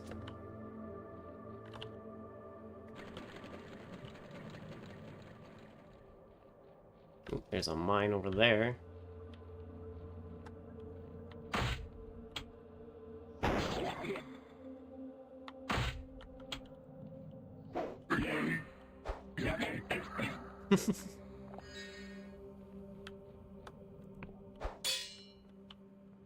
Nine strength.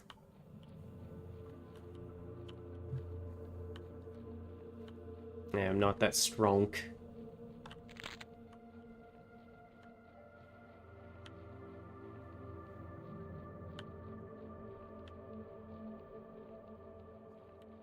Oh, that looks like the second Emberian piece.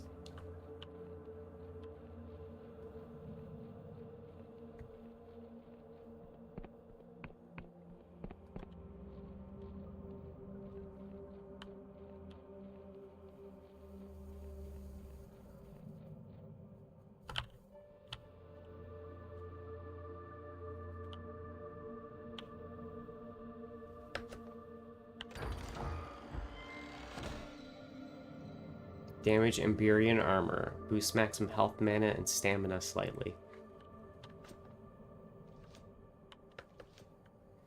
God damn.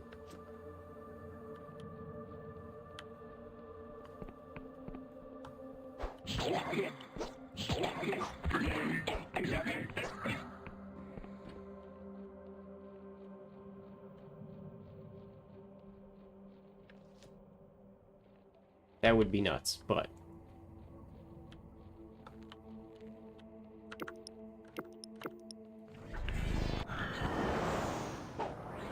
I am a fucking god. Oh. Retreat, retreat, retreat. Then one of these. Let's go. Round 2.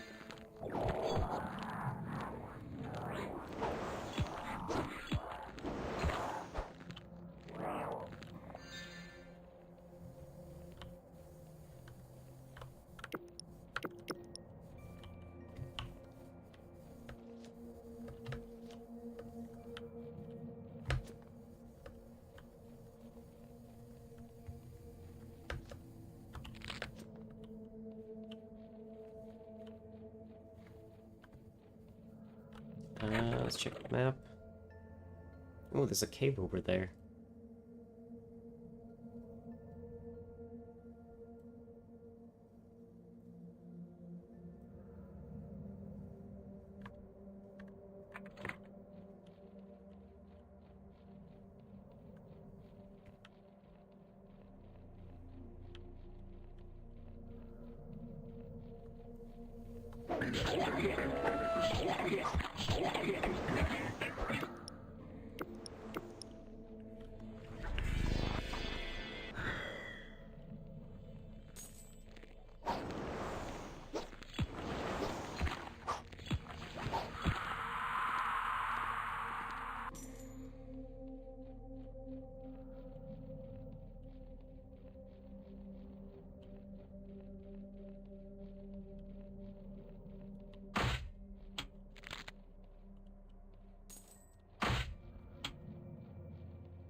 Door is shut tight. 80 charm. So let's drink that shroom potion. Or not shroom, but clockwork tea. There we go.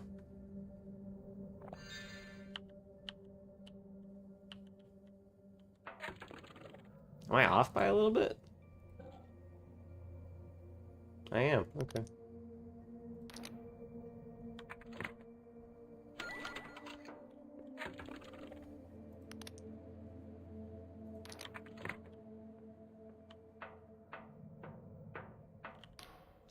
Gods forgive me, gods focus.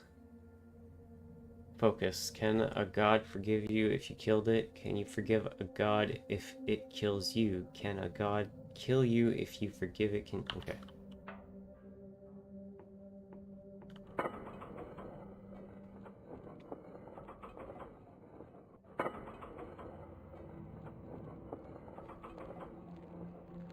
This one that opens. Oh, nope.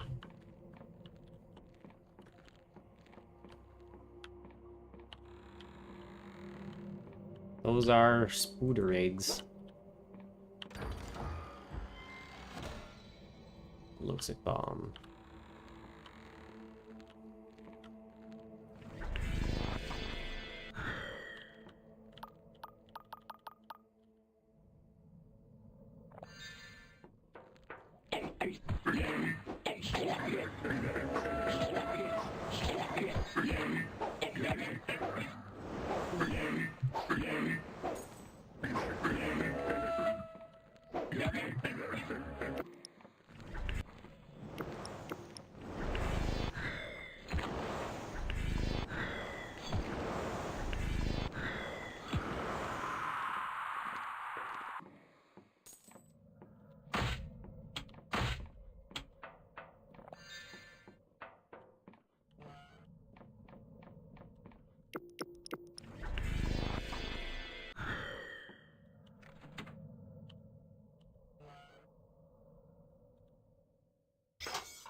that's the wrong spell.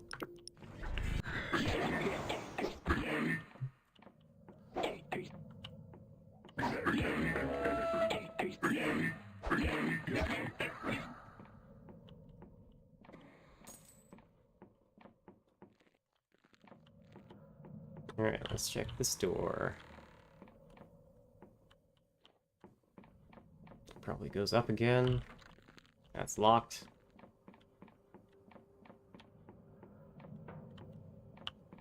Is that the only way to go? Oh. Yeah. Alright.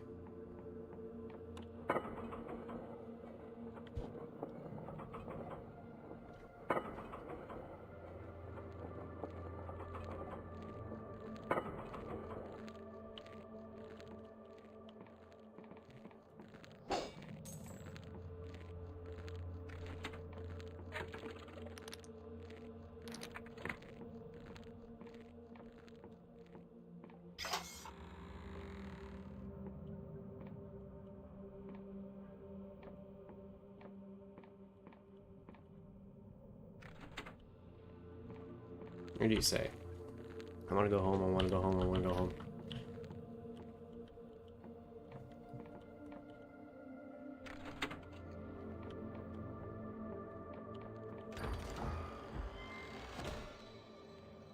Summon Skeleton Archer.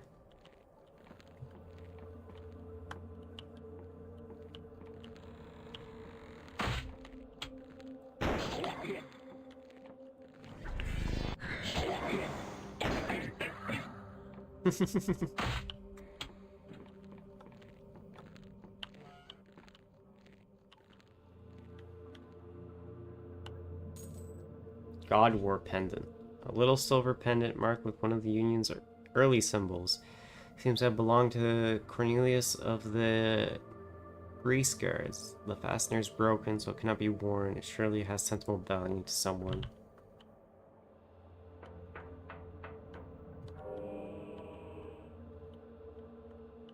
Oh, I got enough delusion to increase an attribute.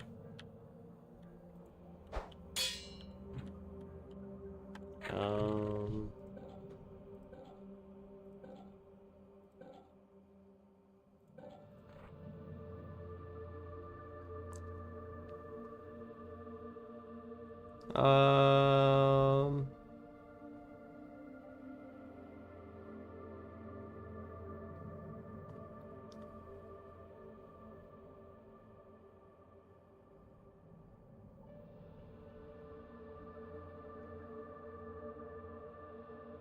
I'm pretty happy with all my other stats. So yeah, I'm gonna do my... doing might and magic. Uh-oh. Hi, how's it going there?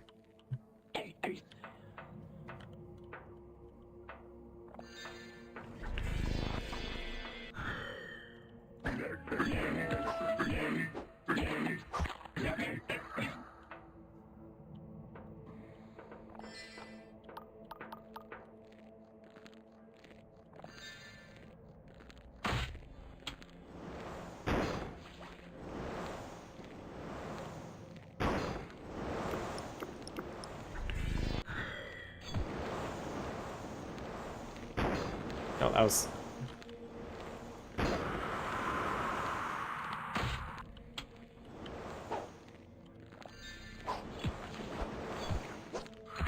There we go.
Fade renders the caster invisible, greatly reducing the range at which they can be detected.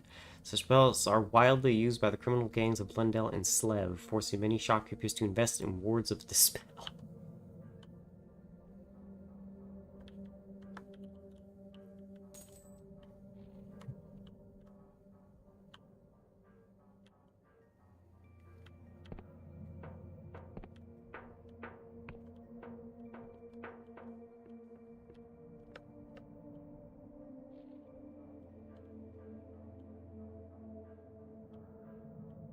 Oh, you there.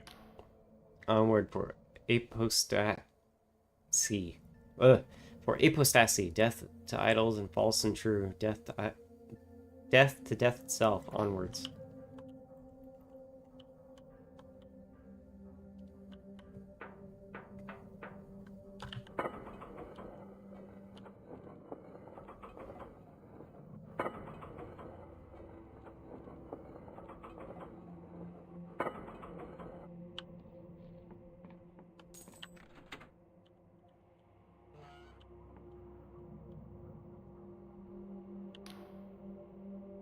The teeth on that thing, the teeth.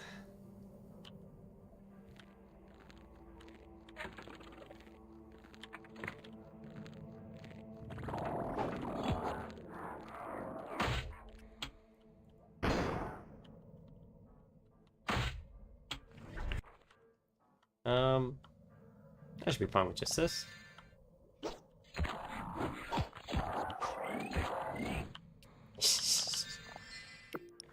God damn, I'm so strong.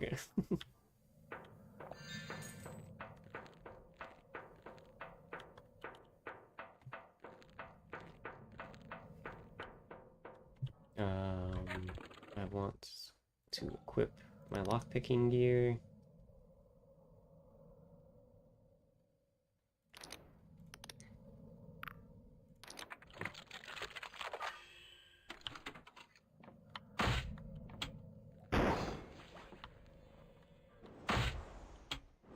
Come at me.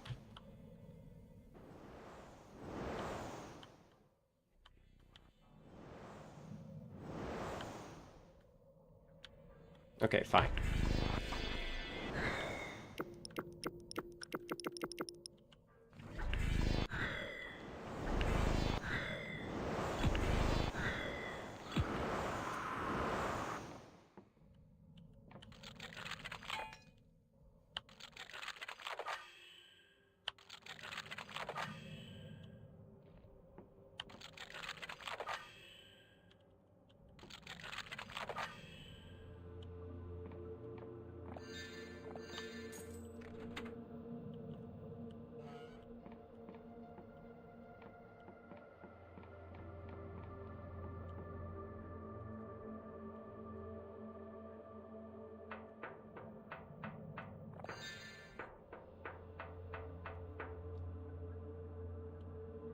Man, my stats are so high, I'm no longer getting fatigue anymore.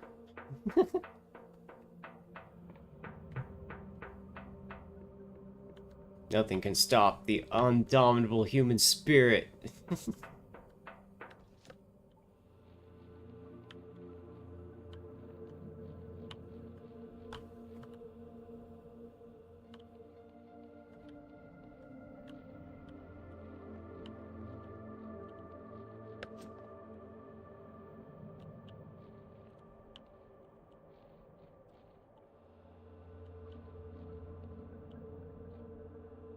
Went to that, I think. Yeah, I did all that. Did all that. Okay.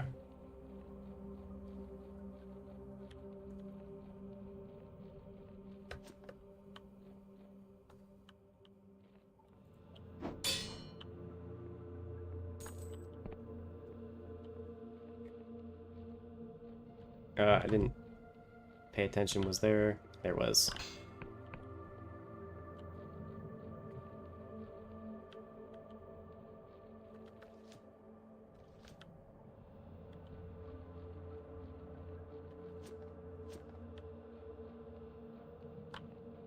I didn't find any void material.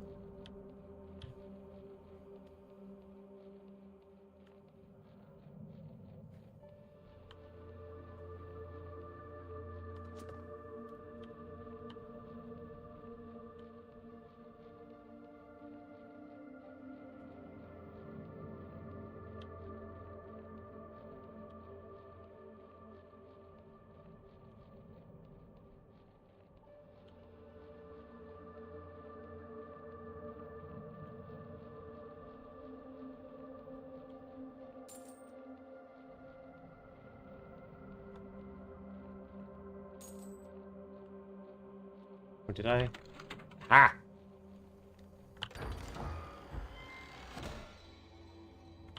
There we go, Voidor.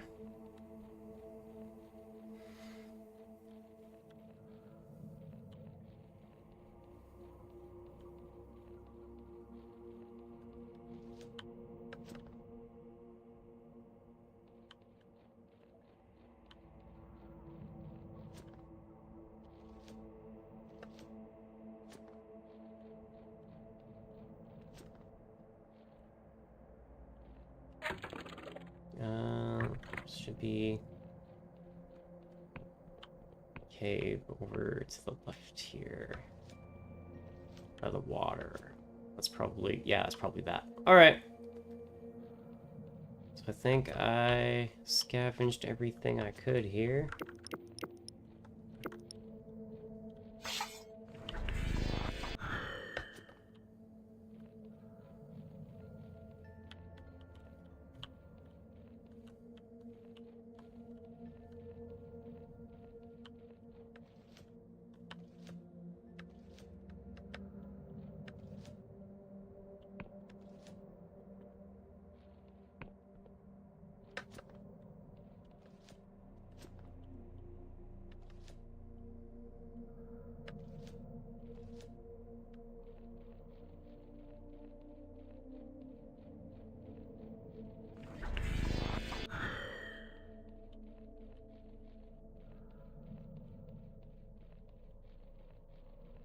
Alright, I guess I'll head out.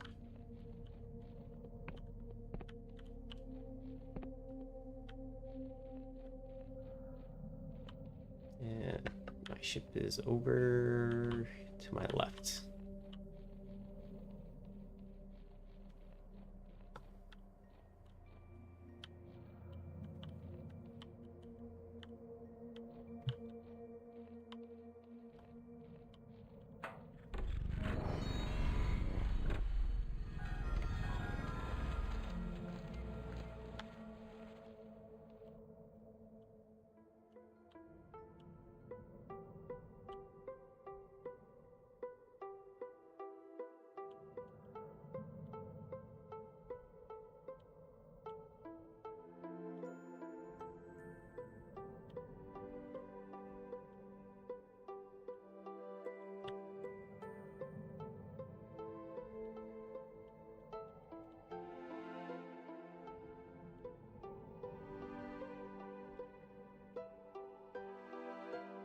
I don't remember exploring that.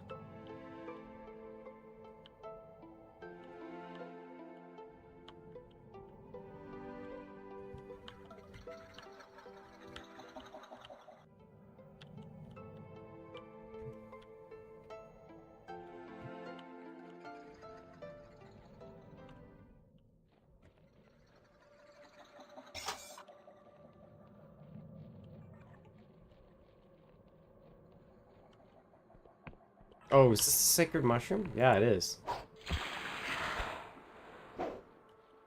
All shriveled up now.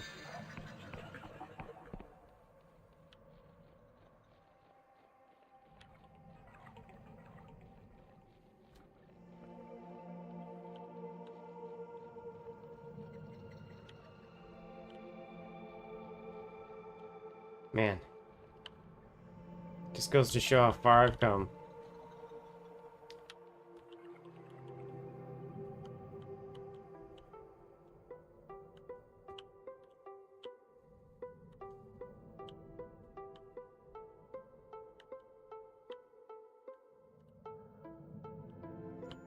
Alright, let's go to Hollowshire.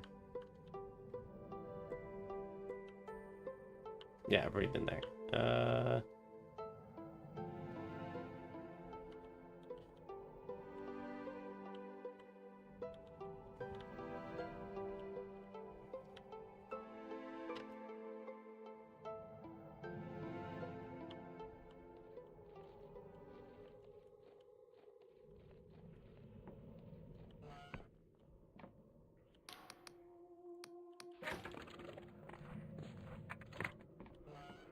Alright, let's go talk to that dude.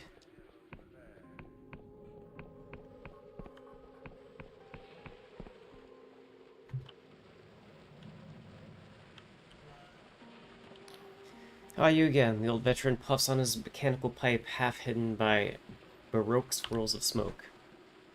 I have something for you, give pendant. The rug is silent for a moment, reaching out tentatively, then drawing back, not ready to touch the artifact yet. Is that? Did you? He coughs, producing a peculiar, spectacular flare-up from his pipe, and attempts to compose himself. Well, I never thought I would see that again. You've done a kind thing for an old grease guard. He reaches out again, and this time touches the pendant gently. Here, take this. Don't open it here. Not where any old Inquisitor can see. That's a void ore. Never build anything with it, never killed anything with it either, and now I never will. But that's what did for all the gods. And our own blood and guts. A little bit of this stuff I kept back for myself at the end of the war. Thought I can't imagine why, perhaps to remember it by. But now I have this. The wrong is collapsing the pendant tightly as he slides a package across to you. Seems like a good time to leave the old man to his thoughts. Goodbye, Lieutenant Artificer. Awesome, I got 2 void ores.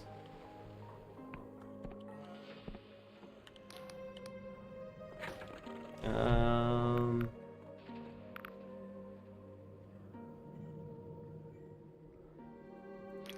know what? Let's make a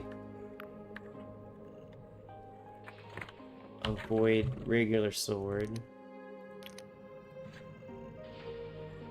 Once again, fully functional, the Emberian armor encloses wearer like a second skin, surrounding mortal flesh in immortal might.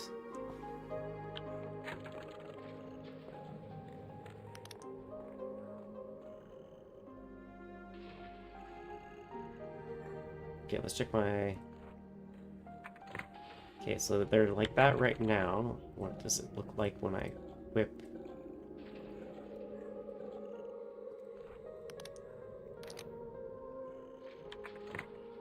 Damn.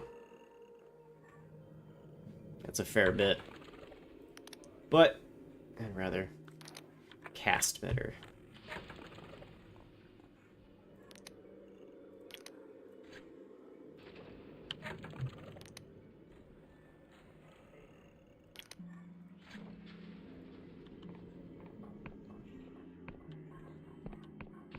And then I'm going to make a Void Greatsword. So I need to go back to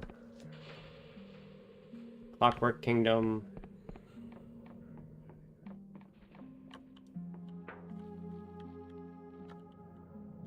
So pick up another Greatsword. Ooh, I'm stuck on building.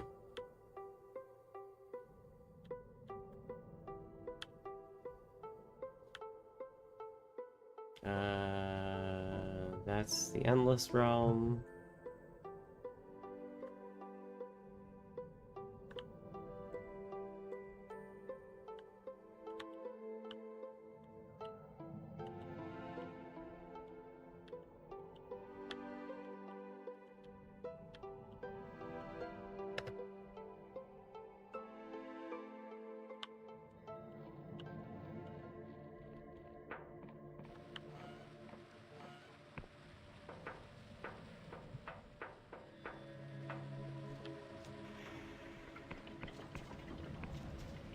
Let's make another great sword.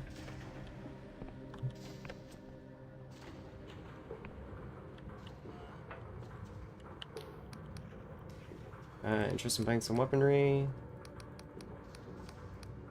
Switch out for sale.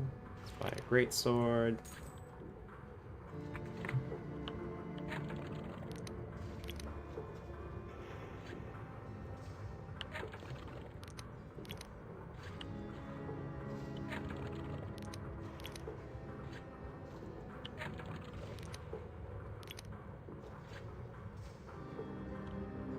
There we go.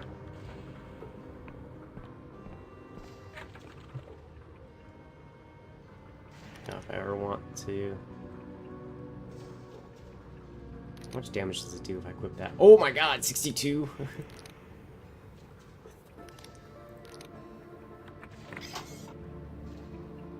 Oh, that's cool.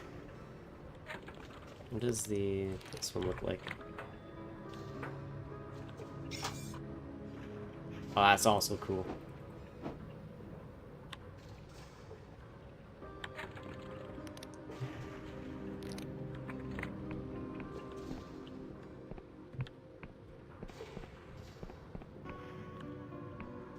Awesome.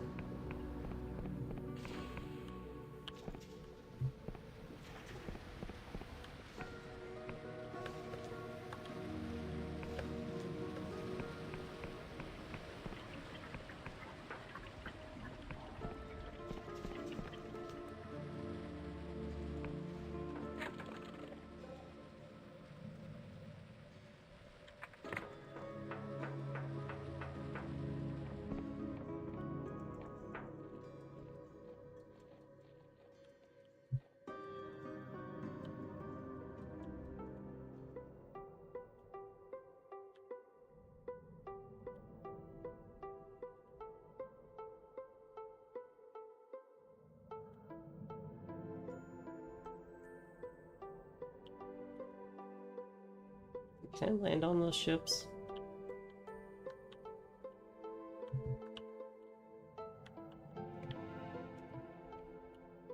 I'm being cheeky, okay?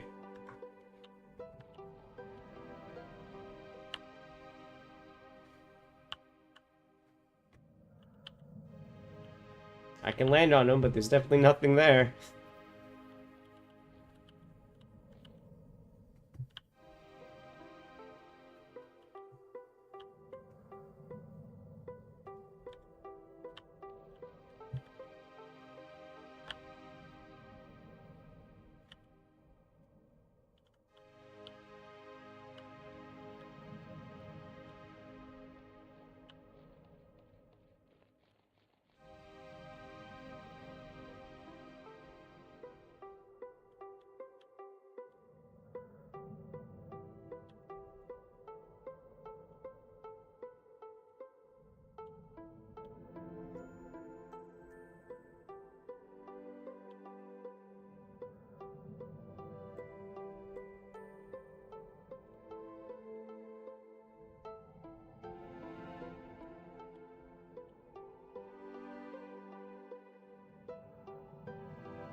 Where's that thing? There it is.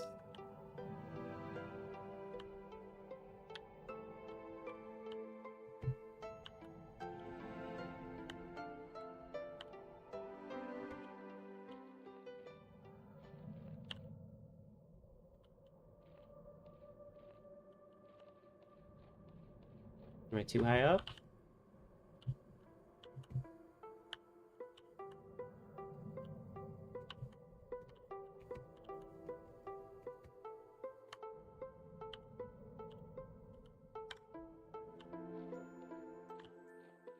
There we go.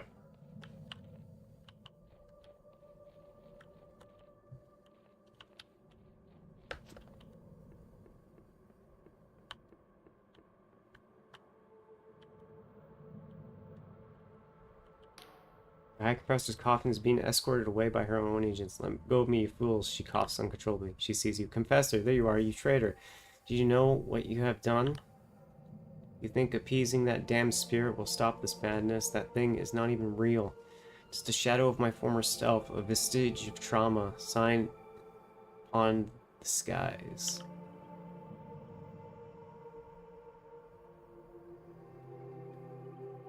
You deserve this. She exhales a deep, raspy breath. Listen, Confessors. 17. They'll throw me in a cell with no lock from which I'll never see the light of a neutron star again, but I won't resent you. I won't curse your name so long as you do one thing. Vela crush her skull and shatter her bones for what she did to me. You hear her faintly sobbing inside her coffin.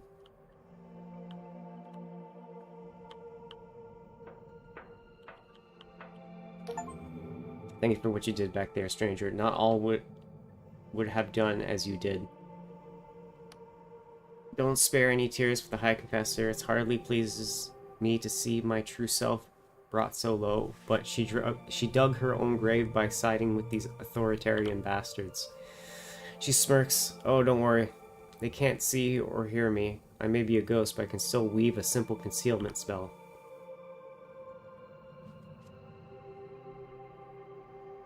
Do I have to follow Inquisitor Ignavius' order then? I wouldn't worry about him.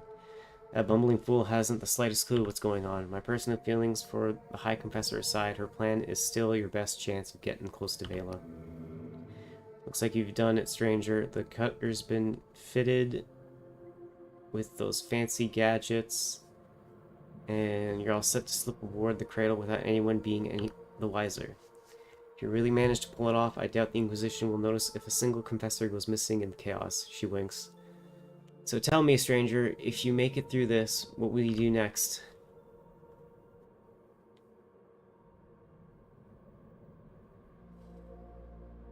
I'm gonna have my revenge. She chuckles. Now you're speaking my language. If I had a body of flesh and blood, I'd gladly join you, stranger. But I suppose you shouldn't count your egg sacs before they burst, eh? That cradle isn't going to assault itself. It seems like your companions are ready for the fight ahead. All you have to do is take the cutter and depart for the cradle. If anyone can get to Vela, you lot can. If anyone can stop her, well, I don't know. Many wise heads have been turned by Vela's grandiose dreams before. I fear you may be tempted to. I won't tell you what to do when you meet Vela face to face. That's for you to decide, stranger. But I trust when it comes to it, you'll do what's right.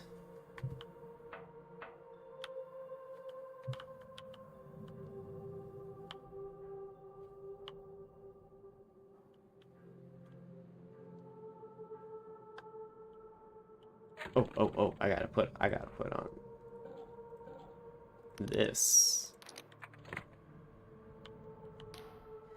Orlaith looks agitated, shifting in her armor. You know, I faced up to impossible odds before, always bested them, so why do I feel so goddamn nervous?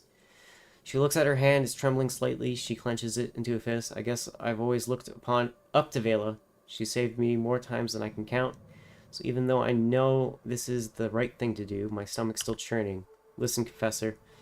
When we meet, you told me we'd stop Vela without bloodshed. I think we could safely say we tried that and failed in that regard, eh? So this time I ain't asking questions. I'm letting my sword do the talking. You better be okay with that.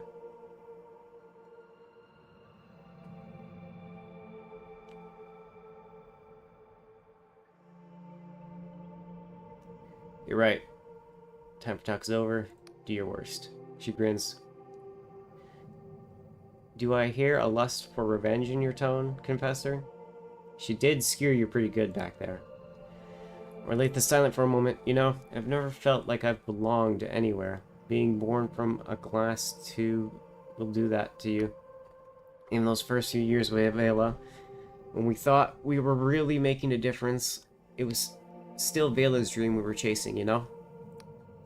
But now, I think I finally know what my purpose is, to stop the evils of my ancestors from being repeated. She twists up the corner of her mouth, or die trying. For better or worse, that's thanks to you, Confessor. So I suppose I just wanted to say thank you. My pleasure. She smiles at you warmly.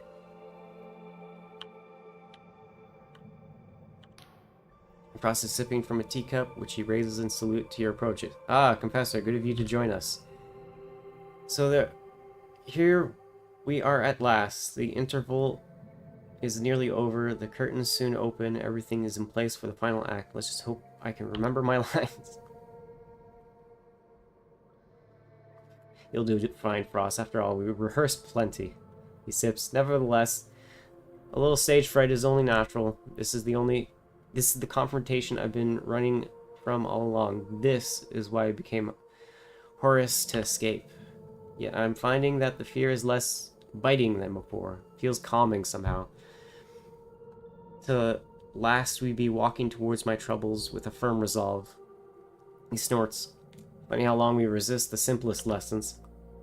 Confessor, do you remember our first meeting? Lately I found myself turning it over in my brain. At the time you persuaded me that Angel's promise was a mirage, that a better world can only be built one brick at a time. Those were wise words. The Dark Stars would have bettered so many lives with all the power and treasure we attained if we'd done the hard work and made the hard choices. Instead, we took the easy path, following our leader into damnation for a prize that could absolve any crime. But he takes a deep breath and locks eyes with you. Things are different now, don't you see? The cradle has risen. The stable door has been blown off its bally hinges. Everything the Clockwork Kingdom ever tried was mere child's play compared to the Angel. This is it, the real deal. And now that we're on the precipice, I find I cannot truly turn my back. It's all Horus's fault, I'm afraid. His visions were so good because he still had hope. Hope that every person could be redeemed, that love really was more powerful than despair. When you reawakened my old self, that hope didn't die. It stayed with me, infectious, all mixed up together with everything I've seen and done. Frost smiles ruefully. So you see, I have to believe that Horus wasn't wrong to hope. I mean, that literally. I have no choice but to believe, for Sam and my family and everyone I've ever loved. I won't let you activate the angel. Frost gazes at you for a while, then nods, his expression surprisingly peaceful. Very well. If this final act should cast us as foes, then let us play our parts with gusto. He sighs. I'm going to flip and regret all this, aren't I? Well, this is it. One last daring push into Vela's maelstrom, eh? Only this time I fear that there will be no second chances. He shoots you a serious look. It doesn't matter how many times that god of yours can pull you back from the dead. If Vela activates that abomination, it's all over. Unless we can stop her. Vela will either rule the world or end it. Damn that girl for bringing it to this. She could have done great things, you know. Her name could have gone down in history as a savior, not a tyrant. Well, anyway, the cutter's ready to depart. You might want to check with the rest of the crew and see how they're holding up first, but otherwise use controls when you're ready. Just make sure you're really ready, eh? Assaulting that cradle is no easy task. This may just be the last thing we ever do. What's the plan? The place is a fortress, too risky for a head-on assault, but if the Duchess could distract Vela's entourage with her magic, the rest of you might have a chance. Frost thinks he's spotted a back door, some sort of utility pipe that could be cracked open, giving you and Orlaith a way inside. Then Orlaith will head straight to Vela and try to keep her busy. As for you, find that angel at all costs. Then, if all goes to plan, we'll meet in the Cradle Center and we can boot that angel back to the void. Piece of cake, eh?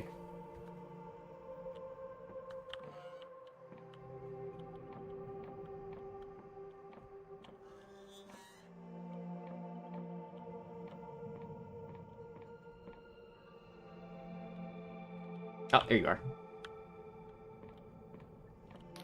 Ever since we saw it, I've been thinking of that angel. I've long read such ominous entities drifting in the void beyond reality, but until now they were entirely theoretical. But seeing such a creature in the flesh, I could feel its incongruity, its vast contradiction, like a thorn in my brain. With something so alien in this world, maybe Vela really can bend reality to her will. The Duchess plays idly with her void dagger, watching it glide through the air. Oh, Confessor, my apologies, I was lost in thought. It's that angel. I've long read such entities drifting in the void beyond reality, but until now they were entirely theoretical. For all the complexities of our cipher art, we have only the smallest understanding of the void. Confessor, you told me that Vela must be stopped and that us endless must learn to accept our fate. I've been thinking upon this a great deal these past few days. My people's burden is ours to bear. Though we lament our torment, I believe some good, no matter how slight, can be gleaned from the worst of tragedies. Bailey's idea of heaven might benefit my people, but I have no doubt it would wreak great havoc and disruption upon everyone else. For this reason, I'll help you stop Vela, no matter the cost. You are still trying to stop her, correct?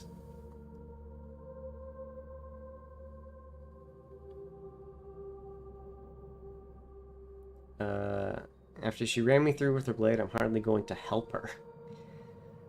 After her so-called heaven is too chaotic, she must be stopped.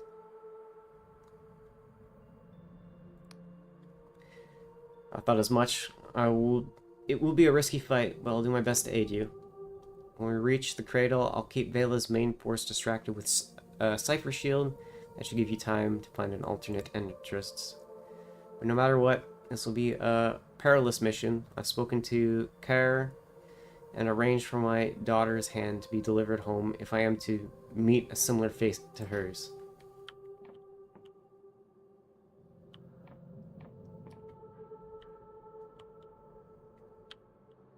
What time is it?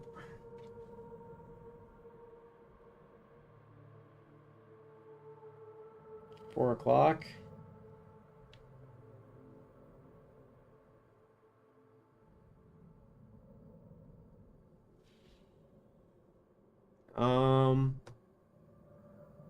God damn it, let's do it. Let's do the final push.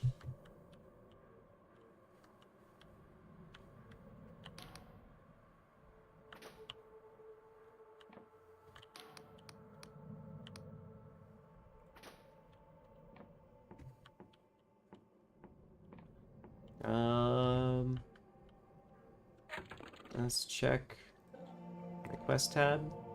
That is the last quest. I've been everywhere, done everything.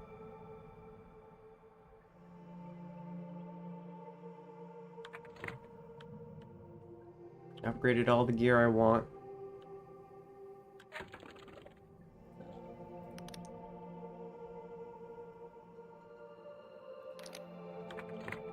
Yeah.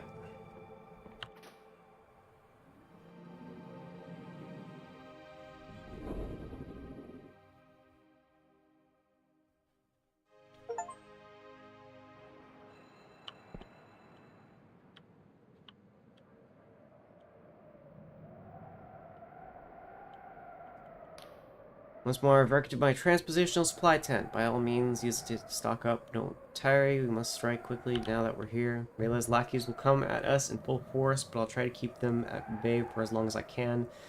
Once we've set off, you must find Frost and help him make his entrance.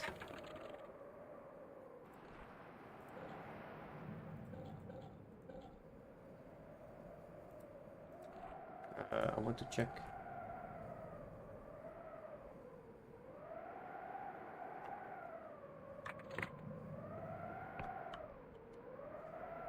Alright.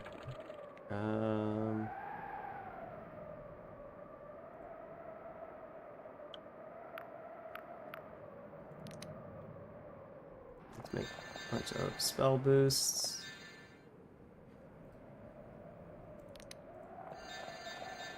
Get some mana potions.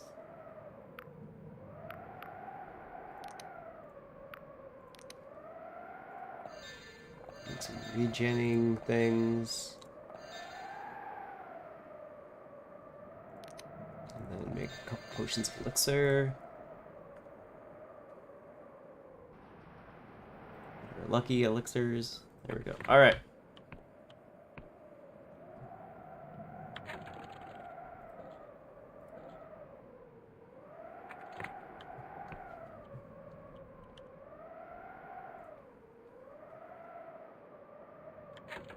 I want to Change back to my robes. There we go.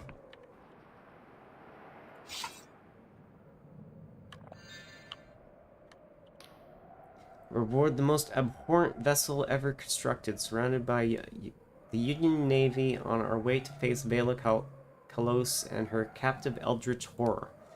She smiles. Careful, Confessor. Anything more dangerous and I might start having fun.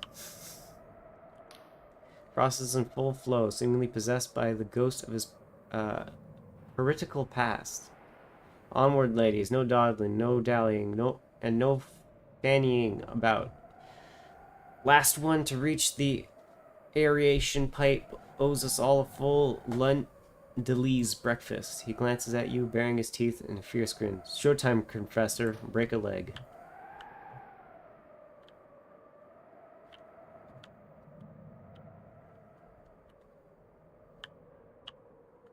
It's probably... yeah.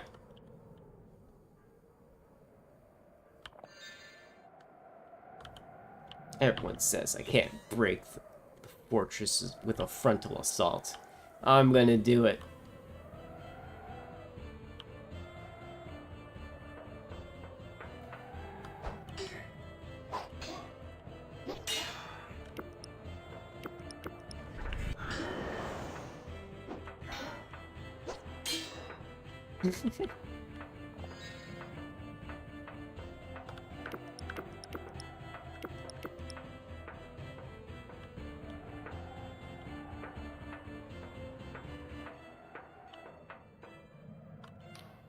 The Dutch is clearly straining to maintain her powerful cipher spell. Don't worry about me, Confessor. I've faced worse odds than this.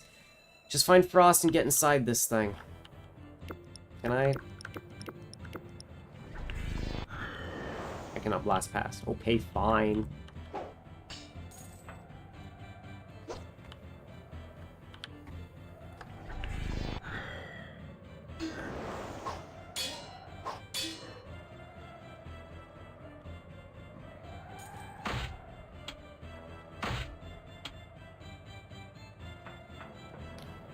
Frost is once again fiddling with his handheld door-breaking device, but this time he is visibly under stress. Confessor, you arrived at the nick of time. Confound these obstinate Emberians.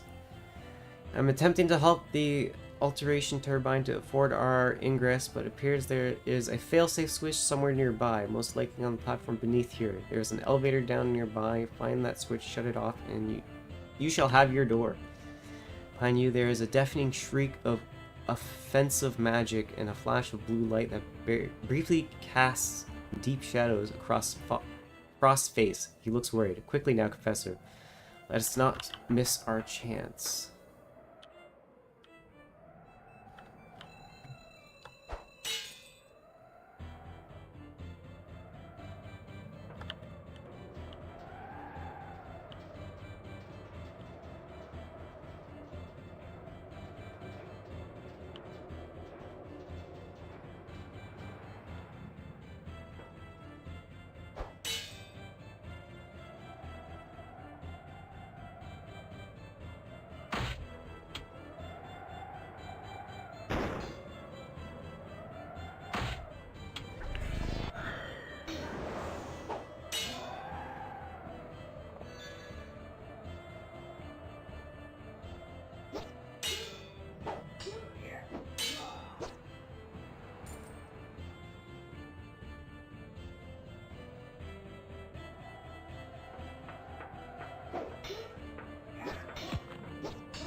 It's fucking awesome.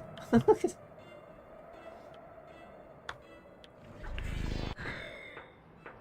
missed.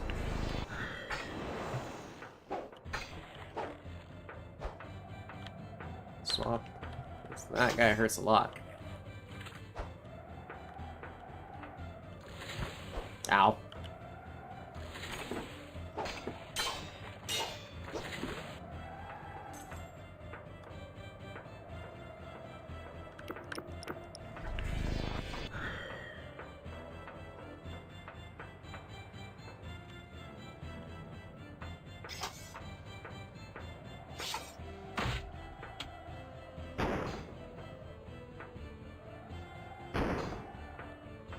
Gun.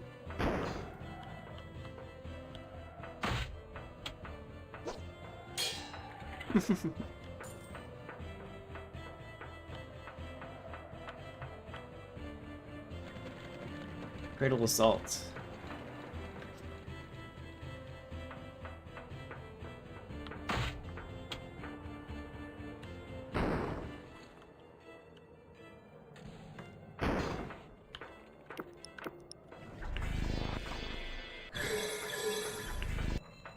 I should swap.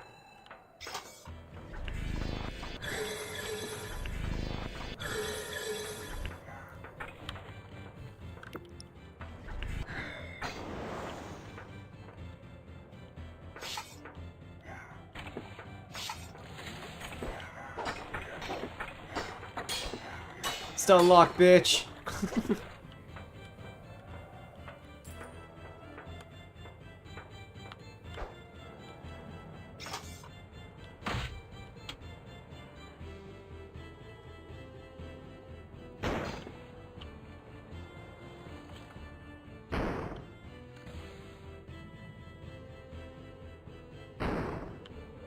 Fence.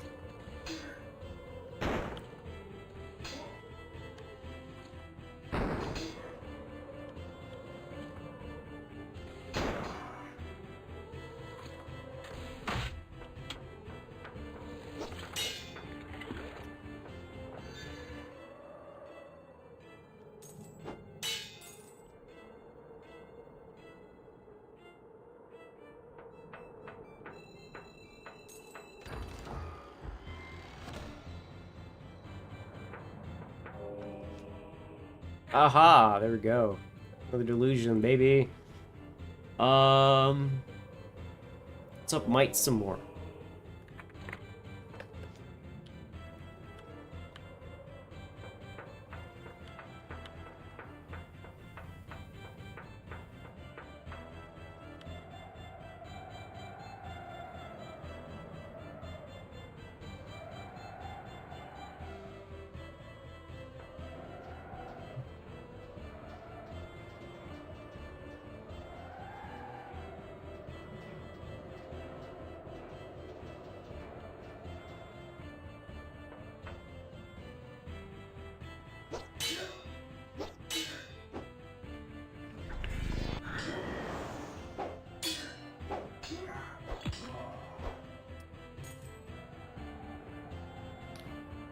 Crossbody lies mangled within the twisted wreckage of his clockwork armor, his fine clothes sodden with blood. Ah, fuck.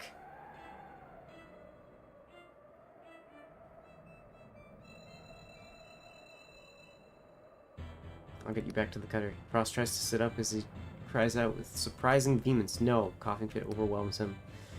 He looks up at you. No, don't stop for me. You must reach Vela before it's too late. Not a bad finish for an old Caxton Frost, Final stand, a heroic downfall, not a dry eye in the house, dramatic to the last. The curtains are not fallen yet, eh, darling? If you can, build something better out of all these ashes, then it won't have been for nothing.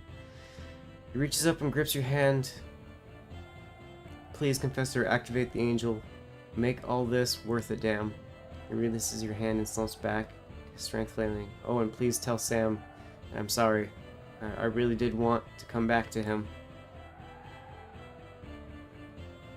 You can tell him yourself. Frost's eyes are screwed tightly shut, and no longer seems to hear anything you say. The angel, please, you have to. Sam. Fuck. Ooh, lockpicks.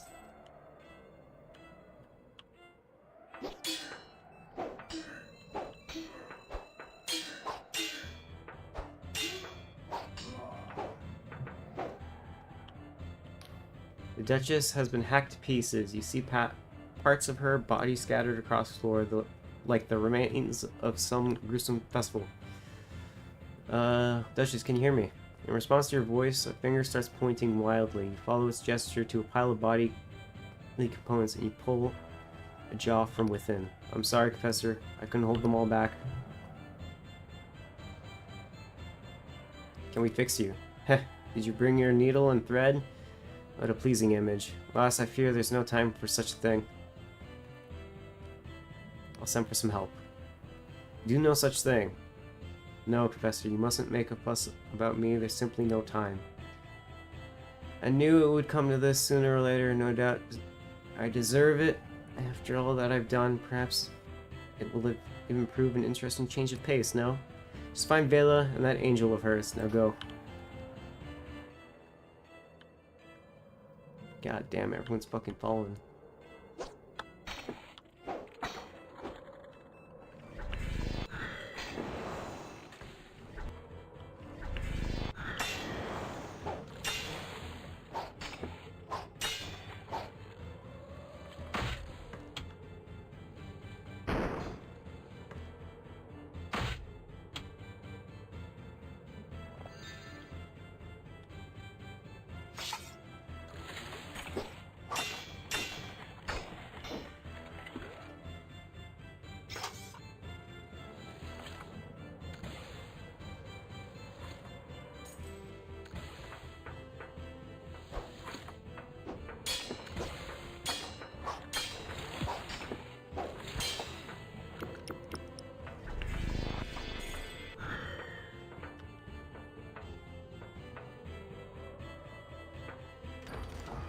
Here's my loot goblinism.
God, there's so many of these.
There we go. First time it didn't work for some reason.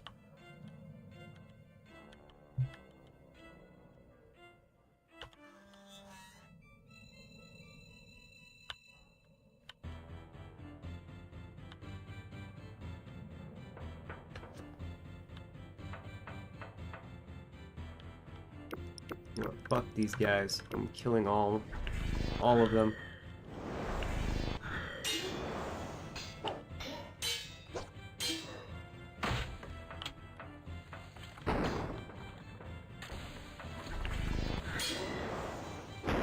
Oh.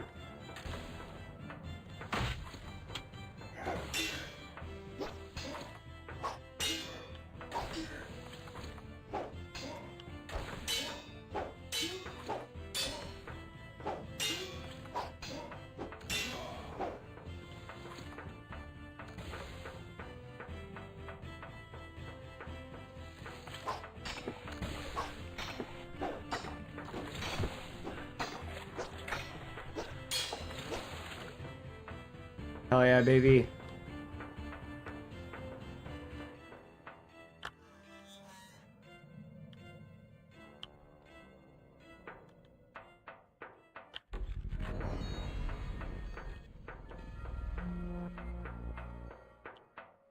Is there any crafting? Nope, not here.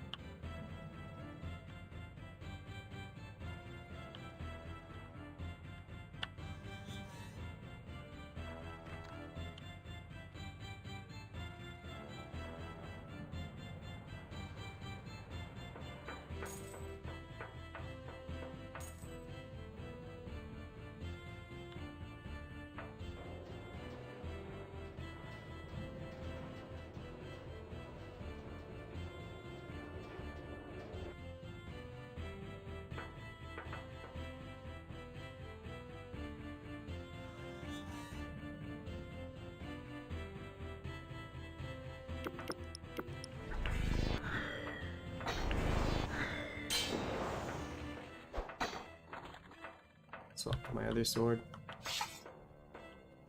Come on, swing!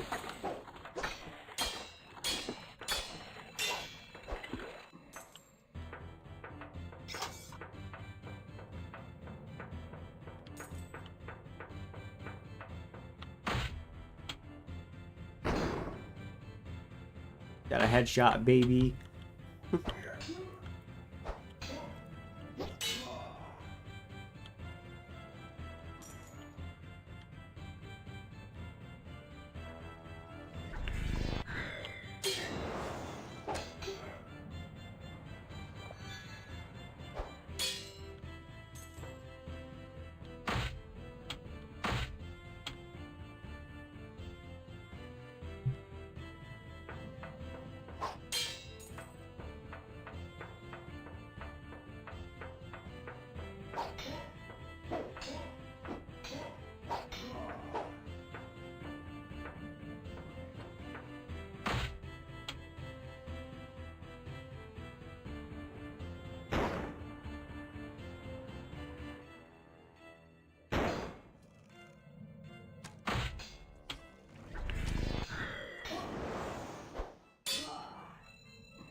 What the fuck is that?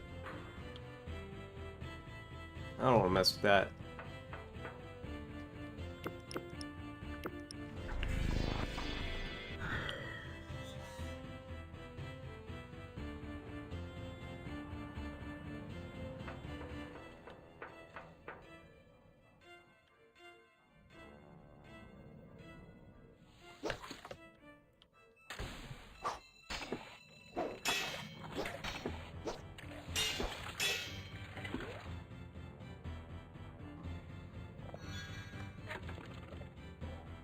I don't even have my fucking spell stuff.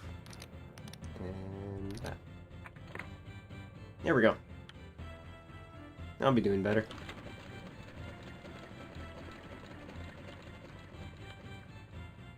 What is this? Cradle network breached. Security protocols overridden. Control of the mechanical humanoid severed. Further, containment compromised for prime specimen code Angel. Entity is attempting to replicate. Access to cradle womb sealed until threat nullified. Additional information restricted to Class A citizens and above.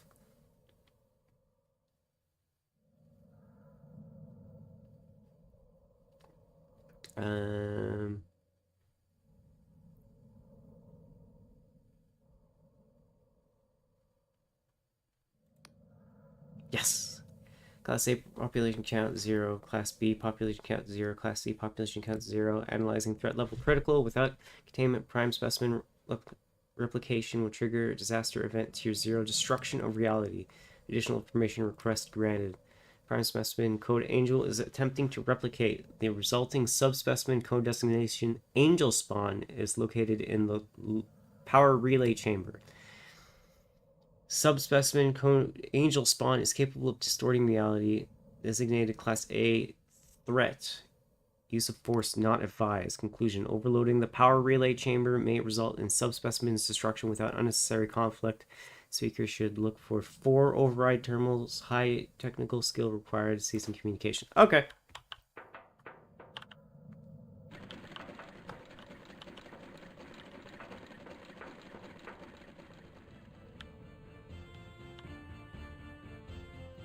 So that's probably the spawn that it was talking about. I want this one.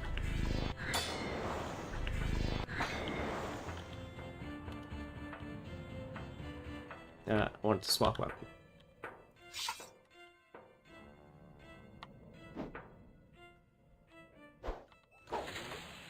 Ooh! Come on, swing. There we go.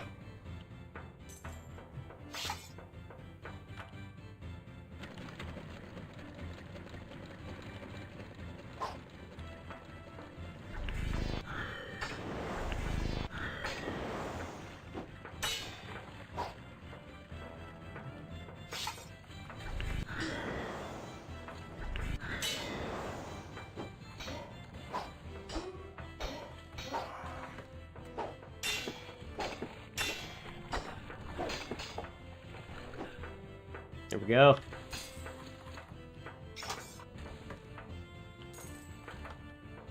Oh, you want... Maybe I can talk to that thing and charm it to assist. You need to reset security protocols if you want to regain control. I need 90! I think I can do that.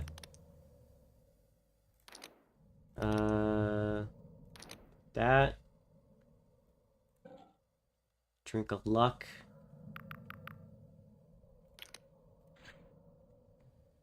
And if I drink a tea, I should have enough.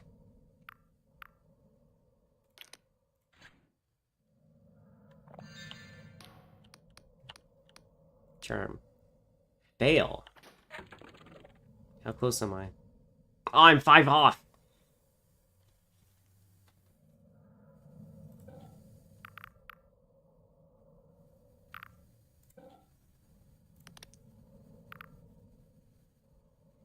We don't have a...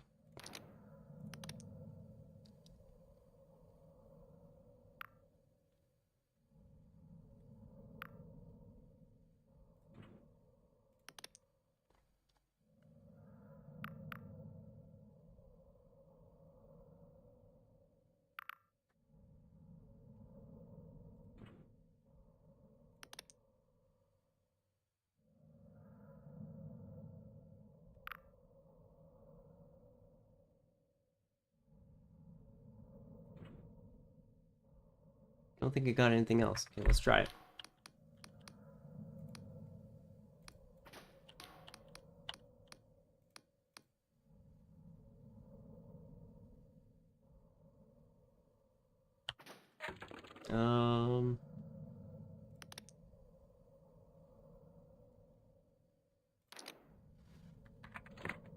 If I cast Entice on him?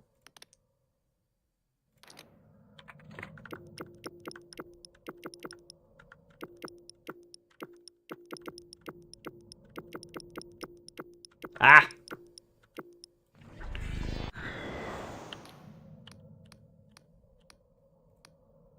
No, I need a further buff to charm.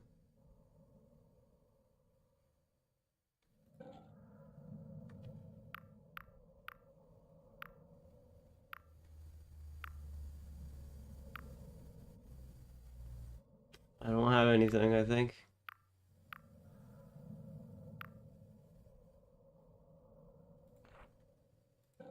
How close am I to another delusion? Not close enough. So if I had one more, I could raise Persona one more level, but I don't have enough. Alright.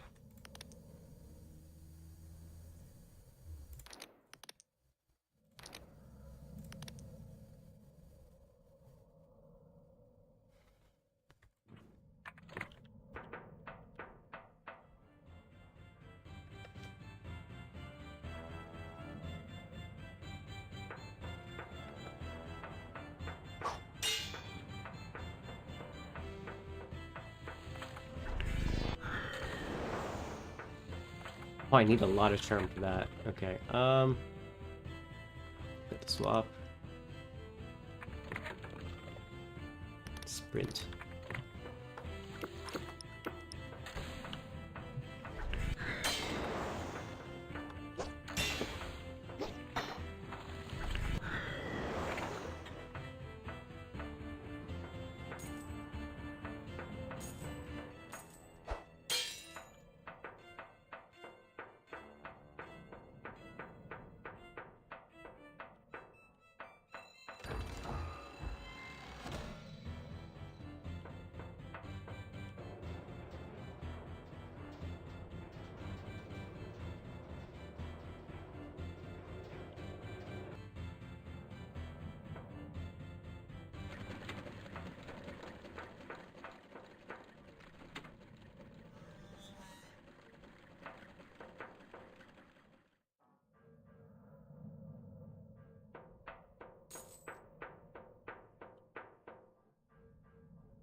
Actually, why am I going back this way? I could...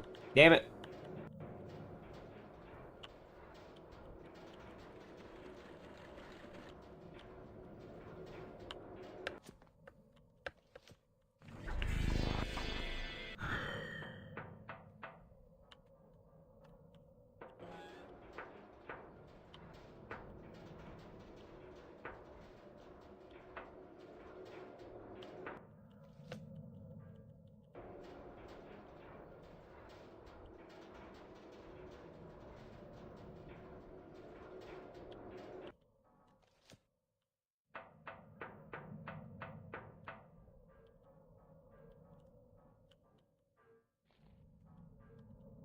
Went to that one already.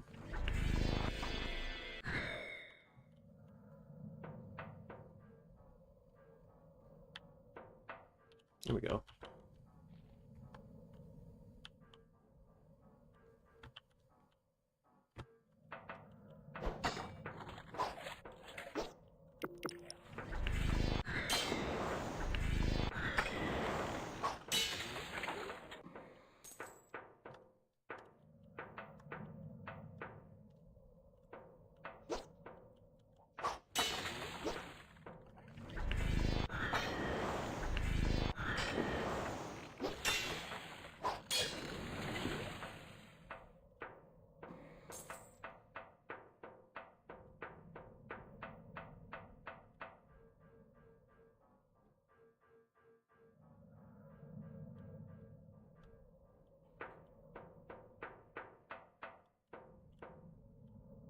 Is already here.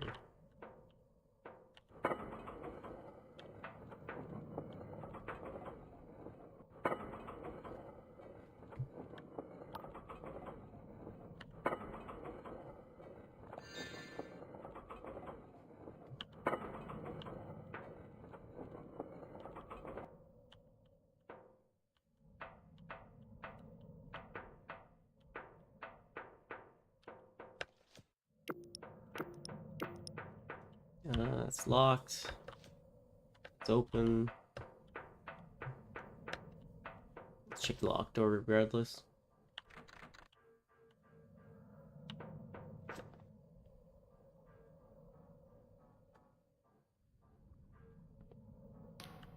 Vela stands over the lifeless body of her once friend Orlaith, her sword still dripping with blood and her face twisted. You You should be dead. I struck my sword into your heart. I saw your body fall. It would have taken a god to stop you from her eyes narrow. Oh, now I get it, Confessor. You really have been following in my footsteps, have you?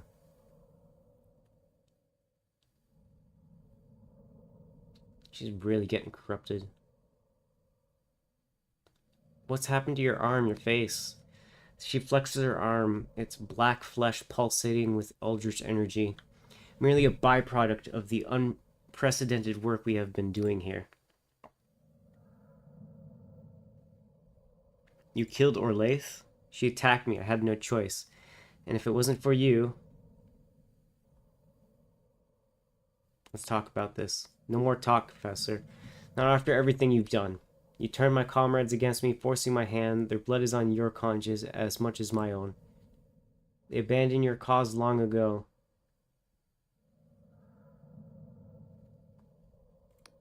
She scoffs. They were just afraid of real change. None of them tried to assassinate me until you showed up. She points her sword at you. Orlaith's blood's still dripping from it. Get ready, Confessor. I won't let you nor the Inquisition get in the way of what comes next for the sake of humanity. Don't you mean for the sake of Isabet, your sister? That's what this is really about. She glares at you with a newfound fury. How dare you mention her name? You know nothing of her soul, of my family. As Isabet was, she meant more than... She closes her eyes for a long moment. Isabet and my mother burned alive in my father's mansion. That Isabet was taken so young. I alone should live. Speaks plainly of the injustice of this world. Am I wrong for wanting to change it? And now you are here, surrounded by the corpses of your new family. Was it worth it? Was Orlaith's death just... Damn, I didn't give her the chance to stand down.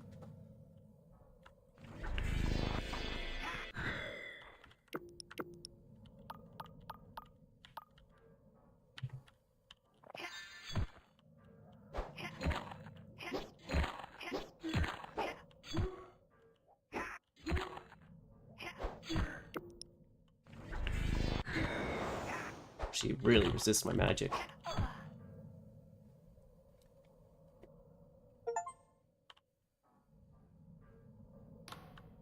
Mela wheezes and coughs, blood dripping from her lips. It seems I'm not the swordswoman I used to be. She grins weakly, showing teeth glazed and red. I guess it's up to you now, Confessor. The angel awaits. Just consider what I said. You could use it to save this broken world.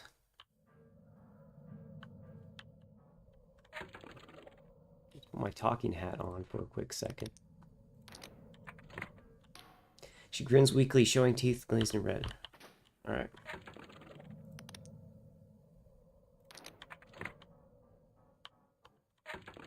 You know what? I'm going to put all my talky stuff on. Maybe there's a couple charm options that I can do to...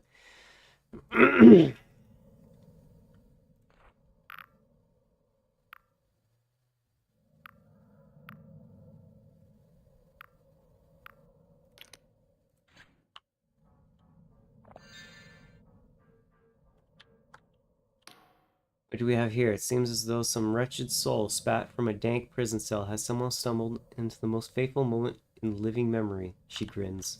The angel watches you, stranger. So it's incomprehensible. Mind you, are little more than an insect crawling on shit. And yet here, in this place of existence, it has no power without one such as you. It is a thing born of the void. It can feel and it can think and feel only in cipher, and lacks the perspective of a mere mortal to have agency in this place. It must merge with another. This creature defies foresight, stranger. In the threads of prophecy, this moment is an abyss, though which I cannot see. For years I thought it was Vela who would stand at the precipice, but now I see that it is you.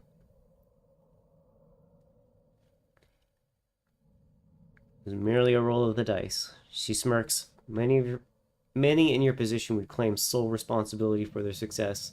I'm glad you have the sense to see otherwise. These islands have long been home of dreamers and fantasists. Their delusions have seeped into the fabric of the earth, waiting for one to reclaim them. The people here have hung their wishes on your shoulders, nothing more. But you should do well to remember that your power, all power, is borrowed. We are not but conduits. Now, whether by chance or skill, you wield more power than any before you. The last time this angel was roused, the whole world was destroyed. You could banish it, or you could merge with it and succeed where those before you failed. What do you do, I wonder? Could this angel cause another whirlwind? I would like to tell you that the Emberians 400 years ago used the angel with malice and stupidity, so as to doom the world to such a fate. But the truth is, nobody truly knows what happened back then, or what could happen now. Vela was certain she could merge with the angel without triggering a syntax cascade. I am not so brazen as to say either way. For someone who has spent their life predicting the future, it is somewhat of a novelty to admit I have no idea.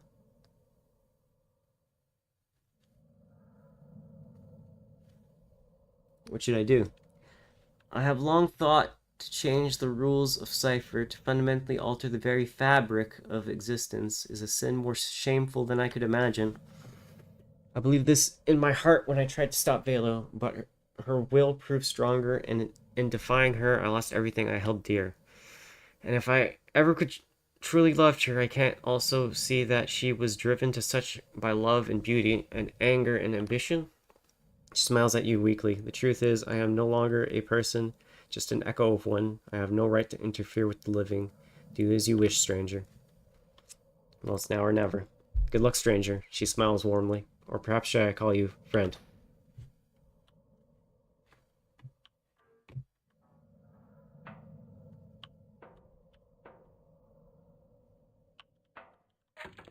Okay, well, I'll drink another tea, I guess.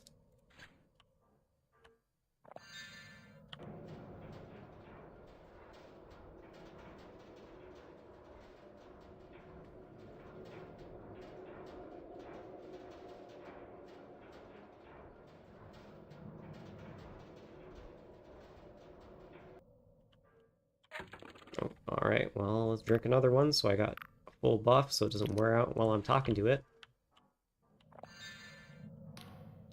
As you approach the angel, a pressure builds inside your skull until it feels like your head might split in twain. Your body shivers with a nauseating energy. Somehow you know the angel is inside of you.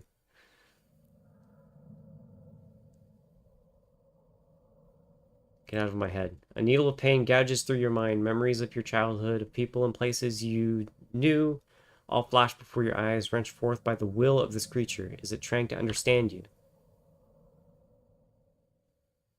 What are you? More pain, but this time the memories are not your own. A sensation of limitless possibility, of incomprehensible freedom and unending time envelops you. For just a fraction of a moment, you understand what it means to be truly infinite, to stretch beyond the limits of this reality. You realize the angel is trying to share its experience with you, though much is lost in translation. Why are you here? A confusion of sensations flash through your mind, an Emberian vessel invading your life essence, somehow latching onto you, pulling you through layers of reality until you are small, oh so small, and trapped in this cage. You understand somehow that the angel is severely impaired in this world, the limits of time and space, the rules inherent in such a rigid existence entrap the angel in this corporeal form. You caused the whirlwind, didn't you? What you know of the whirlwind, scraps of history, heresy, and pervasive cultural dread rises to the forefront of your mind. A note of confusion flows through you. The angel doesn't seem to be sure, but you understand that when it was brought here, another tried to merge with it, unsuccessfully. In that moment, a simple cry of pain from either of them could have obliterated this world, just as a human could accidentally trample on a colony of insects. So what happens now? Your body seethes with impotence and impatience. Yes, you understand. The angel can do nothing on its own, not in this reality, not in this body. It is trapped here. It must merge with another, a sentient being from this material plane if it is to have any agency here. It would need only a moment, and the angel could separate once more, peeling off from its new form and returning to the void. Or it could stay and weave a new reality within this one. I need to know more before I can choose. A warmth washes over you. The angel waits for your query. If we merge, what would happen to me? You see a corpse lowered into a grave, then a baby clawing its way out of the other side of the earth, covered in blood and placenta. To merge would mean to die and be born anew. And you see wine being poured into a strange serpentine vessel. When the glass breaks, the wine remains, keeping the shape. To merge would also change the angel, endowing it with all your own quirks and values. Could this cause another world rend?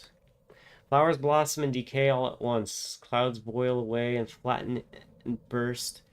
A moth flaps its wings and towers fall. It flaps again and towers have always stood proudly. Uncertainty. The angel cannot say for sure what will become of your world. A sense of responsibility comes over you. You think this means that you must be careful. If you merge, you will be as one, and the power you wield will be terrifying. What are you? More pain, but this time the memories are not of your own. Okay, yeah.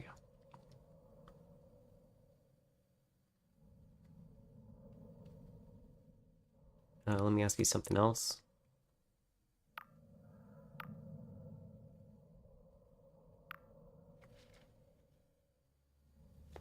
Alright, I'm ready to choose. Tingling of anticipation suffices your body. The angel awaits your decision.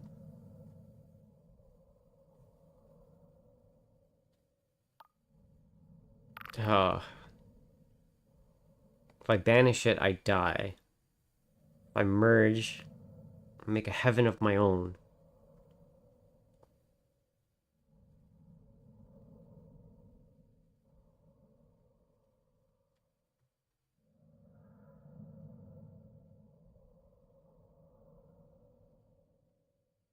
I've been very violent, so if I merge and make a heaven of my own, it would probably cause a world rend.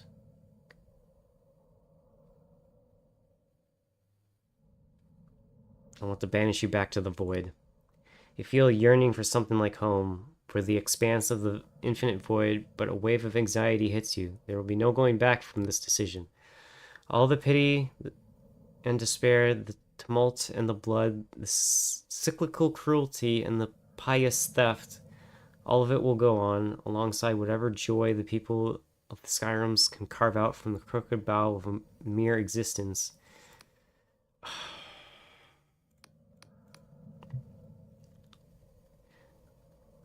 What does this say?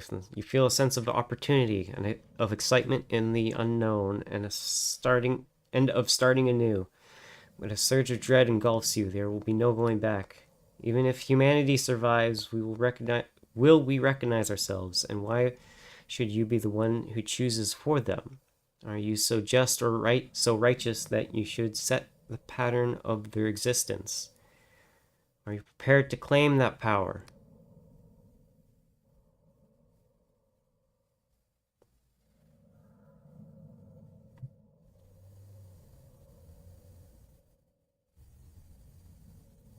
This is the become the god option. And I said I was gonna do it, so let's do it. Your body is engulfed in a warm tingling that soon becomes a tearing, agonizing pain. Your vision distorts, then seems to blend with your other senses, like your very consciousness is dissolving into water. You're merging with the angel so that the two become one. Your last coherent thought is a desperate hope that you made the right choice. The angel beckons. As you tumble into its mind, your consciousness twists, strains, and bursts, spilling into the universe. You see it now, for the first time. A tapestry of words, lines, and verses thread themselves through every corner of existence. With a few twists of your tongue, you could change it all. And you do. Your words reverberate through reality.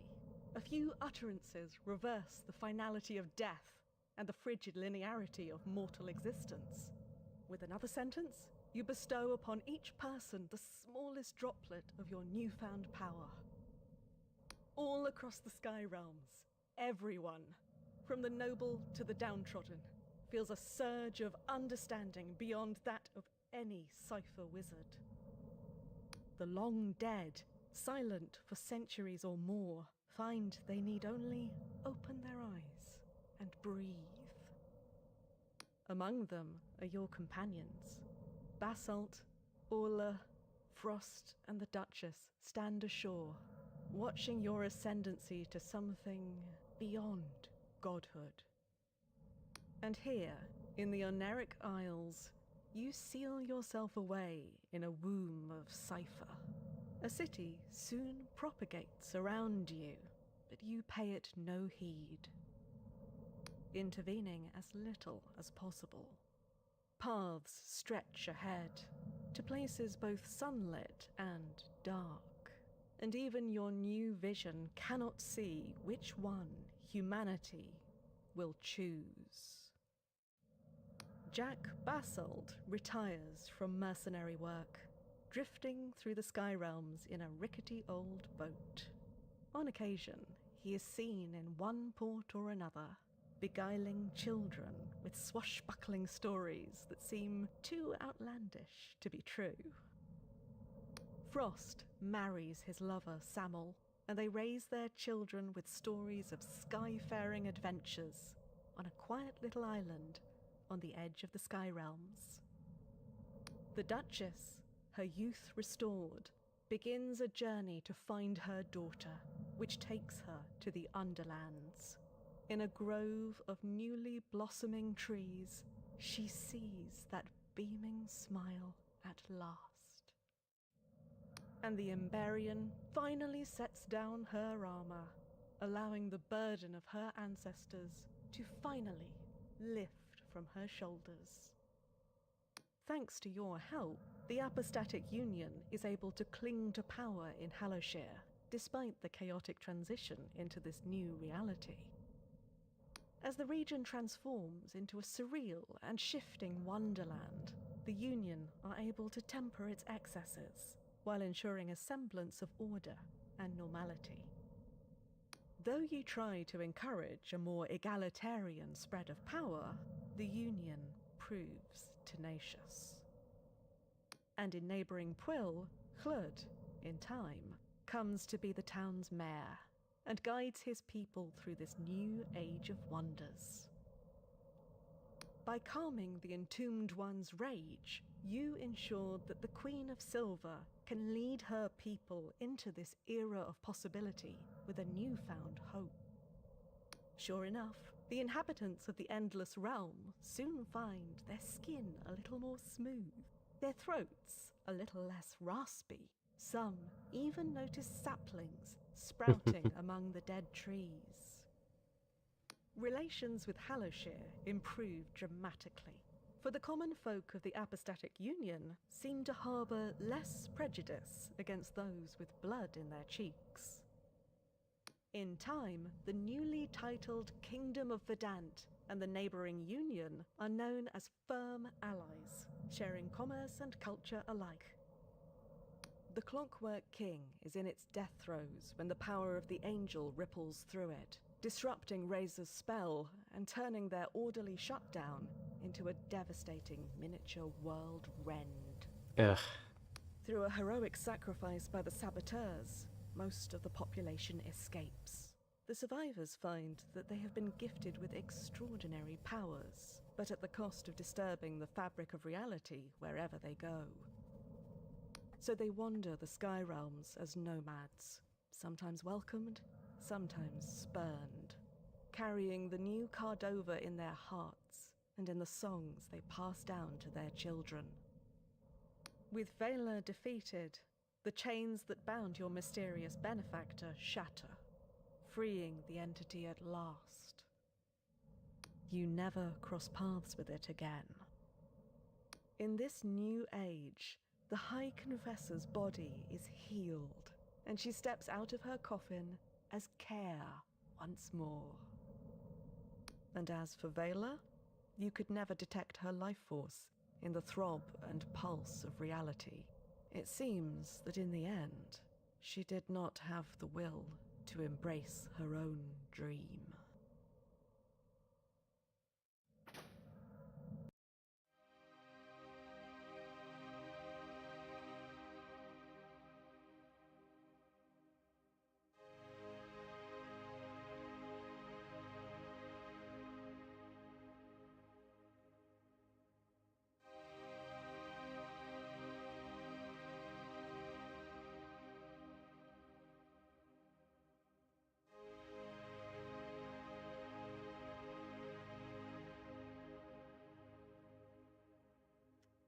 I'm happy with that outcome.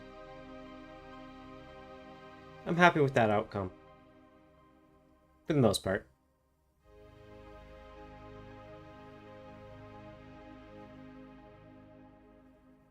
No, I'm fully happy with that outcome. Vela dying and everything.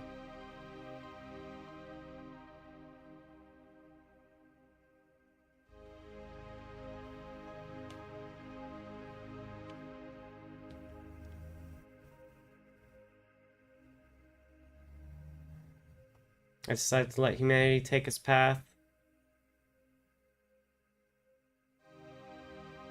Make everyone even. I'm happy with that outcome. I'm happy with that outcome.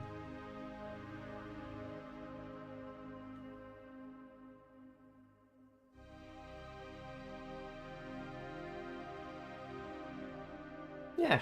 I'm guessing I can... Yeah, I can replay whenever. Yeah. Yeah, that's Dread Delusion.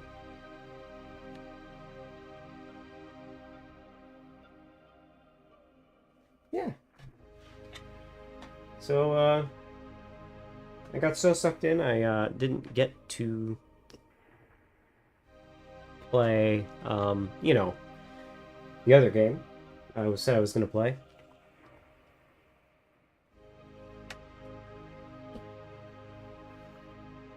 So that'll be tomorrow's game.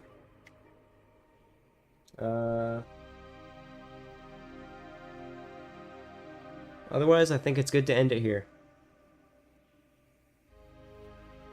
So I wish you all a good night, good day, good morning.